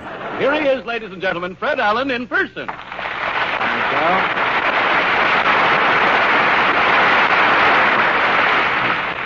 Thank you, and good evening. Oh, Harry, they What's give happened, us Fred? the old stuff last night. The old I'll leave a nasty note for John in the morning. But these wobbly music stands here. You'd have to have St. Vitus dance. To play on a thing like that. But thank you, and good evening, ladies and gentlemen. Not that we haven't musicians who have St. Vitus dance in the band already. Full of them. You don't know, when they stand up, it looks like Roseland with instruments. Well, thank you. Thank you. You're just in time, lady. Those ladies come in. Do you want to read the opening over again? No trouble at all, madam. Just a word to play. This is Mr. Bonzel, who announces the program. My name is Alan. He has just introduced me. From now on, 59-minute lull and 4 commercials. And good evening, ladies and gentlemen. Yes, Harry?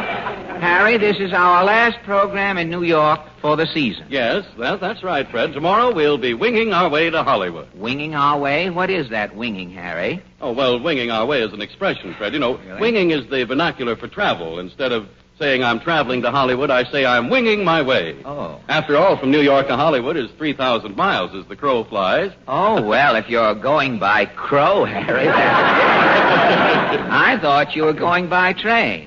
So in your case, winging is the word. Well, now, wait a minute. After all, if the letters are in there, you might as well pronounce them. There, you take that G, has been in winging a good many years. Tonight we call it winging, and you give the little G a workout. Doesn't hurt it.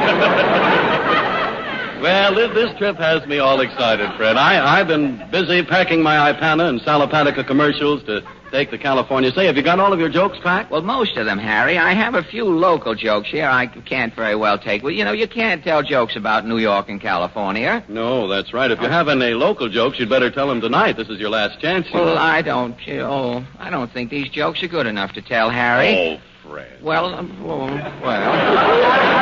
one of them is about Mayor LaGuardia rushing to all the fires, and one night a false alarm came in. False alarm. Did the mayor go? Yes, but he heard it was a false alarm, so the mayor went incognito.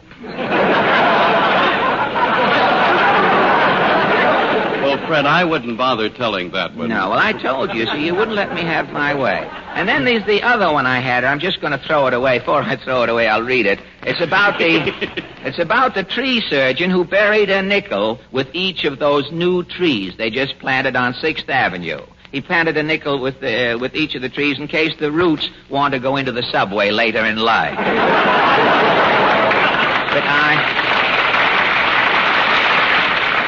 Thank you. If we had any sense, that's where we'd stop the program, right? It sort of confuses me because my next line I says I wouldn't don't bother with that. That took 5 seconds. We may as well turn then to the latest news of the week. Ipana News presents The World in Review.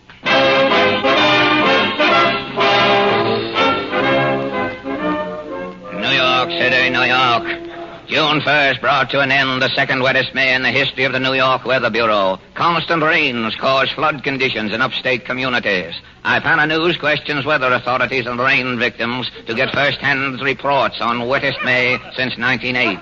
First, the official explanation of the 17-day deluge is given by the head of the State Weather Bureau, Mr. Ragu Seep.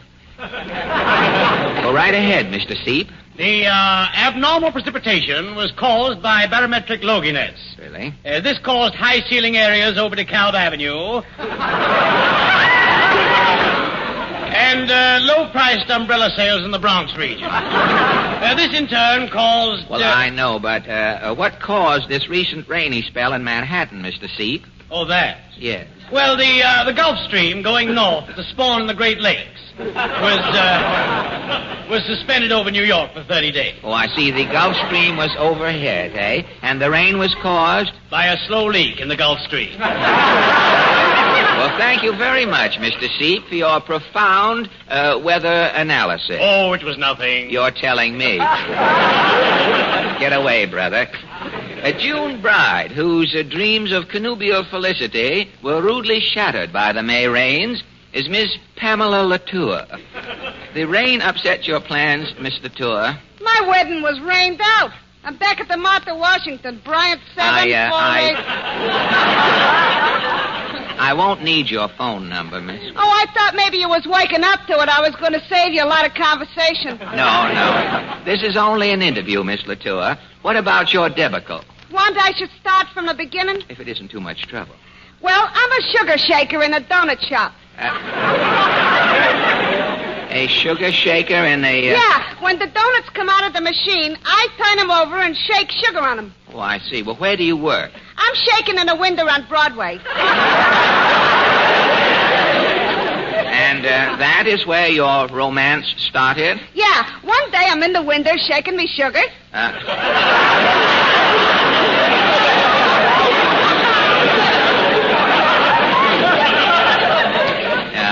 Well, this swell-looking guy outside starts giving me the ogle. Well, we start horsing around. Kidding, you mean? Yeah. He starts pressing his nose against the window. Oh. I'm shaking sugar on it from the inside. And he's licking the window. I'm dying laughing. Oh, he must have had a director. He couldn't think that up himself. I can imagine. Well, he sees I got a sense of humor. Yeah. And after a little sparring, we start going around together. Yeah? The first thing I know, he's proposing. Proposing what? Marriage. Oh, I see. So I start running around to the 5 and 10s and bargain sales getting me torso ready.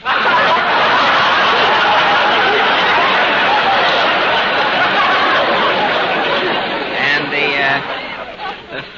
the fatal day arrived? Yeah, I'm the blushing bride, and the whole outfit, including the blush, cost me $9.85. You were a montage of bargains.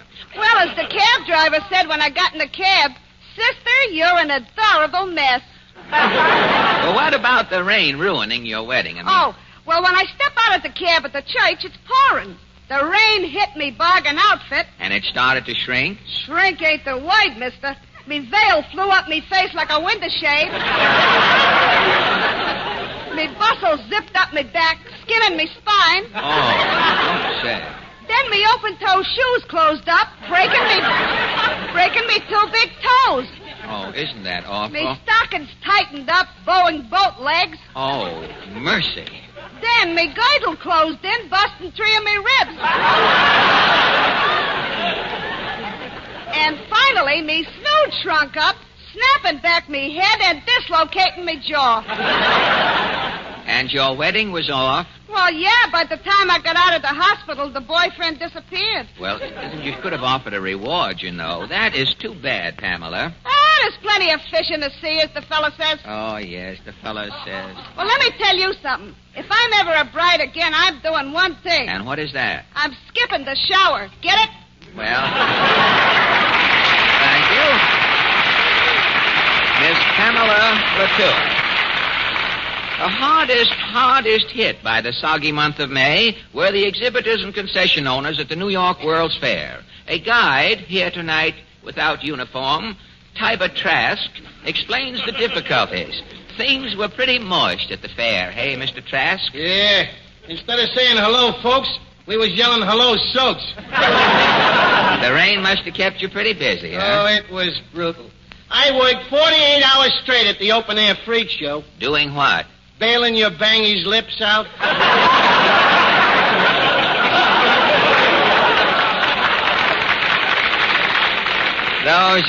Those Ubangi's lips ship water, do they? Do they? If I didn't keep telling them to exhale, them Ubangi's would have drowned it.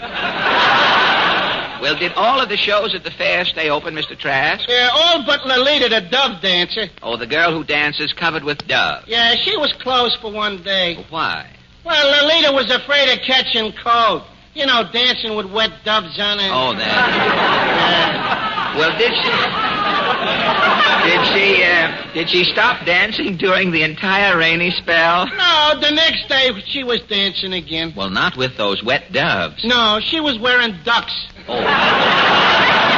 Well, were the nightly fireworks at the fair postponed during the rain? No, they wasn't postponed. They shot him off, but it was a fiasco. Oh, a fiasco? How do you mean? Well, skyrockets was going up about 2 feet and falling down plunk.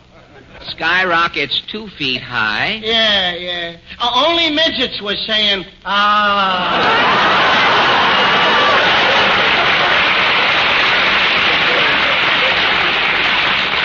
A new low in pyrotechnic ejaculation. Well, thanks a lot, Mr. Just a minute. I ain't finished yet. Oh, you're not? No, you see, me and 2 other guys wrote a song about the rain at the fair. Well, fine. I'd like to hear it sometime. You're going to hear it right now. Well? 1, 2, fellas. 1939, all our prospects were fine, till the wind and the rain hit the fair. The Trilon's peak disappeared the last week from the wind and the rain at the fair. It's now a new year, once more the fair is here. Each morning we all kneel in prayer. We kneel in a prayer. Don't let it rain is our daily refrain. In the wind and the rain at the fair. It's Flushing. Thank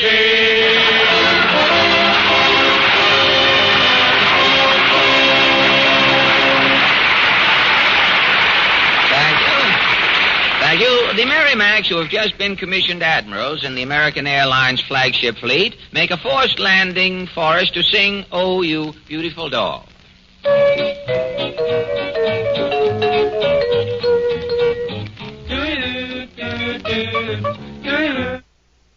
Thank you. Tonight, ladies and gentlemen, tonight we'd like to inaugurate a new week. Fred, a week? Lower those eyebrows, Herschel. The calendar is full of weeks. Weeks like Be Kind to Your Aunt Minnie week, Don't Push Old Ladies Off of Streetcars week, Eat More Fudarakasaki week.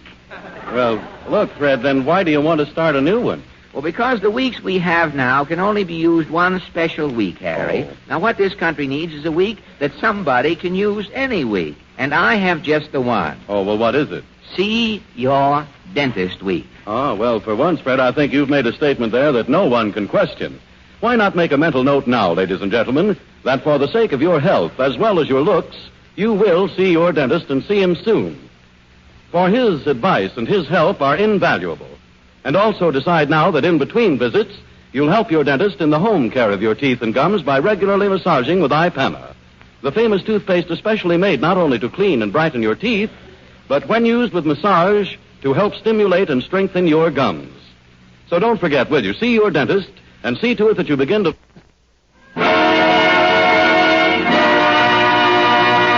Thank you. And now, ladies and gentlemen, our guest tonight is a brilliant... Oh, hello, Portland. Hello.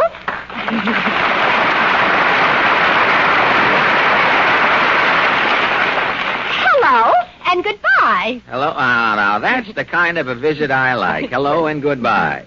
You know, with most people, what happens between hello and goodbye is a waste of time. Oh, but I'm not going. Oh, well, then why say hello and goodbye? Well, hello for me and goodbye for Mama. Well, goodbye for... Yes, Mama read in the paper that you're going out to Hollywood. Yes, we're leaving tomorrow. We're going to do our next 3 programs in California. And Mama says you're going to make a picture with Jack Benny. Well, we're going to start a picture.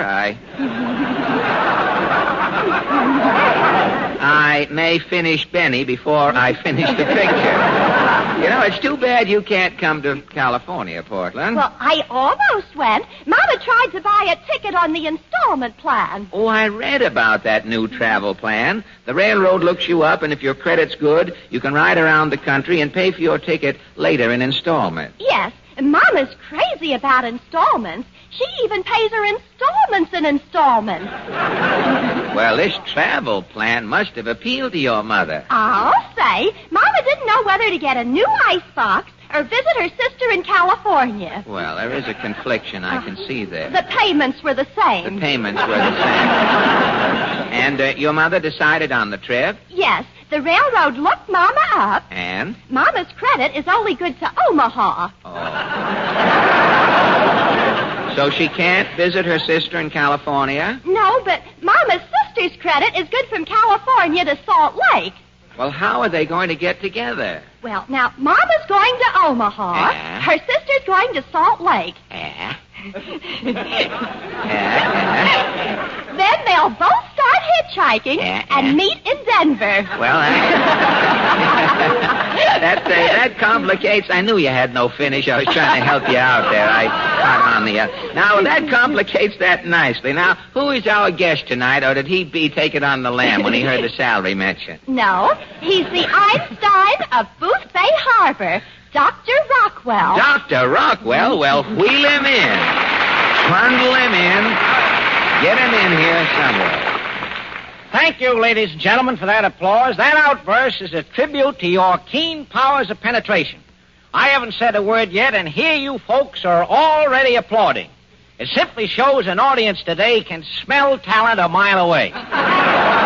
Well, good evening, Doctor. Just a minute, Fred. I just thanked those folks for that applause. Now it's their turn to thank me. Well, why should they thank you? Why not, Fred? An audience derives more real benefit from its own applause than the actor does. Well, how do you mean? Well, take these people here tonight. I peeked out while you were talking, Fred, and there they all sat, all slumped over in their seats, their organs all cramped together out of position, their circulations retarded, their heart action slowed down. Yeah? But the minute I stepped out here, these folks set up to applaud. And what happened? People's spines were thrown back into place. Then, clapping their hands together, started the blood coursing through their veins. And their heart, lungs, spleens jumped up and said, "Let's go." Why, the lifespan of these people here tonight's going to be lengthened 10 years. And who have they got to thank? Dr. Rockwell, maker of fine cigar ashes since 1889. Now, wait a minute, Doc. The actor certainly must derive some benefits from his reception. It must bolster his ego or something. No, you're wrong, Fred. The actor really suffers. The actor suffers? How do you mean? Why, that applause goes to the actor's head. His head swells up. His mouth gets bigger. He starts talking too much, and he's through.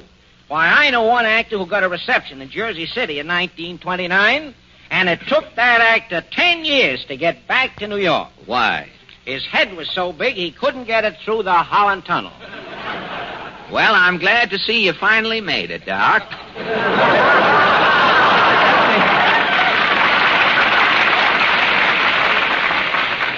The way it looks tonight, you could have come back through a pipe stem. But tell me, where have you been all winter, Doc? Rusticating? Not me, Fred. I've been as busy as a wasp. Busy as a bee, you mean, don't you? No, I've quit being as busy as a bee. That old adage is a fallacy. Oh, but a bee is busy, Doctor. Yes, but a bee's hustle and bustle is fraught with futility. The bee labors in vain. Well, how do you mean? Well, you take the average bee. All summer long, the bee gets up at daybreak and buzzes around, sticking its nose into other people's flowers until dark. But at the end of a tough summer, what has the bee got? What? Half a pound of honey. Uh-huh. Why, I can go down to the A&P and get a half a pound of honey in 10 minutes. No, I tell you, Fred, bees are a lot of trouble. I had a little honey left over one time, and it took me 3 days to get it back into the bee. Some stuff. And, that's why today you are as busy as a wasp, huh? Exactly. Because a wasp gets things done. If a wasp doesn't like you, he lumps you, and away he goes. But you can only emulate the wasp up to a certain point, Doc. After all, you don't sting. Well, that's a matter of opinion. You say you've been busy, Doc. What have you been doing? I've been trying to work out a solution for the world's problems, Fred. We're living in a hectic age. People are working themselves today for what? Money. Wait a minute, you left out a word there. The whole thing is people are working themselves... Try it again. We're living in a hectic age. People are working themselves today for what? Working themselves to death today. You left out death. You Try it again.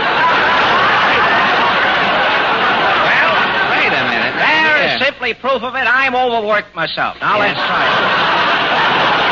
it. People are working themselves to death today for what? You're not going to tell me you can retire after auditions that you've given.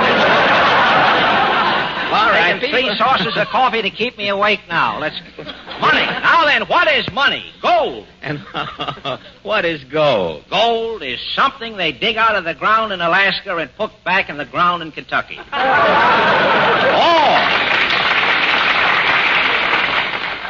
Or, as Colonel Stoopnagle says, Gold is stuff.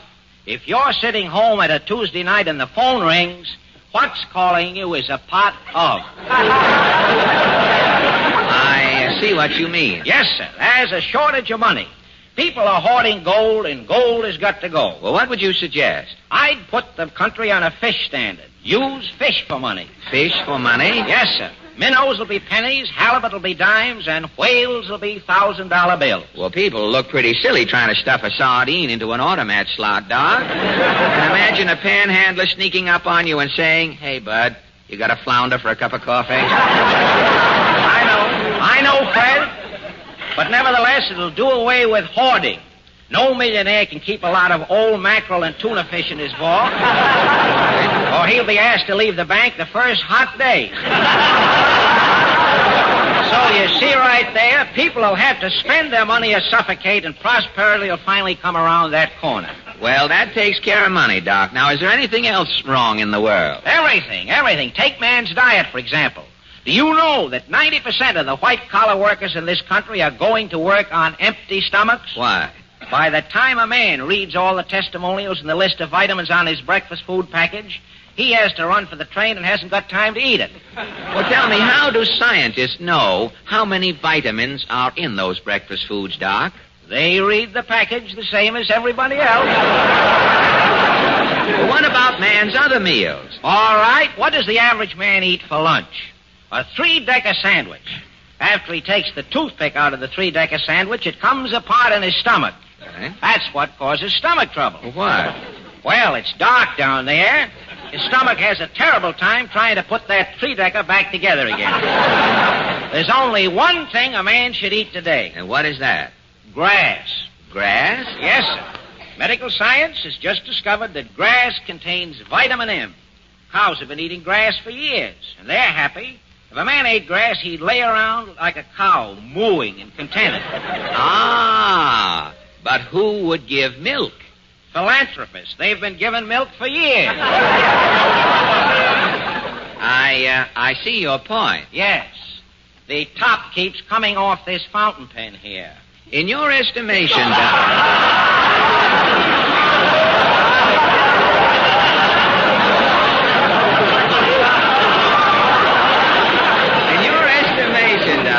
that's all right. We get the credit. Somebody told a joke in the audience. It's better than ours, but we get the credit. See, in your estimation, Doc, the outlook for modern man is pretty drab. Yes, man's outlook is pretty drab. But the Rockwell survey shows that the average vice president has enough acid in his system to sour a pint of milk at 20 paces. And what causes this acid? Insomnia. Businessmen don't sleep. If the Sandman comes near a businessman today, the businessman said, "Go away. I can get it wholesale." What is the solution of the whole thing, Doc? Well, the businessman has got to slow down, relax. And that's why I'm here tonight, to call your attention to the Rockwell Vacation Service. The Rockwell Vacation Service? It's for busy men who can't get away from the office, men who are tied up in conferences all summer. Oh, We take your vacation for you. Now, take yourself, Fred. Take yourself, Fred. You're going out to Hollywood tomorrow. You're going to make a picture.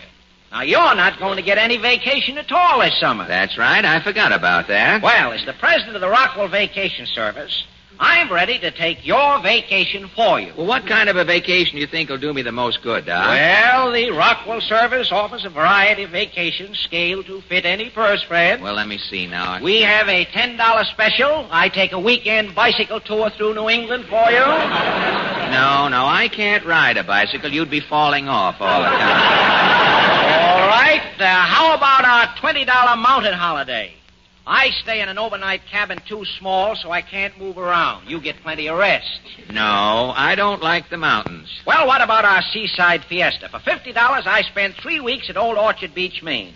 Registered under your name. Do you stay in the sun? In the sun 8 hours a day. Of course, if I blister and peel, that's a little extra.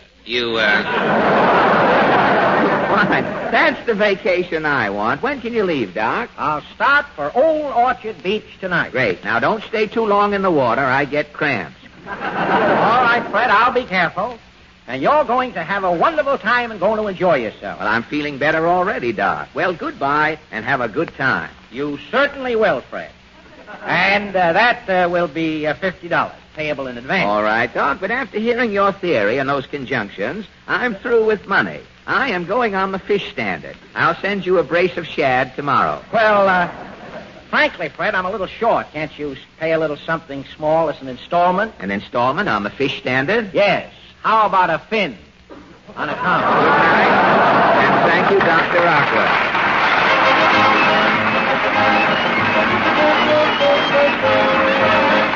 Thank you. And now, ladies and gentlemen, Miss Wynne Murray, the hit of American Jubilee at the World's Fair, busses over from Flushing to sing I Ain't Got No Body.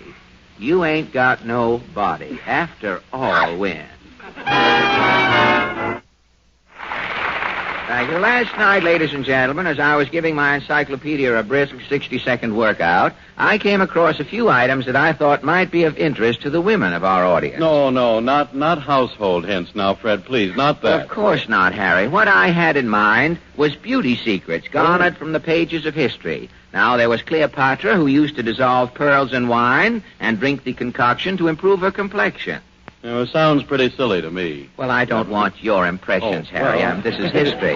Then there was another lady who used to drink a quart of vinegar with every meal in order to keep her figure. I forget what her name was. I'll bet it was Sourpuss. Oh, now look, Harry, if you have nothing constructive to contribute to this discussion of beauty secrets, I do wish you'd keep quiet. Oh, well, Fred, I do have something constructive to contribute. And it's this. Modern women have discovered a most important beauty secret. Ipana toothpaste and gum massage.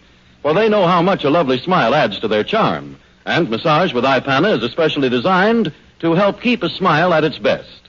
Not only by cleaning and polishing teeth, ladies and gentlemen, but also by helping to give gums the exercise and stimulation they fail to get from the soft, creamy foods we eat. And modern dentistry emphasizes that gums, as well as teeth, need daily care. So why not follow that sensible advice by doing this? Brush your teeth faithfully with Ipana toothpaste. And every time you do, put a little...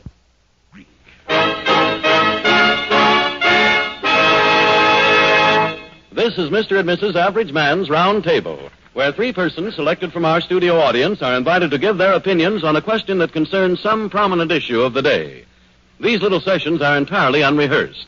Fred is in conference just at the moment with a young man, but he's taken his place at the round table. Yes. Where he meets his fellow debaters for the man was first here time. to tell me if we can do it all in 4.5 minutes, we'll be just as late as we were the first program. He was here to tell me. You take it up from there. Well, the forum is officially opened, ladies and gentlemen. If Portland will kindly introduce our first member. Yes, Mr. Joe Viviana from Jersey City, New Jersey. You Viviana that up good, didn't you? Viviano. Viviano. There's a great difference between a B and a V, you know. A B is something they put on you, and a V is something you let go of when the B is put on you. But, good evening, Mr. Viviano. May I ask your profession?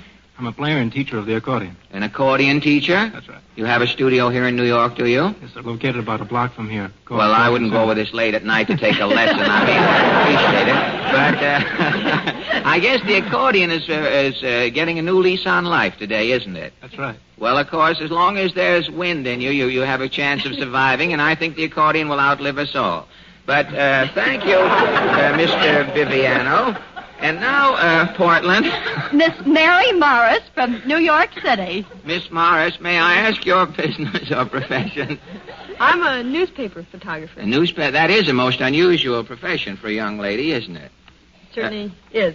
Well, you admit it, huh? Yeah. But tell me, are you working on one of the New York papers now? I'm working for PM, the new newspaper. PM is the new highly publicized newspaper that's coming out with several revolutionary ideas in a week or two, isn't it? That's right, 2 weeks. In 2 weeks. Well, tell me, what are the distinguishing features of this new newspaper? Well, it'll be a different size. All right. Well, you won't mind now if I ask you to tell me a little later, Miss Morris, because we really haven't an awful lot of time. And if you don't mind, I would like to discuss that with you later. I know that PM is going to be a welcome addition to newsstands. A high, sophisticated paper is going to have a better class of people peeking over our shoulders as we come down. Well, thank you. And now, Portland. Mr. Danny Collins from New York City. Well, good evening, Mr. Collins. May I ask your business or profession? Vaudeville agent. A vaudeville agent? Vaudeville agent is an artist representative, is sort of a middleman between an actor and a job, isn't he? That's right. Well, a great many things have happened to vaudeville, unfortunately, in the last few years, haven't they? That's right. I know there are so many pictures. I heard about a theater over in Patterson, I believe it was, where they've been playing pictures for years. There are so many people who aren't familiar, don't remember what vaudeville was. A theater over in Patterson, after playing pictures for years, put in a vaudeville show. And the opening matinee, the first act walked out on the stage and 20 women in the audience fainted. They thought the theater was haunted. I mean, they never knew what. Well, that brings us to our question, Mr. Collins, and tonight we check up on an old adage that people have taken for granted for years. It's the often heard saying, mother knows best. Now, recently a humorous book was published called Father Knows Better. Now, right is right, and we believe that since Mother has been credited with knowing best for so many years, it's about time someone spoke up for Father. And so our question tonight is, when problems confront a child that send a boy or girl to the parent for advice, to whom should the child turn? Does Mother know best, or does Father know better? I'm going to ask you briefly, and Mr. Bibiano, does Mother know best, or does Father know better? I think it's the mother. Mother knows best. Thank you very much. Miss Morris, does Mother know best, or does Father know better? I don't think... Either one of them know. That's, to whom did you go as a child, Miss Morris? To which one did you turn for advice, your father or your mother? I sort of steered a... You sent for a lawyer, huh? A fine thing for a child to do. Didn't you, really, your mother or your father, huh? Right through the middle. Right, between both. Well, that's where the middleman got his start. It kind of families like that. And now, Mr. Collins, did you think that Mother knows best, or does Father know better? Father knows better. Father knows better. Mr. Bibiano says Mother knows best. Miss Morris is non-committal. Well, the committee has passed me its findings in 3 sealed envelopes, which I am not going to bother to open. I feel that our little talk here tonight has proved nothing, unless it is the fact that you can hear pretty well in here, considering the size of this studio. Personally, I think the children should respect their fathers and mothers, but if they have any questions, they should send them into information, please. At least, if they're not answered, the kiddies will receive $10 and a set of the Encyclopedia Britannica, which will strain the little children's backs as they try to pick them up and take them home. On this hopeful note, we close our forum, and thank you a lot for your kind cooperation. Thank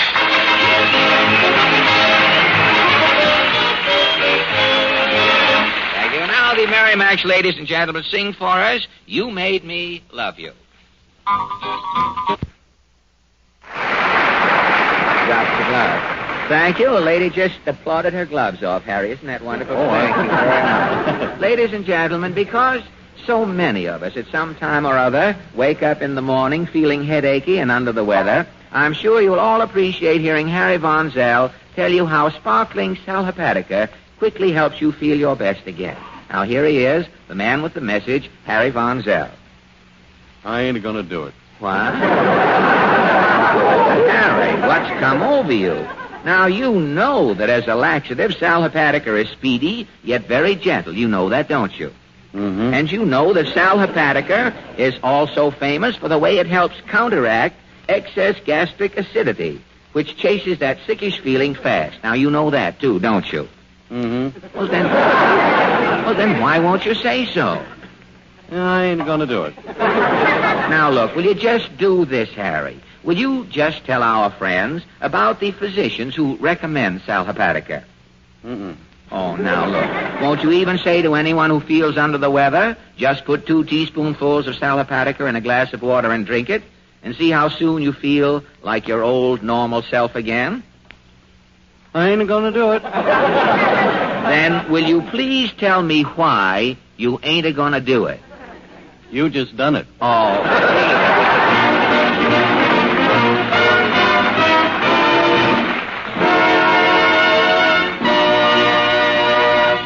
Tonight, the art players dramatize a page filched from the diary of a mysterious candidate for the coming presidential election, nomination. It's called Senator Allen's Delema, or Gone with the Windbag.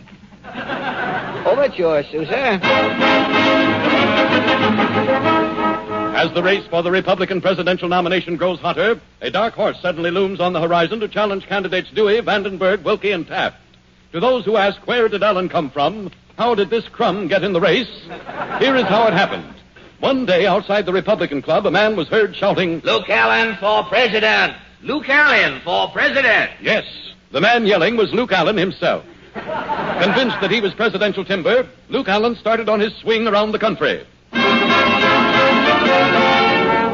His first stop took him to the West Coast. In his California speech, Luke Allen said, Voters of California, I greet you as a native son. I was born right here among you, under an avocado bush. The Allen bandwagon next rolled into the South. Here, Luke Allen said, Voters of the old South, I greet you all as a native son. I was born right here among you, under a cotton bush. Luke Allen then came north, where he said, Voters in New York, I greet you as a native son. I was born right here among you, in Macy's basement. And so, flushed with the triumph of his tour, Senator Allen returns to Washington, where we now find him entering his office. Good afternoon, Miss Votes. Good afternoon, Senator Allen. You all had better change that greeting, Miss Votes, to good afternoon, Mr. President. Why? I've got to get used to the way people is going to be greeting me after Election Day. All right. Good afternoon, bum. Good afternoon. I mean quiet, Miss Votes. Where's my fan mail? Fan mail? Nothing came in but this postcard. This postcard pouring in, hey? Let me look at this postcard. Oh, this is from the Blackfoot Indians. I was made an honorary brave in the Blackfoot tribe. This note is from the chief. What does it say? Ugh. Sincerely yours, Laughing Puma. Well, that shows how I stand with the Indians, unless that ugh is indigestion. Come in.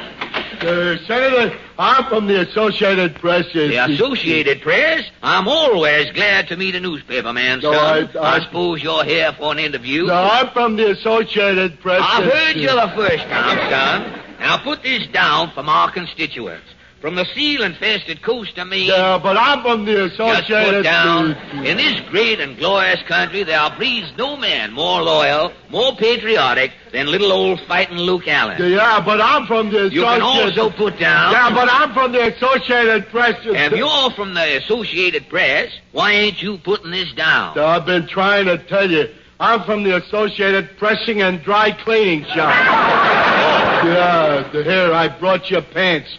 It's $1 a leg. That's $2 clean. Well, here's your money, son, and here's an extra nickel. Oh, yeah? What's a nickel for? Well, I'm happen to be running for president, son.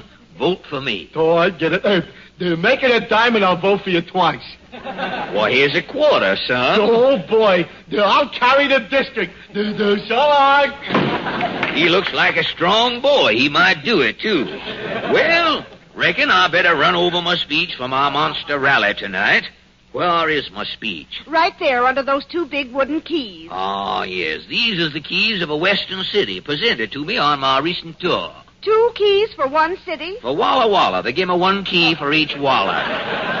Ah, here's my speech. I'll warm up. Me. My fellow citizen... No, I think I'll take it up a half a tone. My fellow citizens, I stand... Senator Allen! Digby, my campaign manager. What's the news from headquarters, son? Got bad news for you, Senator. It looks like you ain't got a chance. Horse fuzz, Digby. I've just completed a whirlwind tour, 48 states. I've kissed 290,000 babies. I've given away more cigars than General Grant smoked during the Civil War. And I've coined that new patriotic slogan, no hay for the Trojan horse. These Wahoo routines of yours are old stuff, Senator. Who says so? The election committee says so. A presidential candidate today only needs one thing. What's that? A radio personality. Well, how do I get a radio personality? You're going on the radio. Yeah? Instead of making your speech at the town hall tonight, you're making it on the air. Making it on the air? When? Right now. You're going from coast to coast. The election committee will hear how you sound in the conference room. I have a microphone set up here in your office. Wait a minute. I don't know nothing about radio. I'm your campaign manager, Senator. I got everything arranged. The boys are waiting outside. Huh? first. Don't care, Mr. Digby. We're all set, Mr. Digby. Set your microphone up right here, son. Yes, sir. Now, hold on. Who are these derelicts? Senator, meet Mac Borden. Well, howdy, son. Hello, I got your theme song all set, Senator. Yeah, and I've got your script all written, Senator. You have? Yeah. Mort here is your gag writer, Senator. Is Mort? That's all you need in radio today. Right, the theme song. A couple of gags. A wham finish, and you're in. That's it. Here's your script. It's a Lulu. Well, you say you wrote this, Mort? Yes, sir. I'll look it over. Great. Is the microphone okay, son? Just a minute. I'll test it. Woof, 1, 2, 3. Woof, 1, 2, 3. Well, hold on. He'll bite somebody, that little man. Well, everything's all right. I'll go out with the election committee and hear how you sound. Good luck, Senator. Thank you, Digby. He don't mean it, but I play on like I do, you know. Now, I wonder if these jokes in Mort's script is all right here. I'm new at this radio stuff, fellas. Oh, well, you'll kill him, Senator. Well, how do I know when to sound off? Oh, well, when we get the buzzer, see, the boys and me'll sing your theme song. But theme song? Wait a minute, there it is. Quiet, fellas. We're on the air. Take it, announcer. Good afternoon, ladies and gentlemen. This is Bob Welch speaking to you from Washington. We wish to thank the makers of Bouncies, the new nylon rubber heel, for relinquishing their spot announcement so that you may hear a brief political talk. In this 2-minute period, usually devoted to the heel, we bring you Senator Luke Allen in a chairside chat. We first hear Senator Allen's theme song. Oh, Luke Allen needs your vote, C-I-C-I-O. He'll get your vote or get your vote from down to Buffalo. With a vote here and a vote there. Here a vote, there a vote, everywhere a vote. Oh, Luke Allen needs your vote. When to the polls you go.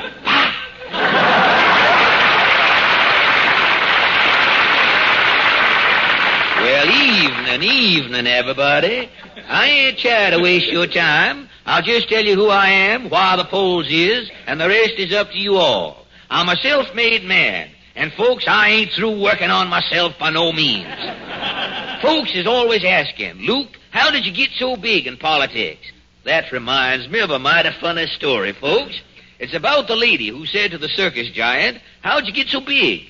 The giant says, lady, when you gotta grow, you gotta grow. And that's how it is with me, folks. I'm a doomed to be a big man. I gotta grow, and I'm a-gonna grow. And that's how, what my platform is. If you're, my bifocals, I see the same line twice. I gotta say these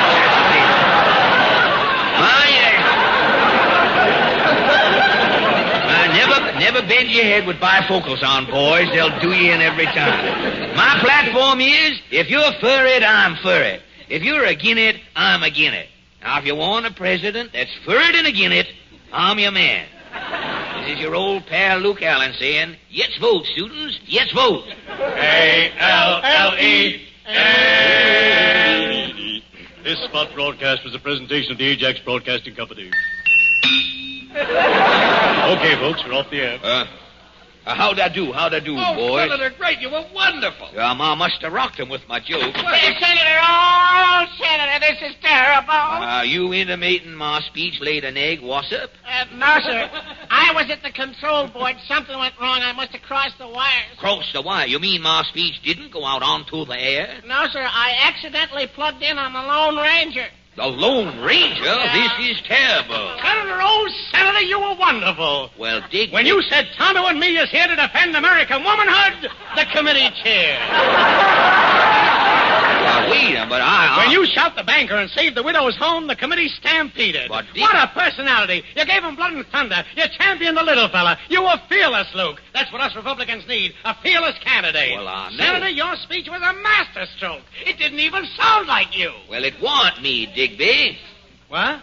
That wasn't you talking? No, this mugwump here crossed the wires. What you heard was the Lone Ranger. Well, that can't be. He's the man the committee selected. What? The Republican presidential nominee, Senator, is the Lone Ranger. Yeah, this calls for strategy, Digby. Hold on. I've got an idea. Oh, you're through, Luke. You're finished, washed up, you're done. Not yet, I ain't, Digby. Now, the committee thinks I made that talk, don't they? Yeah, but you ain't the Lone Ranger. I'm from the West, ain't I? Yeah. I can impersonate the Lone Ranger, can't I? Well, yeah. You're my campaign manager, Digby. What are we waiting for?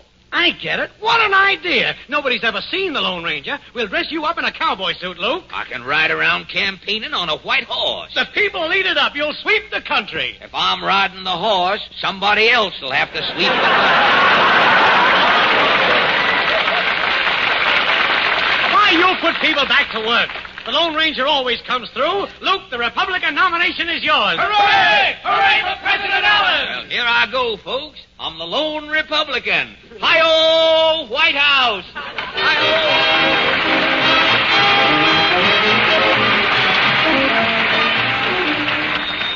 Stay tuned to Hojo Radio. From Hollywood, the Raleigh Cigarette Program, starring Red Skelton, with Ozzie Nelson and his orchestra, Harriet Hilliard, and Wonderful Smith.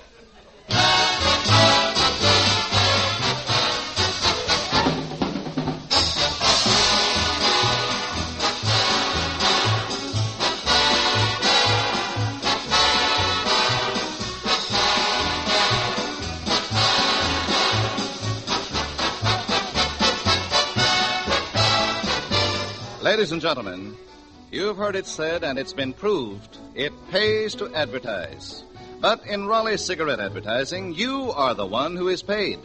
Paid with handsome bridge tables, silverware, electric clocks, and over 70 other luxurious premiums. You see, the magnificent premiums you get with Raleigh cigarette coupons are actually a form of Raleigh cigarette advertising.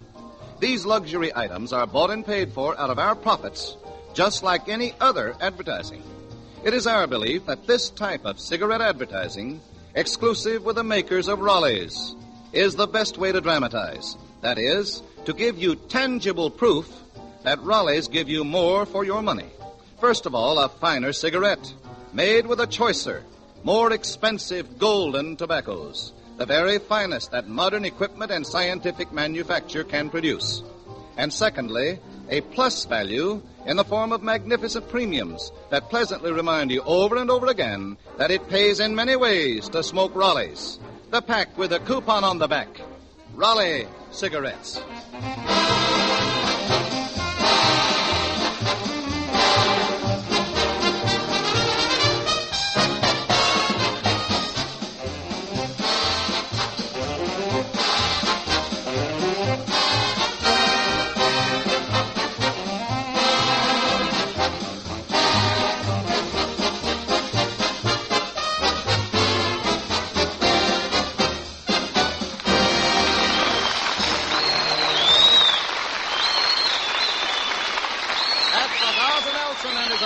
Playing I Know That You Know.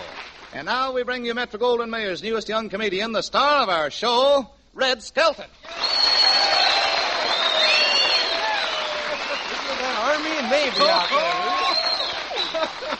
Thank you very much, and good evening, ladies and gentlemen. How are you tonight, Truman? What you been doing? Huh? Hello, Red. Well, sir, I've just had my first glimpse of the new spring fashions around town. Yeah, say, aren't those hats wearing the silliest women this year? Huh? Say, have you seen the new hats for the California women? For California women? Yeah. No, I haven't, Red. Well, they're made up special. They have 2 avocados, some lemon peels, some grapefruit rinds, a snow shovel, and it's set off by fog lights with a smudge pot at each end. Boy, no matter what happens, they're ready. Say, I saw another lady wearing a picture hat. A picture hat? Yeah, looked like the last reel of They Died with her boots on. I had an uncle died with his boots on once. Once? Yeah, that was enough. What happened, Ozzie? Was he a horse thief? Yeah, he was hung. No, he was hanged. Come to think of it, he was stabbed. Hello, Red. Hello, Harriet. Say, have you bought any new hats yet? Oh, no, I just take an old one and kick it around the house until I like it. Yeah. Say, I think some of the new spring styles are terrific. Yeah? Those new earrings, for example. New earrings? What do they do, here for you? No, Red. They're little glass bowls full of water with real fish in them. Real fish in them? Oh, boy, there's progress for you. Nowadays, when a girl shakes her head no, not only does she mean no, but she hits you in the face with a salmon at the same time. Well, say, you know, with no material to work with, how are they going to make dresses? I know. First, they'll take a piece of thread. Yeah? That's all. They'll put a price tag on it and sell it.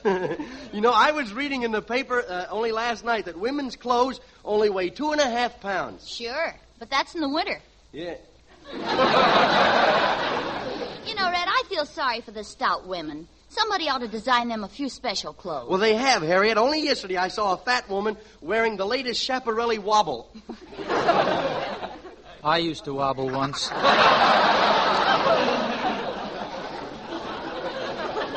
You, Ozzy, you're not fat. Oh, no, it wasn't that, Red. You see, I bought a cheap suit and I got caught in the rain. You got caught in the rain, Ozzy? What happened? Well, I arrived home in a pair of tweed shorts and an Eton jacket. Say, Red, I understand that due to the shortage of materials, men's pants won't have any belt straps or buttons for suspenders or anything. They won't? No, tell me, how are they going to hold them up? Did you ever hear of the clutching hen?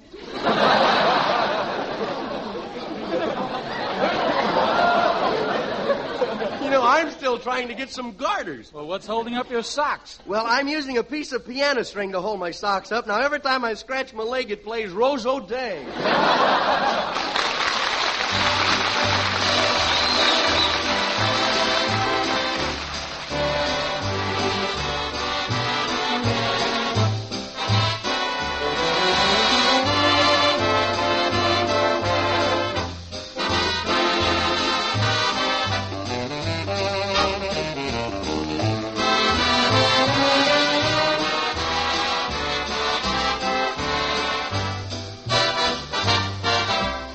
In our story tonight, a boy meets a girl, and they both put on the dog and strive desperately to impress each other, and the following phony conversation is the result.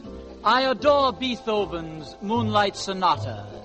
How about you? Well, my favorite is Chopin's Third Obbligato. Oh, yes, and awfully good, too. I'm mad about those famous old sculptors with their masterpieces of clay.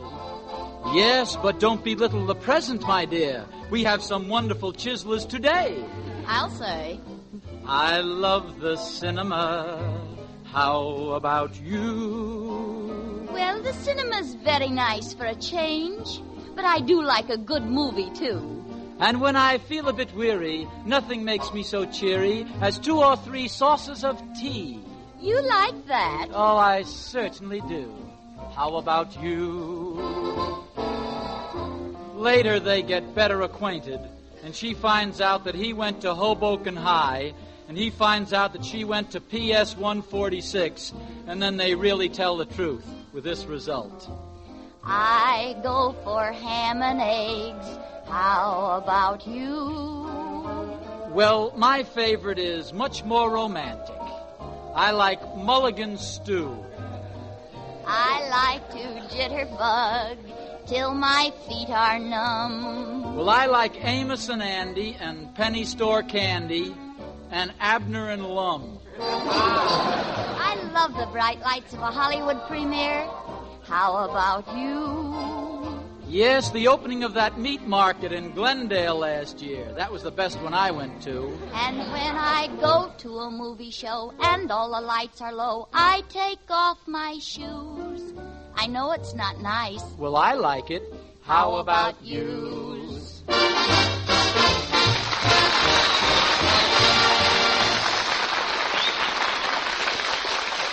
That was Harriet Hilliard and Ozzie Nelson singing How About You, and very good, too. Say, Harriet, you know, you deserve a raise, and I'm going to give it to you. Well, it's about time, Red. I don't want to complain, but $13 a week. Oh, superstitious, huh? I'm not superstitious. It's surprising, though, the number of people who believe in those things. Yeah? Ozzie always carries a lucky horseshoe. I knew him when he wore them.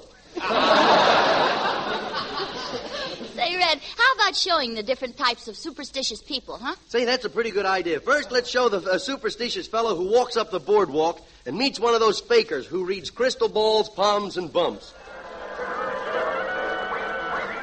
Step right up, folks. Let me tell you past, present, and future. The Swami sees all, tells all, also girdles, vulcanized for cheap. Hey, you. Do you all wish to converse with me, sir? Yeah, you want to buy a lucky charm? Something to carry around in your pocket. Maybe a rabbit's foot, huh? Nope. Got a whole rabbit round my neck now. A whole rabbit? That won't bring you any luck. Maybe not, but it's nice and warm. Well, step inside my tent. Let me tell your fortune, huh? Okay. Now, This is the only tent on the boardwalk with a door.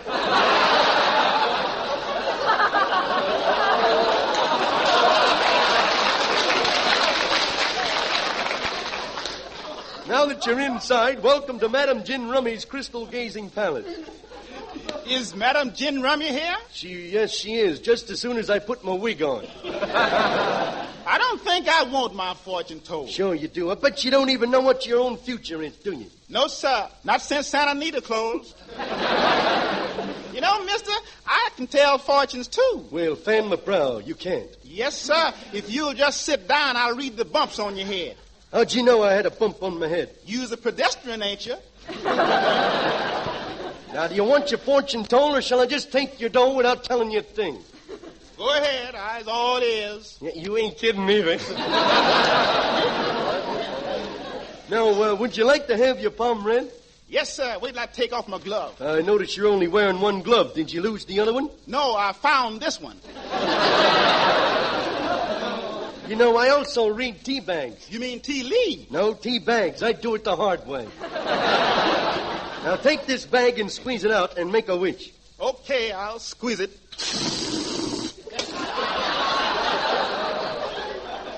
Well, did you make a wish? Never mind the wish. Just hand me a towel. Now, look, Bub, you got to concentrate. Now, over here is our wishing well. The echo comes back whenever you yell in there. Now, I'll show you what I mean. Okay. Hello! Hello! How are you? Hello!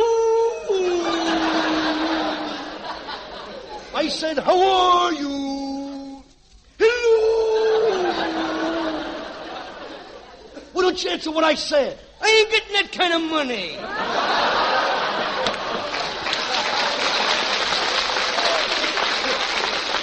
Now, if you can't do, Bud, take a look in the crystal ball, and what do you see? Wait a minute.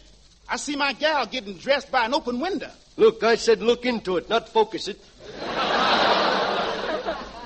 Now, I'll see if the spirits are with me. Answer me, spirits. Are you with me? Thank you, John Paul Jones. Now,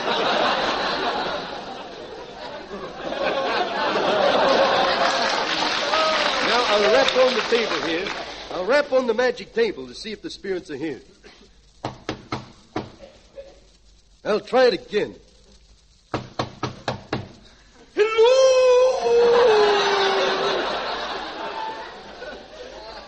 Well, I guess I'll have to use the crystal ball after all. Looking in here, I see Central Avenue. I see a girl walking down the street. Has she got a red dress on? Yeah, do you know her? No, but can you fix it? I'm sorry, she only goes out with spirit wolves. Well, tell her I look like a coyote. You don't have to. Everybody knows that. Now, quiet. I'm getting a message here. Now, let's see. The message says, if you want to meet your true love, go down to the graveyard tonight at midnight. And in the full moon, when the owl hoots 13 times, she'll meet you on a tombstone, third shroud to the left. Well, so long. You going to the graveyard? I'll wait till she moves to a better neighborhood.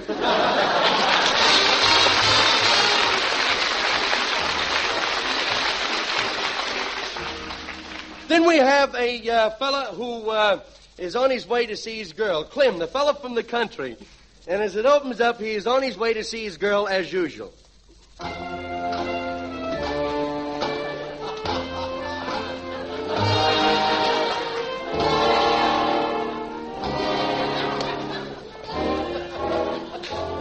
Oh, my darling. Oh, my darling. Do, do, do, do. Oh, my darling Clementine. I wish he was my darling. Well, look who's in town. There's Chrissy. Hello, Chrissy. Hello.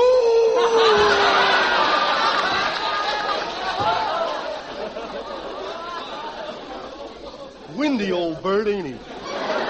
Well, I better be getting over to Daisy June's house. I wonder how I look today. Now, let me see. Where's my compact? Oh, here it is. I better comb my hair. I look like something that's seen its shadow. Well, I'll just run the comb through it lightly. Sure is tough going through that first inch of stickum. Uh-oh, there's a kitty cat. I better get out of here. He might have a white strip down his back. Oh, it's worse than I thought. It's a black cat, and that's bad luck. Oh, I hope he don't see me. I better hurry up across the street so he won't cross my path. Better hurry, too.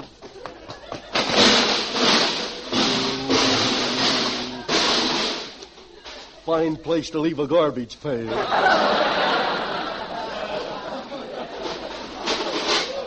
Empty, too.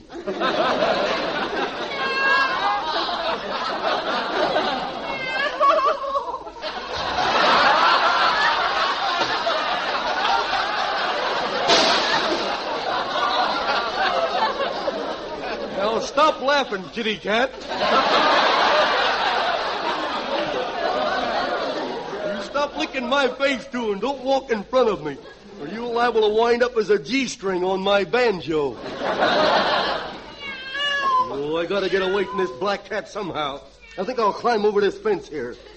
Right leg up, left leg up. Now both legs down quick.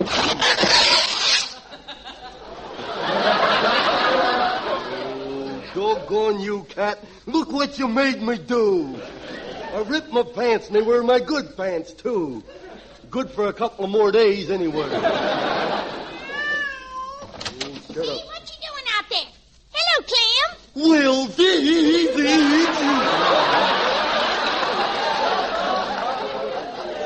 Clem, what are you up to? Up to my neck, I'm standing in a mud puddle. Well, wipe off your chin and come on in the house. Say, tell your Uncle Denny to get his shotgun and get this cat away from me. Oh, well, Uncle can't come out. He's disappeared. Disappeared? Where did he go? Well, I don't know, but you know them ships you build and put inside a glass bottle? Yeah? Well, ours has got a passenger. Oh, gee, Clem, that's a pretty bow tie you're wearing. No. Where'd you get it? Well, it's the tie I saw in the catalog. Oh, don't tell me you sent away for it. No, I cut it out and pasted it on my shirt. Oh, here comes that darn black cat again. I wish I could get rid of him. You got a saucer of milk? Sure, Clem, I'll get you one. Okay. Here you are. Oh, thanks. Gosh, I was thirsty.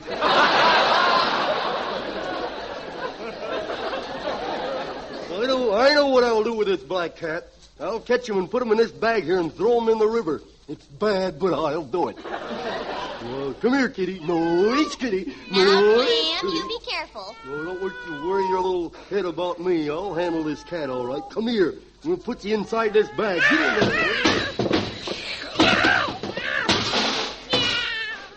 Oh, Daisy June.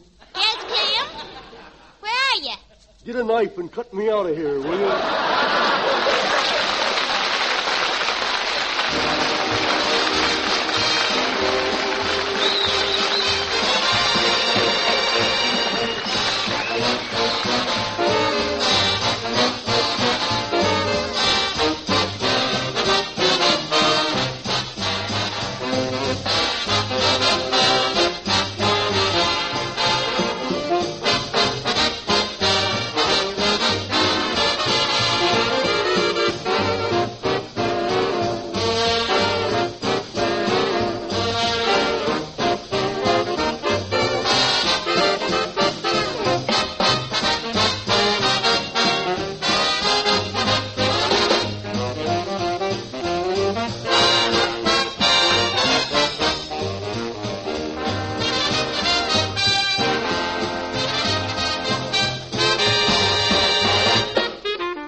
That was Ozzie Nelson and his orchestra playing Sonny Dispossessed.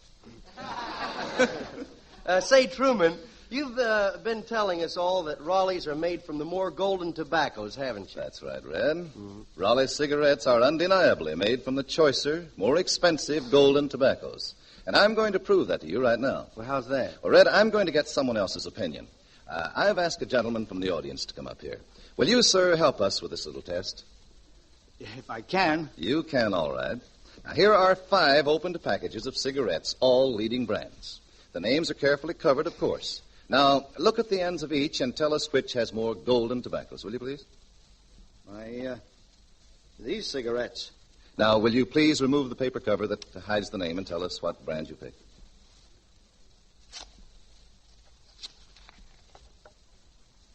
Raleigh's. Friends, there's proof beyond a dispute that the tobacco in Raleigh's is unmistakably more golden in color. Experts will tell you that these golden tobaccos are choicer, more expensive. And remember, 31 of these selected tobaccos go into Raleigh's exclusive blend. That's why Raleigh's are so distinctively outstanding in taste and flavor, so smooth and mild. And in addition, Raleigh's give you valuable coupons redeemable for over 70 luxury premiums. Ladies and gentlemen, the proof is right before your very eyes that it pays in many ways to get the pack with a coupon on the back. Raleigh cigarettes.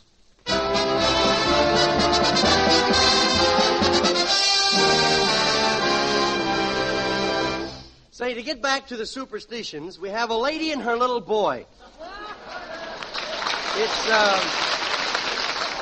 It's Friday the 13th, and she is very superstitious. So, Harriet, you be my mother, and I'll be the mean little kid on the block.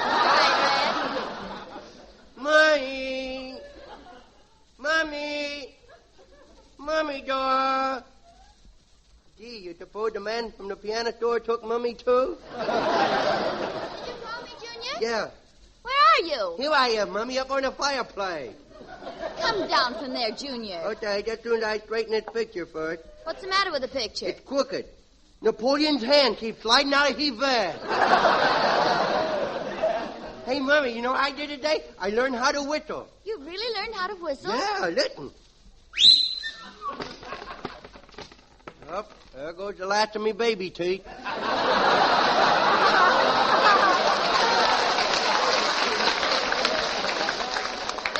What happened while I was gone? Well, you come over here, I will show you the picture I do with me little paint pot. You bring the picture over here. Okay, help me carry the wall. Oh, Junior, how many times have I told you not to paint pictures on the wall? How many times? Well, answer me. I counting.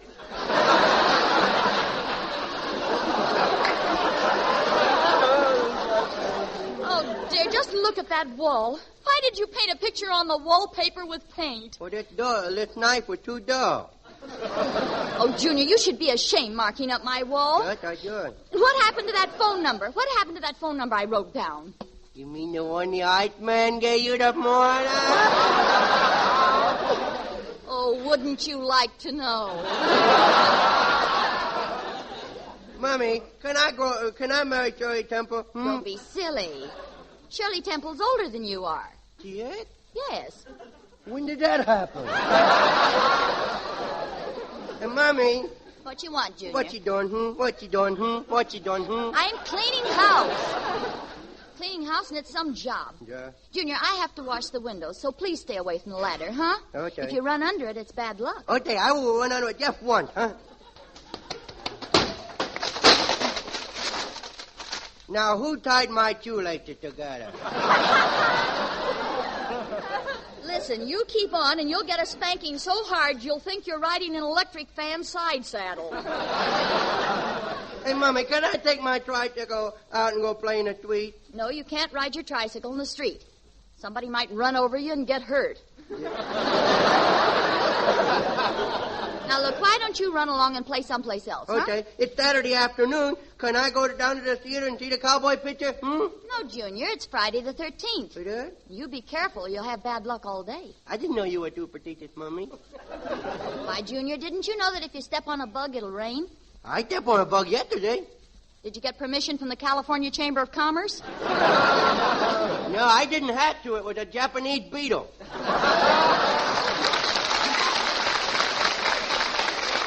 Oh, the things you say and do. Yeah, I'm a regular cut-weight Mickey Rooney, ain't I?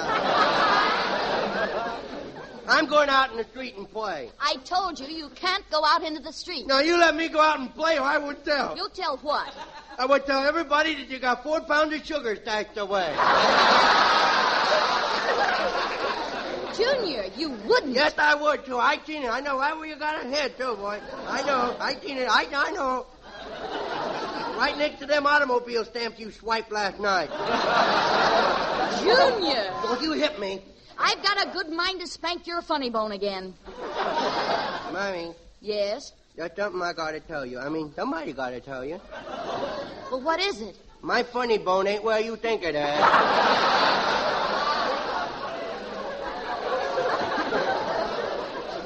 Well, maybe not, but it gets results. Yeah, sure do. And another thing, did you eat your spinach? Yes, I eat my spinach. Did you eat your peas and your carrots and your turnips and your radishes? And Listen, Mom, I've eaten so many vegetables that me little stomach looked like Carmen Miranda's hat. Oh, that reminds me. I'll show you my new hat, Junior. Oh, you will? There, how do you like it? I said, how do you like it? I would tell you, but it would only lead to bloodshed. Just for that, you go up to your room and take a nap. Oh, all right, okay. Dictator! Well, here I is. I sure been a meanie today. Boy, I sure am proud of myself today. Here I is, all alone in my little room. And it's a beautiful day, too. Just look at the sun shining through the bars. I wonder what I could do to keep me in trouble but out of jail. Let's see. What can I do to pass the time away? I think I will climb out the window and slide down the drain pipe. If I do, I get a whipping. I do it. I would slide down the drain pipe and make a getaway on me tricycle.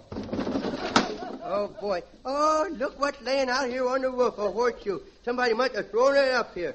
I will fit on it and throw it over my shoulder. It will bring me luck. Let me chin. Ooh, I hit myself on the head. I forgot to let go. Yeah, I got a lump on me little head. I can't tell which is the lump and which is me little head. Come here, horseshoe. I'll have to do it again. Now, I mustn't look where it falls, or my wish won't come true. Oh, here goes again. Oh, boy, I don't have to look where that baby went. Boy, I better get to bed but quick. Junior, what happened? Who threw that horseshoe through the window? Oh, look at the big lump on your head. It hit you, didn't it? Oh, my poor darling, I'll call the doctor. You see, folks, if you just keep your mouth shut, everything worked out in your favor.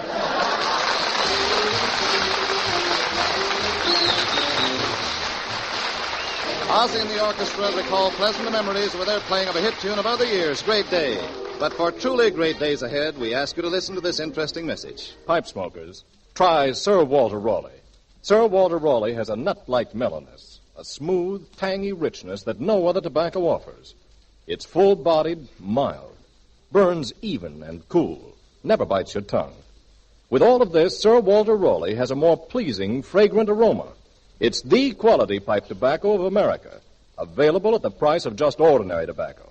Try Sir Walter Raleigh tonight.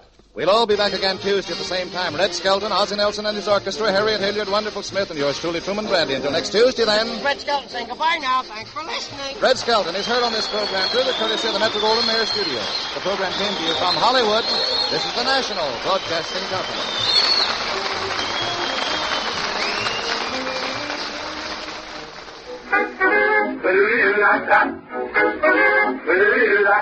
Pepsi-Cola, it's as hot as 12 ounces. That's a lot, twice as much for a nickel, too. Festival is the drink for you. Nickel, nickel, nickel, nickel, nickel, nickel, nickel, nickel, nickel, nickel, nickel, nickel, nickel, nickel, nickel, nickel, nickel, nickel, nickel, nickel. Keep it tuned right here to Hojo Radio for more classic old-time radio. Now listen to Father Knows Best, transcribed starring Robert Younglet. Father Knows Best.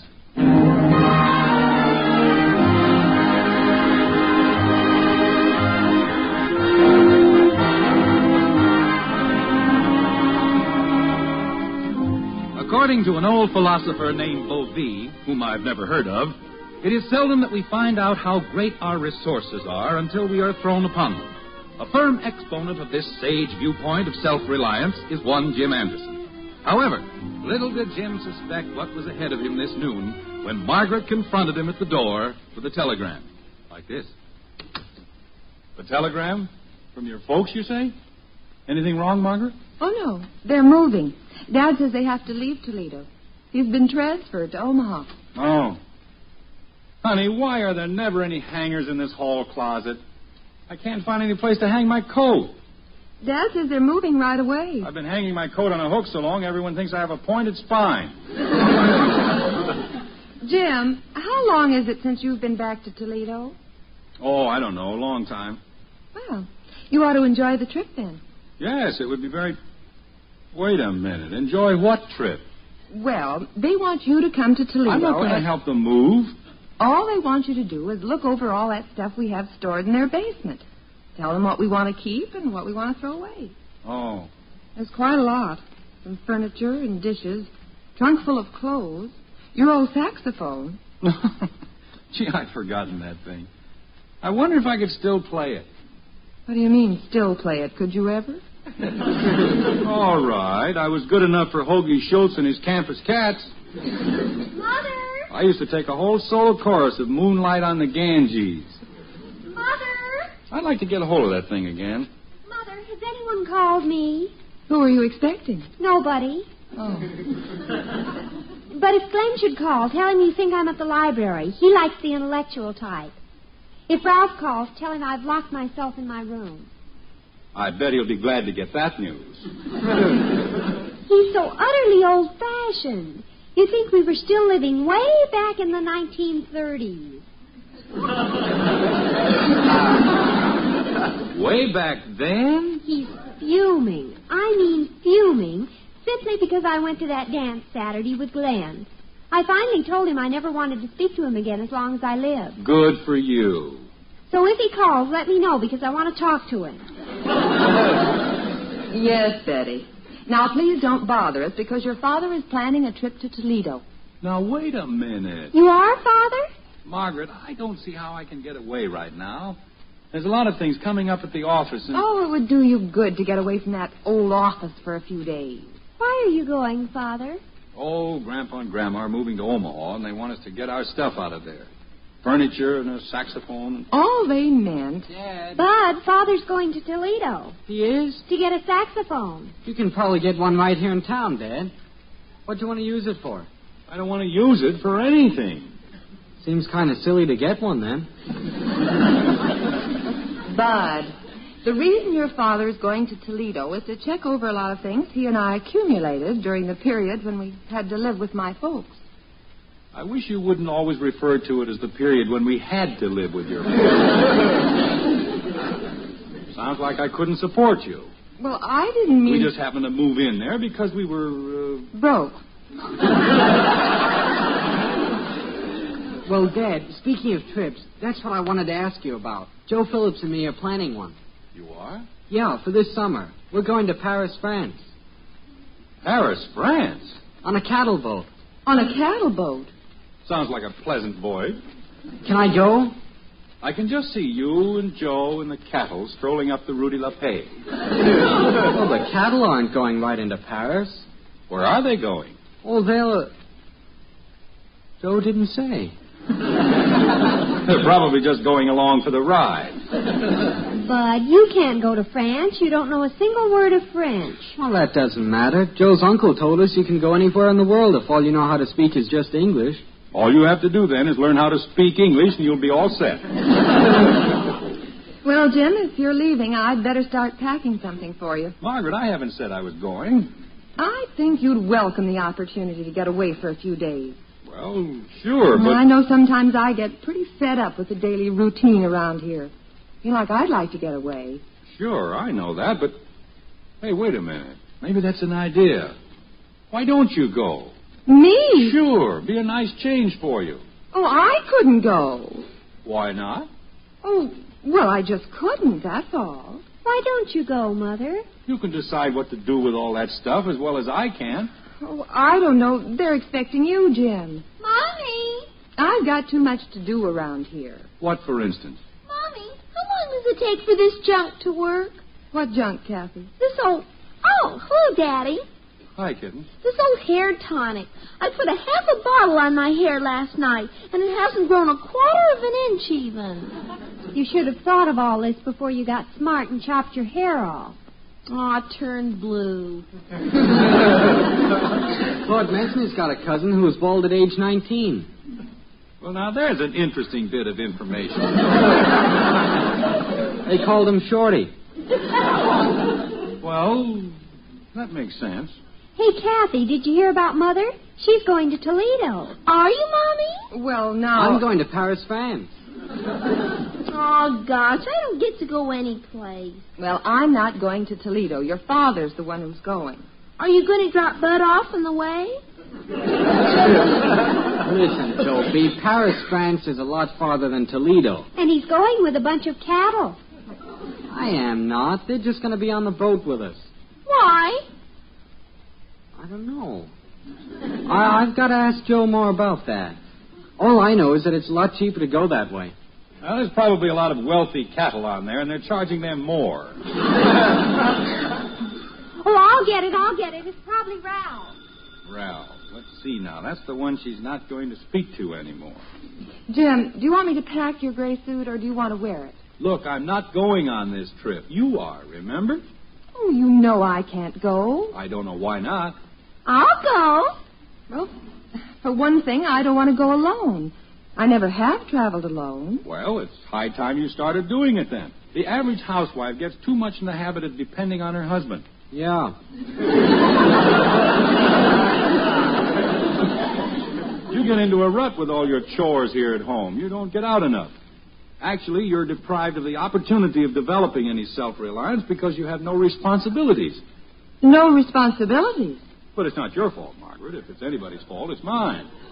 I should have seen that you had more chances to get away, to take trips alone. But from now on, I'm going to see to it that you do.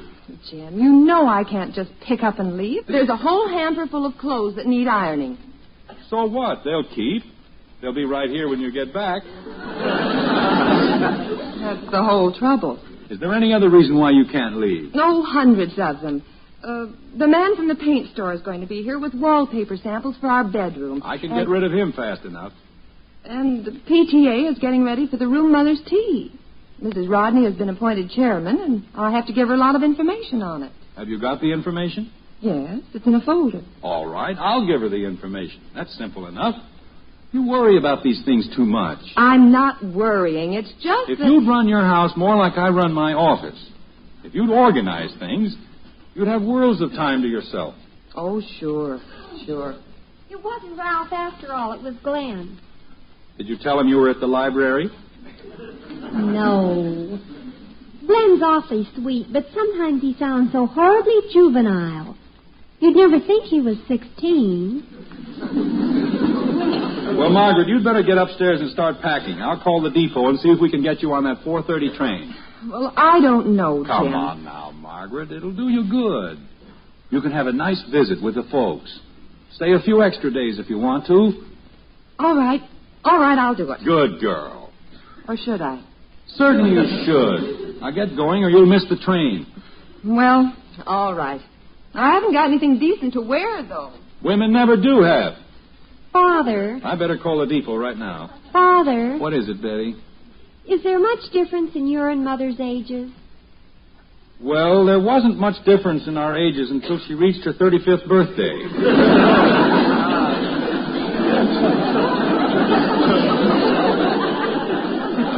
Since then, the gap has widened a little. Well, I think it should be highly considered. Now, take Glenn and me. I haven't the time right now. He's a full year younger than I am. Well, that's not much. No, it isn't now. But when I'm 40, he'll only be 39. You better drop him right now. Yes, Ralph's more my age. I wish I were speaking to him. Dad, whatever it is, Bud, hold it. I've got to go in the den and make that phone call. Don't hang on the phone too long, Father. Ralph might call. I'll try not to, but you know how chatty those ticket agents are. You better run upstairs and see if you can help your mother get ready. Okay. Daddy! But I haven't time to bother with Kathy now. You go see what she wants. Daddy! No, I'll come with you and help you ignore her. Daddy? Where does everyone hide the phone book? I never can find that thing. It's right on the desk next to the phone. Huh? Oh. No wonder I couldn't find it. Daddy, where are you? Dad, how about it? Can I make that trip to Paris, France? I don't know, Bud. I've got to have more time to think that over. Here we are, Lexington 227. Joe's uncle says we can work our way across. Won't cost us hardly anything. You better wait a year or so. After all, you're only... Hello? Say, I'd like to get a ticket on the 4:30 train for Toledo. Oh, here you are, Daddy. That's right, Toledo. Daddy? Can't you see he's talking on the phone, Dopey? Oh, turn green. Kids, cut it out. What did you say? Yes, round trip. What's a round trip? Mrs. James Anderson. Fine. What time does that train leave? Oh, 4:30. Yeah. Well, thank you. Well, that's that. Daddy? Yes, kitten? Can I have some of this stuff here to put on my hair? I don't care. Do whatever you want to. Margaret! Margaret, you're all set. What did you say, dear? Dad, look what Kathy's putting on her hair. He said I could. What is it? It's called Miracle Grow More. Miracle Grow... Let me see that. Oh, my goodness. The scientific plant food. Mom bought that to put on her petunias. It says it's guaranteed to make anything grow. It'll not only make your hair grow, but we'll have to harvest you every fall. Boy, are you dopey. Ah, turn violet. Now then, Jim, what was it you were trying to tell me? Margaret, all I said was that you're all set. Kathy, for heaven's sake, what have you done to your hair now? Oh, I was just trying to make my hair grow out faster with this stuff here. Miracle grow... Oh, good heavens. All she has to do now is water it twice a day and keep down the weeds. Well, this settles it. I can't leave. What do you mean? This is no problem. All she's got to do is wash her hair. Again? Now, you hurry and finish packing. But there's the meals and the children's clothes. Look, there's not a thing I can't handle. You've just let yourself get swamped by unimportant details. Meals are unimportant? With my training in office procedure, I'll have this place running like clockwork. So stop worrying and get your bags packed. Well, all right. Bud, you carry your bags down for her, and I'll get the car out. Kathy, you wash your hair. Dad. Yes? I'm hungry.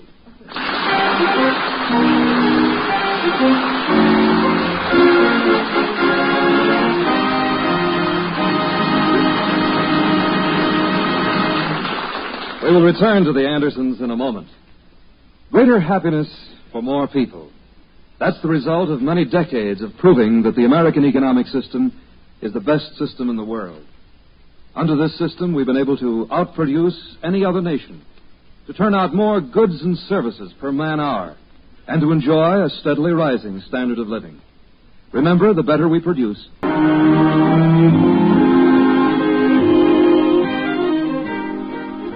According to Jim Anderson, the surest way for a wife and mother to lose her self-reliance is to stay too close to the shelter of home, losing her strength and confidence in the performance of a few childishly simple tasks about the house. And so, Margaret has been dispatched to handle family business in Toledo, while Jim takes over the trivial task of managing the white frame house on Maple Street. Like this. All right, kids, in the kitchen here. Attention. What is this, the Army? No, we're simply going to have a little organization. I'm going to show you I how... wonder if Ralph called while we were driving Mother to the station. Betty, are you listening? Sure, but you go ahead and talk, Father. I can hear the phone if it rings. Daddy, is it true that bear grease will make your hair grow? Kitten, now that Mother's away and I'm running the house... Do you have any bear grease? Kathy... For Pete's sake, what's bear grease? Probably what they use for greasing bears. Stop milling around, all of you, and listen. Who's milling around? Daddy, does my hair look like wire? Hark. It doesn't make any difference. Hark. Betty, what's this hark? I thought I heard the phone. Boy, is she gone. She's hearing bells. All right, now let's cut out this foolishness. While Mother's away, we're going to show her how easily we can run things around here. Are you listening, Bud? Sure. What's the idea of sitting there with your hands cupped over your ears? It's like holding a seashell to your ear. I can hear the waves. Bud. I can hear you real good. Take your hands down. Kathy, stop rubbing your fuzzy head. Betty, quit listening for the telephone. This is a meeting, and I want all three of you to pay attention. We're listening, Daddy. All right. Now, hear this. I sent Mother on this trip to Toledo for very definite reasons. I want to show her how easily things can be handled here with a little more organization. Mommy runs the house all right. That's true, Kitten, but compared to running an office like I do, managing a house is simple. Dad. Oh, what is it, Bud? It's almost 5 o'clock. I'm getting hungry. All right, let's get things organized for dinner, and we'll run this meal like clockwork. Kathy, you set the table. Bud, you peel the potatoes, and Betty, you do the cooking. You see, that's what I'm talking about. System. What are you going to do, Father? I think I'll go out and see if the papers come yet. Some system. Now, wait a minute, Father. If I get the stove in this deal, what am I supposed to put on it? Why, what you always put on the stove, dinner. Where'll I set the table? In the breakfast room or the dining room, Daddy? Well, there's just the four of us. We'll eat in the breakfast room, Kitten. Hey, there's stuff all over the breakfast room table. Don't move those things. I'm cutting out a dress on the table. I'll put the tablecloth over it. You won't either. All my patterns are on there. All right. Let's not get excited. We'll use the dining room. Where are the potatoes? Well, you won't find them standing in the middle of the kitchen with your hands on top of your head. Look for them. What dishes do you want to use, Daddy? It doesn't matter, Kitten. Not the good ones, Dopey. I don't see any potatoes. But they wouldn't be in the drawer with the dish towels. Look in the refrigerator. Holy... Father, are you going to let Bud go around in the kitchen in that shirt? He looks like he's been crawling under the house. What's wrong with this shirt? Just a little dusty. Bud, go put on a clean shirt. I haven't got one. They're all in the wash. Well, get one out of the wash. They're not ironed. Mom didn't get a chance. What are we going to have for dinner, Daddy? Well, what we always have. Shall I put on soup plates? Yes, put on the soup plates. We haven't got any soup. Don't put on the soup plates. I wish I was on a cattle boat. Telephone, I'll get it. Don't get into any long-winded conversation. I just know it's Ralph. He always calls just to... Hello? Hello, Margaret. Oh, no. This is Betty Anderson. Mother isn't here. Who is it, Betty? This is Mrs. Rodney. I was to call your mother about the PTA. Oh, just a minute. It's Mrs. Rodney, Father, for Mother, about the PTA. I'll take it, Princess. You go out and get dinner started. Oh, how I hate that Ralph. Hello, Mrs. Rodney. This is Mr. Anderson. Margaret? No, this is Mr. Anderson. Mrs. Anderson is out of town, but I have all the information for you, Mrs. Rodney. You're calling about the PTA room mother's tea? Yes, I'm the chairman. Margaret was going to tell me about a recipe for the punch. Well, I have everything right here in a book. We'll just run right through it. Oh, dear, do you have a pencil? Yes, I think I have. Oh. What am I thinking about? I couldn't use your pencil. You're on the other end of the line. Yes. Hi, Daddy. Excuse me. Kathy, where are you going with that laundry? I'm going to iron a shirt for Bud. Kathy, wait. Hello? Hello, Mrs. Rodney. I found a pencil. I'll take down the recipe for the punch. Just a minute. Here it is. 5 quarts of ginger ale, 1 quart of grape juice. Couldn't we use something else? I know 3 or 4 of the girls don't like ginger ale. Couldn't we use pineapple juice? Well, I don't know. It says here... Dad. Excuse me, Mrs. Rodney. What is it, Bud? Betty doesn't want any potatoes, and Kathy doesn't want any, and I can get along without them. Do you want me to peel a potato for you?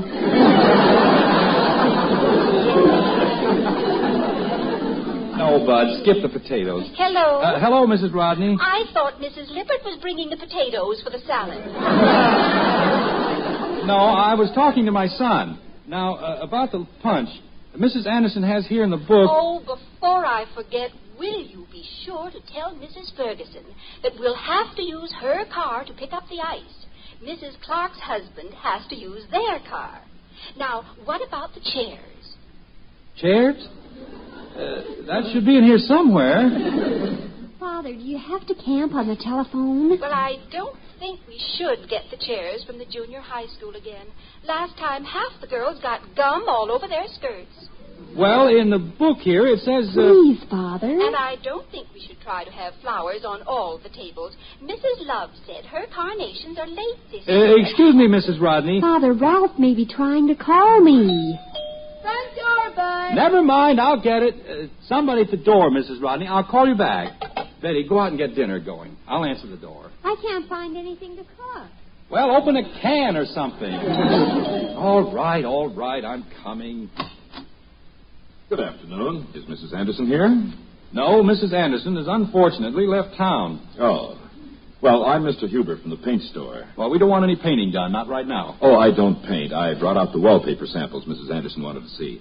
I have them right here. I'll just bring them in. Oh, couldn't we do this at some more convenient time? Like midnight? I think I have some patterns here you'll like for that bedroom. Daddy, would salad oil work just as good as bear grease? Kathy, I thought you were ironing Bud's shirt. Oh, gee, I wasn't I? Fire!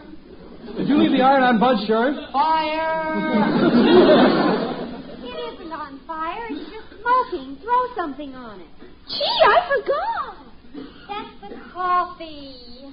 Betty, what's going on? It's all right, Father. I just got a brown shirt, that's all. It's quite a family you have, Mr. Anderson. Yes. Now, Mr. Hubert... How do you like this pattern for the bedroom? It's called Volcano. We could use that in the kitchen. Here's another one that's quite popular. Flowers in the Mist. Yes, I like that. We'll take that one. Or perhaps you like this one better.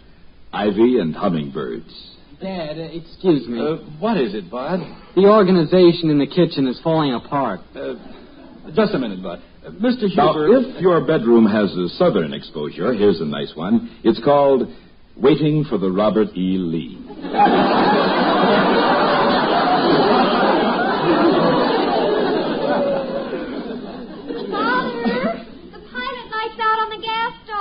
Dad. Father? Dad. Just a minute, Betty. Dad. Yes, Bud. I'm hungry. Oh, no. Now, Mr. Anderson, I have some others here that you might like. It's for you, Father. It's Mrs. Rodney. What are we going to eat, Dad? Mr. Anderson, am I interrupting something? Oh, of course not. It's always like this. Father! Mommy! Margaret! You home? Excuse me, Mr. Hubert. I have some others to show you. Just take your time, Mr. Anderson. Margaret! Hello, Jim. Oh, am I glad to see you. How'd you get here? I thought you were on the train. Well, it's a long story, dear. What in the world is going on? The house is full of smoke. And... Mrs. Rodney's waiting on the phone. Do you want to talk to her again, Father? No, never. Margaret, take the phone. Talk to her. What's the matter, dear? Tell her I'm home and that I'll call her later, Betty. Gee, Mom, it's sure good to see you. Well, I've been gone a full 45 minutes. Mommy's home. Oh, boy. Thank goodness you're home, Mother. Well, we're glad she's home, but let's not be hysterical about it. The house fell apart. It didn't either fall apart. It takes a little time to get things organized, that's all. By that time, we'd be dead. Starvation. Are you leaving again, Mother? Margaret, whatever happened, that you missed your train at Toledo or something, I think it's all for the best. Oh? Yes, I've been thinking, There's really no reason for you to go to Toledo alone. I thought I needed it for my self-reliance. Well, I have a much better idea. No need for you to make that long trip alone. Your folks haven't seen the kids in a long time. Why don't we all go? Oh, boy! Yeah, we can eat on the train. But if Ralph calls... It's all right with me, dear, but I'd hate to take you away until you've done what you wanted to do. What's that, honey? Well, you were going to show me how to run the house with simplicity and efficiency. I wouldn't want to miss learning self-reliance.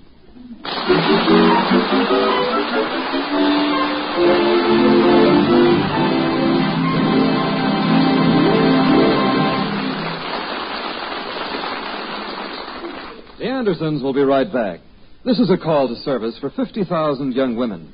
That figure, 50,000, is the number of student nurses needed this year. To qualify as a student nurse, a young woman must be a high school graduate or college student of good health and character. To answer this call, go to your nearest hospital or collegiate school of nursing or talk with...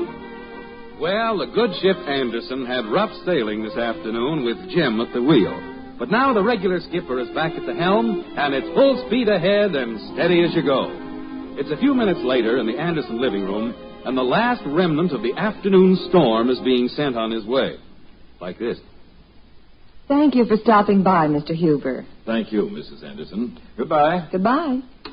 I can't understand it, Margaret. I'm an efficient man. I'm a capable organizer.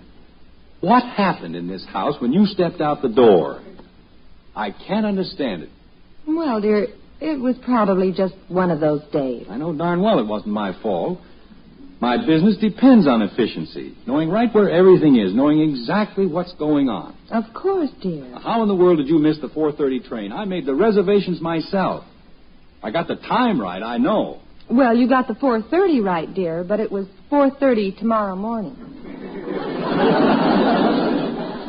How could that railroad have made a mistake like that?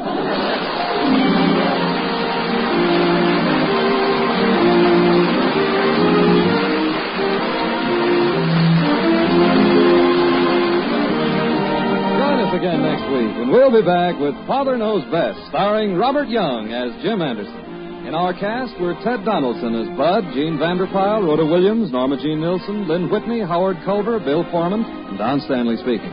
Father Knows Best is directed by Andrew C. Love, transcribed in Hollywood and written by Paul West and Roswell Rogers.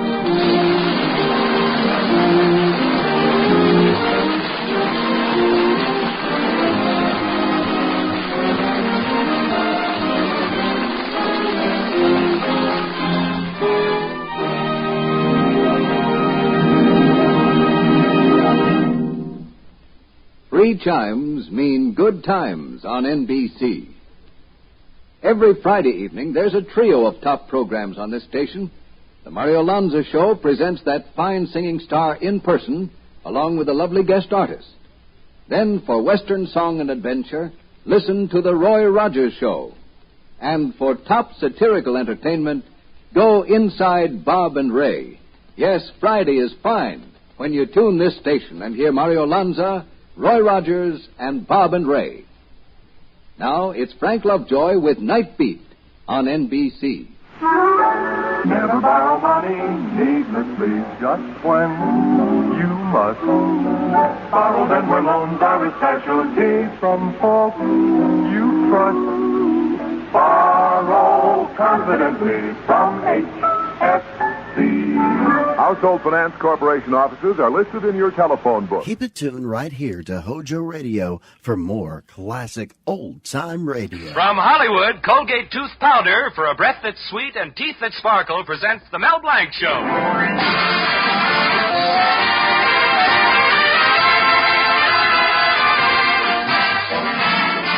Colgate Tooth Powder for a breath that's sweet and teeth that sparkle brings you The Mel Blanc Show with Mary Jane Croft, Earl Ross, Bea Benaderet, Joe Kern, Zookie, and Victor Miller and his orchestra. Ladies and gentlemen, you've heard Mel Blanc as the Happy Postman. Hello, Mrs. Burns. Here's your mail. Well, goodbye, Mrs. Burns. Remember, keep smiling. You've heard him as the famous train caller. Train leaving on track 5 for Anaheim, Azusa, and Cucamonga. You've heard him as Pedro. Pardon me for talking in your face, senorita. 30 days hacienda, April, June, and sombrero. I think. You've heard him as the lovable character Zookie. Well, in the fix-it shop, I'm the president, I'm the vice president, I'm the treasurer. I sweep out the place. You've heard him as the famous Warner Brothers cartoon character Bugs Bunny. What's up, Doc? Now hear him as the star in his own show. Hello, Mel Blanc's Fix-It Shop. You bend it, we mend it.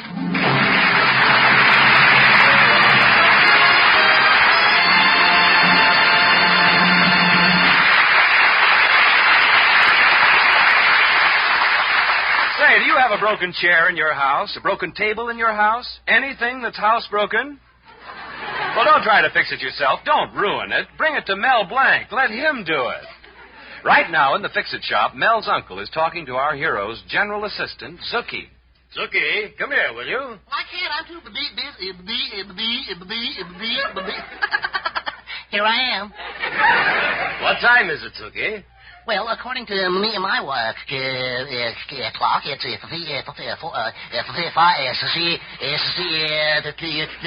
I can't tell you. Why can't you tell me? Well, because by the time I tell you what time it is, it's some other time. Come on, Zookie. Here come Mel and Betty. Let's get out of here. Look, darling, don't you see the Fix-It Shop will never amount to a thing as long as you let your Uncle Rupert and Zookie live with you. Well, gosh, honey, I have to let them stay here. Well, why can't that uncle of yours go to work? Well, he's still weak from his overseas shots. Overseas shots? Yeah, he got him in 1917. He spent 6 months in Pierre's Bar and Grill in Paris. 20 shots a night. That I can almost believe. Oh, that's right. The last time he saw Paris, he didn't see it so good. Oh, Mel, why don't you try to be serious about business? Well, I try. And another thing, do you realize that we have been engaged now for 5 years? Gosh, our wooden anniversary. Don't you think we might begin toying with the idea of getting married? Oh, now, honey, you know I've been working on our nest egg. Well, we're both getting old, the egg and I. Well, yeah, but... Mel Blanc, now this is what I'm talking about. Now, look at this birthday card my father got from the Eternal Life Insurance Company this morning. Now, why don't you do something like that? Why don't you try to build goodwill? Okay. I'll send a birthday card to everybody in town who has a birthday this month. Oh, Mel, that's wonderful. And another thing, I'm going to talk to Uncle Rupert and put him straight. Oh, darling, it's so good to hear you talk like this. I'll tell Uncle. He'll just have to buckle down and loaf somewhere else.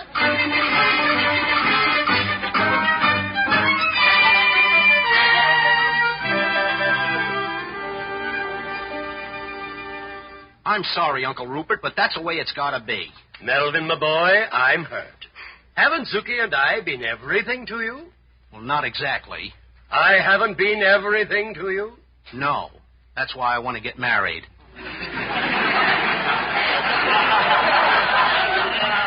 You can't even cook. Well, anyway, my lad, let's not be hasty. I've got another idea.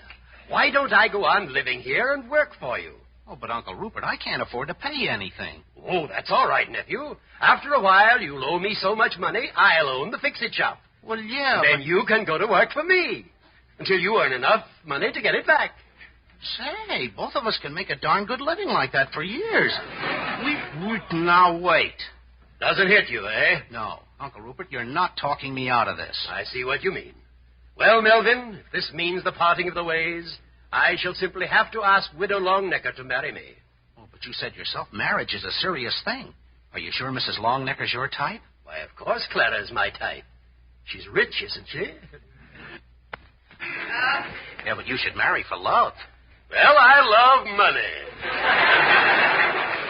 But she's so long and lanky. Melvin, my lad, when a lady is that wealthy, she's not long and lanky. She's tall and stately. Well, have it your way. Now, will you send Zookie for those birthday cards? Indeed, I will.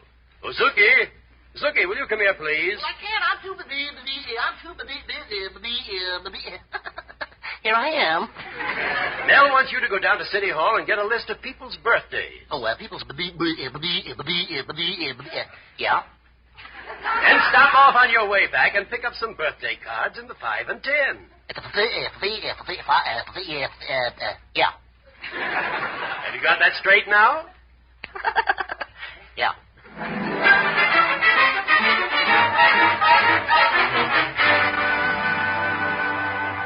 Hey, I'm looking for the Young man, huh? This is the Bureau of Vital Statistics.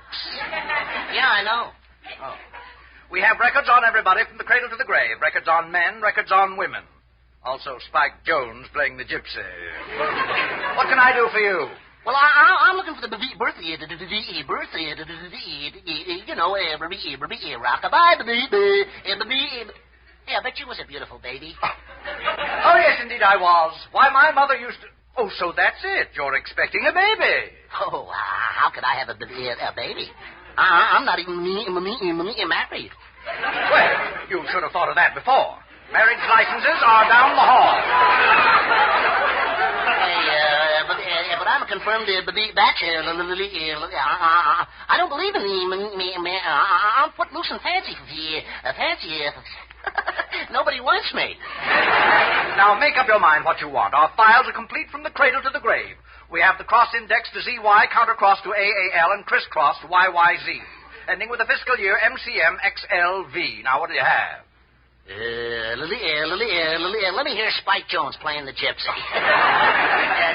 I give up. Look, here's a list of everything we've got. You can take your pick. Oh, thanks. Gosh.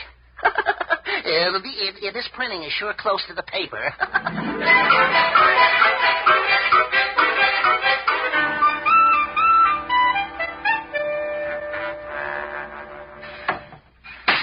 Is that you, Zuki? It's about time you... Oh, it's you, Mrs. Longnecker. How are you today? Oh, me. Another day, another dividend. The woes of wealth. Well, what's the matter, Mrs. Longnecker? Oh, it's so annoying. I was at the bank all day today. You were? Yes, the bank wants to borrow some money from me. But I'm not going to give it to them.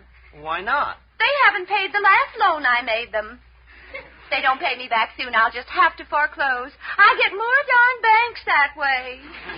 Oh, money, money, money. Think of it, Melvin. I'm just swimming in wealth. What a beautiful way to drown. Oh, by the way, Mrs. Longnecker. Yes? Were you born this month? Was I what? Were you born this month? Oh, of course. I'm just out doing a little shopping for my mother who's still in the hospital.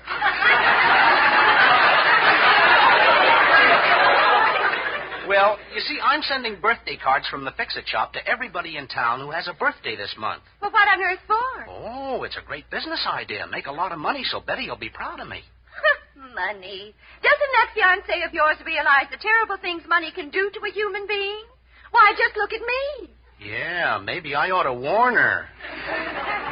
Do you think that my dear Clara, this is indeed a pleasure. Well, I didn't come here to give you pleasure. What do you want, Rupert? I wish I could tell you how radiant you are, my dear. How like a tall, stately sapling...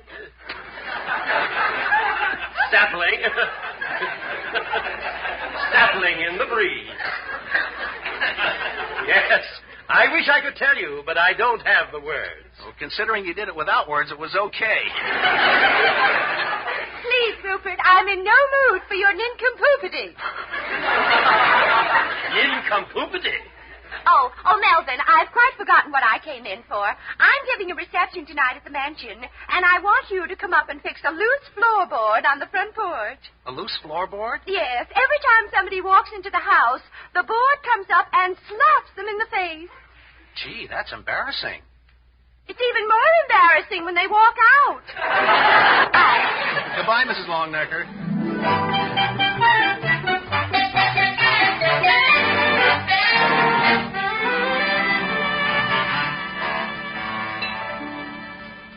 Well, Betty, all the birthday cards are mailed out.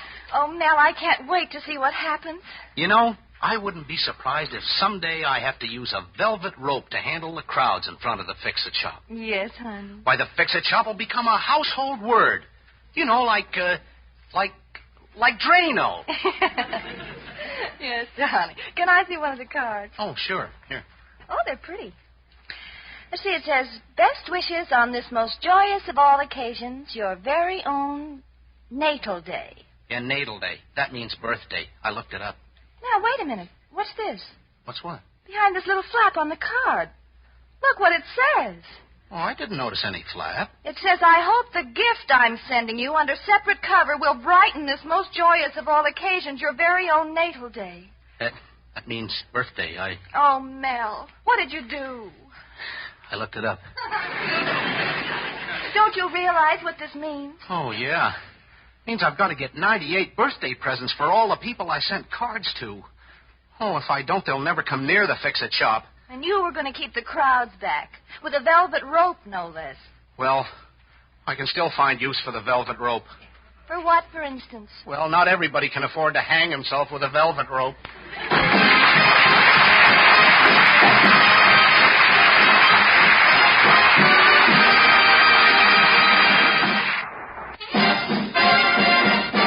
Use Colgate tooth powder.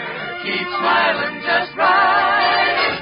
Use it each morning and use it each night. Don't take a chance with your romance. Use Colgate tooth powder. Take it from me, that little breath of trouble, I mean unpleasing breath, can put the end in friendship or even give the air to a love affair. And the worst of it is, you may not even suspect it, because unpleasing breath can catch up with you without your knowing it. So ask yourself, could you be the victim of unpleasing breath? Guard against it this way. Brush your teeth night and morning and before every date with Colgate tooth powder. For Colgate tooth powder cleans your breath as it cleans your teeth. Yes, scientific tests have definitely proved that in 7 cases out of 10, Colgate tooth powder instantly stops unpleasing breath that originates in the mouth. What's more, no dentifrice at any price cleans your teeth more quickly and thoroughly than Colgate tooth powder. Remember to buy it first thing. And remember the name Colgate tooth powder, with the accent on powder.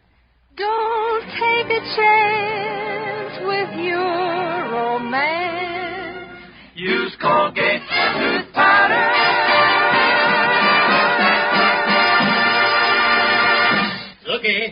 Zookie, come here, please. Yeah, oh, okay. Don't take a chance with your every romance.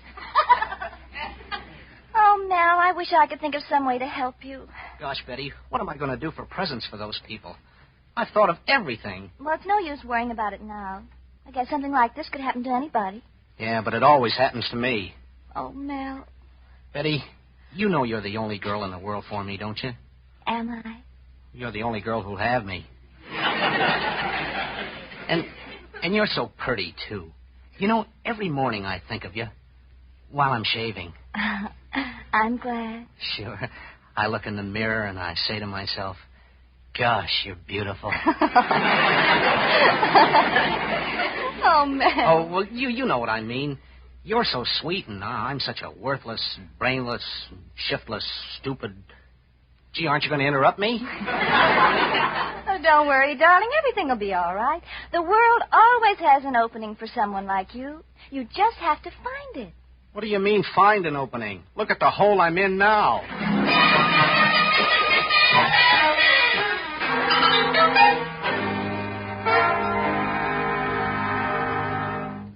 Melvin, my lad, your troubles are over. What do you mean, Uncle Rupert? In this big package, you see 100 beautiful boxes of candy. They'll make 100 most appropriate birthday presents for the people you sent the birthday cards to. Hey, that's swell, but where did you get them? It so happens I ran across a dear old friend today, one Harry Greenspiegel, who now owns the Ace Novelty Company. Yeah? Ah, good old Greenspiegel. Used to be a fellow vendor in a barbecue house in Hoboken. Uncle Rupert, I never knew you sold things in a burlesque house. Huh? Oh, purely educational. Photographic knowledge for gentlemen who never went to college. Postcards, to be exact. Postcards? Oui, oui. Ooh la la. Uncle Rupert. Oh, inspirational views of the Eiffel Tower. Oh. Well, let's get these boxes in the mail. Say, I'll be doing better than the life insurance company. They only sent out birthday cards to customers. The cheapskates. Yeah. I'll be sending bonbons by Greenspiegel. De Paris. I guess this'll show people in this town this isn't a melon I have for a head. That's right, Melvin. You've got brains in that melon.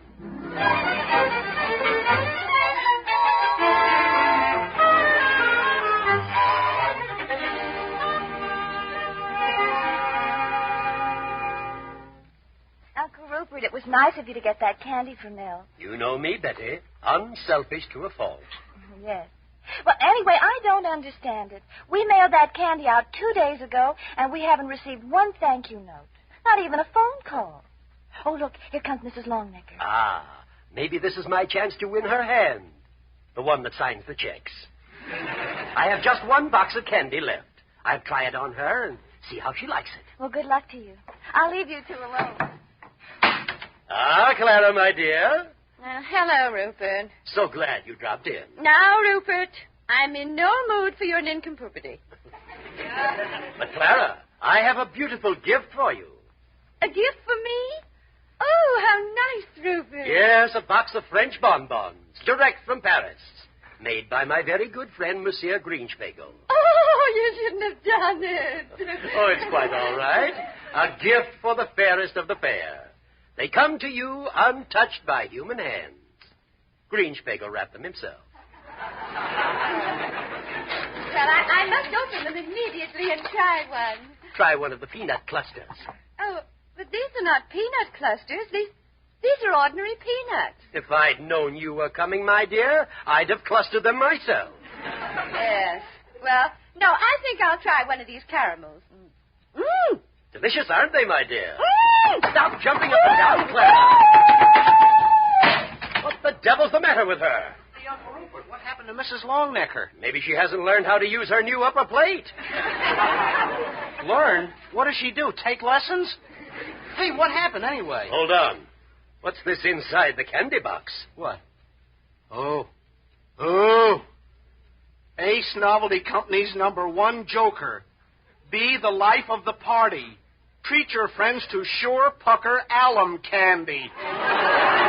Oh, no. Oh, 50 mirthquakes to a box.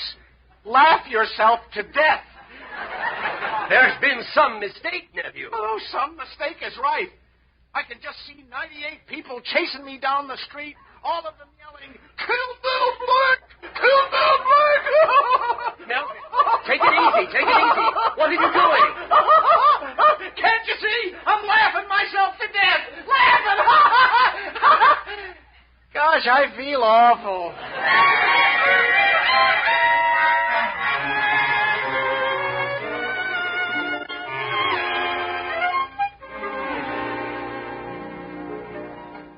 Gosh, if only one of those people we sent the candy to would say something. If they'd only do something, why don't they? It takes a little time. Ed? A lawyer. Gee, I bet they could send me to the state penitentiary for doing this to people. They can't send you to a state penitentiary, Melvin. Of course they can. Using the mails to defraud is a federal offense. State penitentiary and federal prison. You know what I'll have pinned on me? A two-way stretch. Now, don't be silly. Hey, the mailman is coming. Oh, he's got loads of mail. Hey, you better leave by the back door, Mel. Yes, nephew, run for the hills. No, Uncle Rupert. I'm going to face the music. Well. Quite a bit of mail for you today, Mr. Blank. Wait. All those boxes. It's the candy we sent out. And those are all the birthday cards. Here, let me see. Hey, they all read the same way. Listen. Return to sender. Addressee deceased. That means dead. I looked it up. Huh? Say, Mel, I think I know what happened. Well, I wish you'd tell me. Don't you see? Zuki got the wrong list down at City Hall. Instead of birthdays, he got the names of people who passed away. Oh. Then I'm safe. Nothing happened. That's right, and you can thank Zuki for that. Gosh, yeah. Gee, you saved my life, Zuki. I could kiss you. Hey, you can't kiss me out. Don't you dare to. Don't you. He did.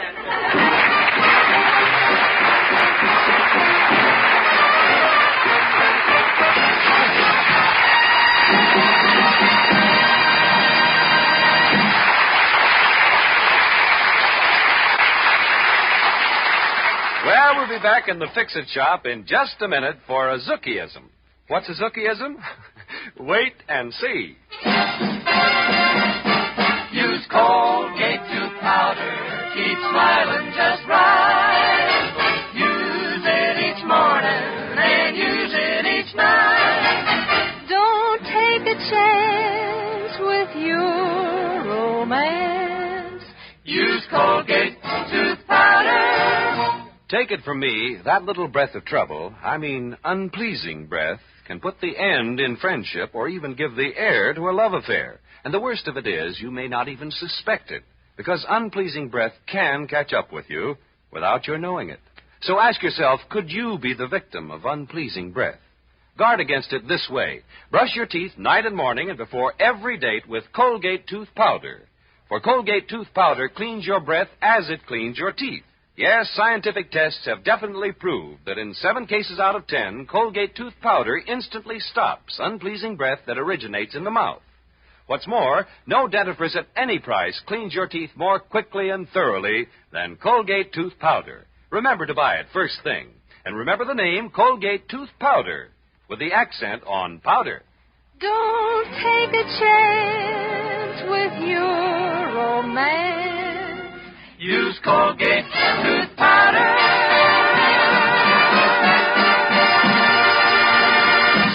Well, Zuki, we had quite an experience with those birthday cards. You know, Zuki, I like to feel that you learned something from it. Yes, Zuki, everything has a moral. Just what did you learn? Well, to tell you the truth, I learned that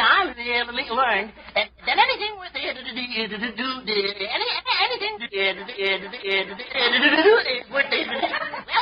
you must keep your nose to the grindstone. You gotta keep your nose to the grindstone. I learned that. It sure pays to be ignorant.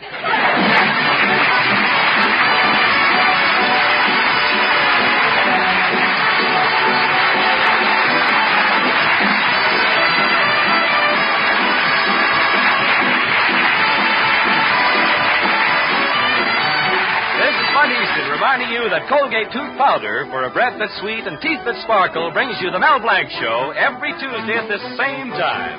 Be sure to join us again next Tuesday night for more fun with Mel and the people you'll meet in Mel Blanc's Fix-It Shop. The Mel Blanc Show was written by David Victor and Herb Little Jr. and was produced and directed by Joe Rhine. Say hello to Halo Shampoo if you want naturally bright and beautiful hair. For Halo Shampoo contains no soap, therefore leaves no dulling soap film. Halo lets hair sparkle with natural brilliance. Even in hardest water, Halo makes oceans of rich, fragrant lather to quickly carry away loose dandruff and dirt. Halo needs no lemon or vinegar rinse. Say hello to Halo and goodbye to dulling soap film. Get Halo Shampoo at any cosmetic counter.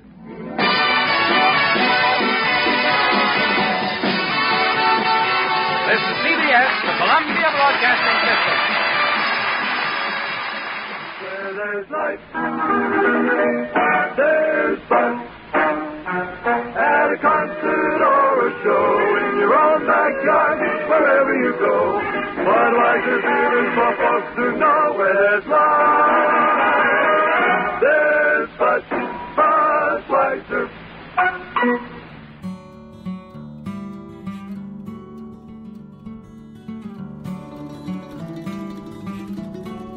Thanks for listening to Hojo Radio. We'll be back again very soon.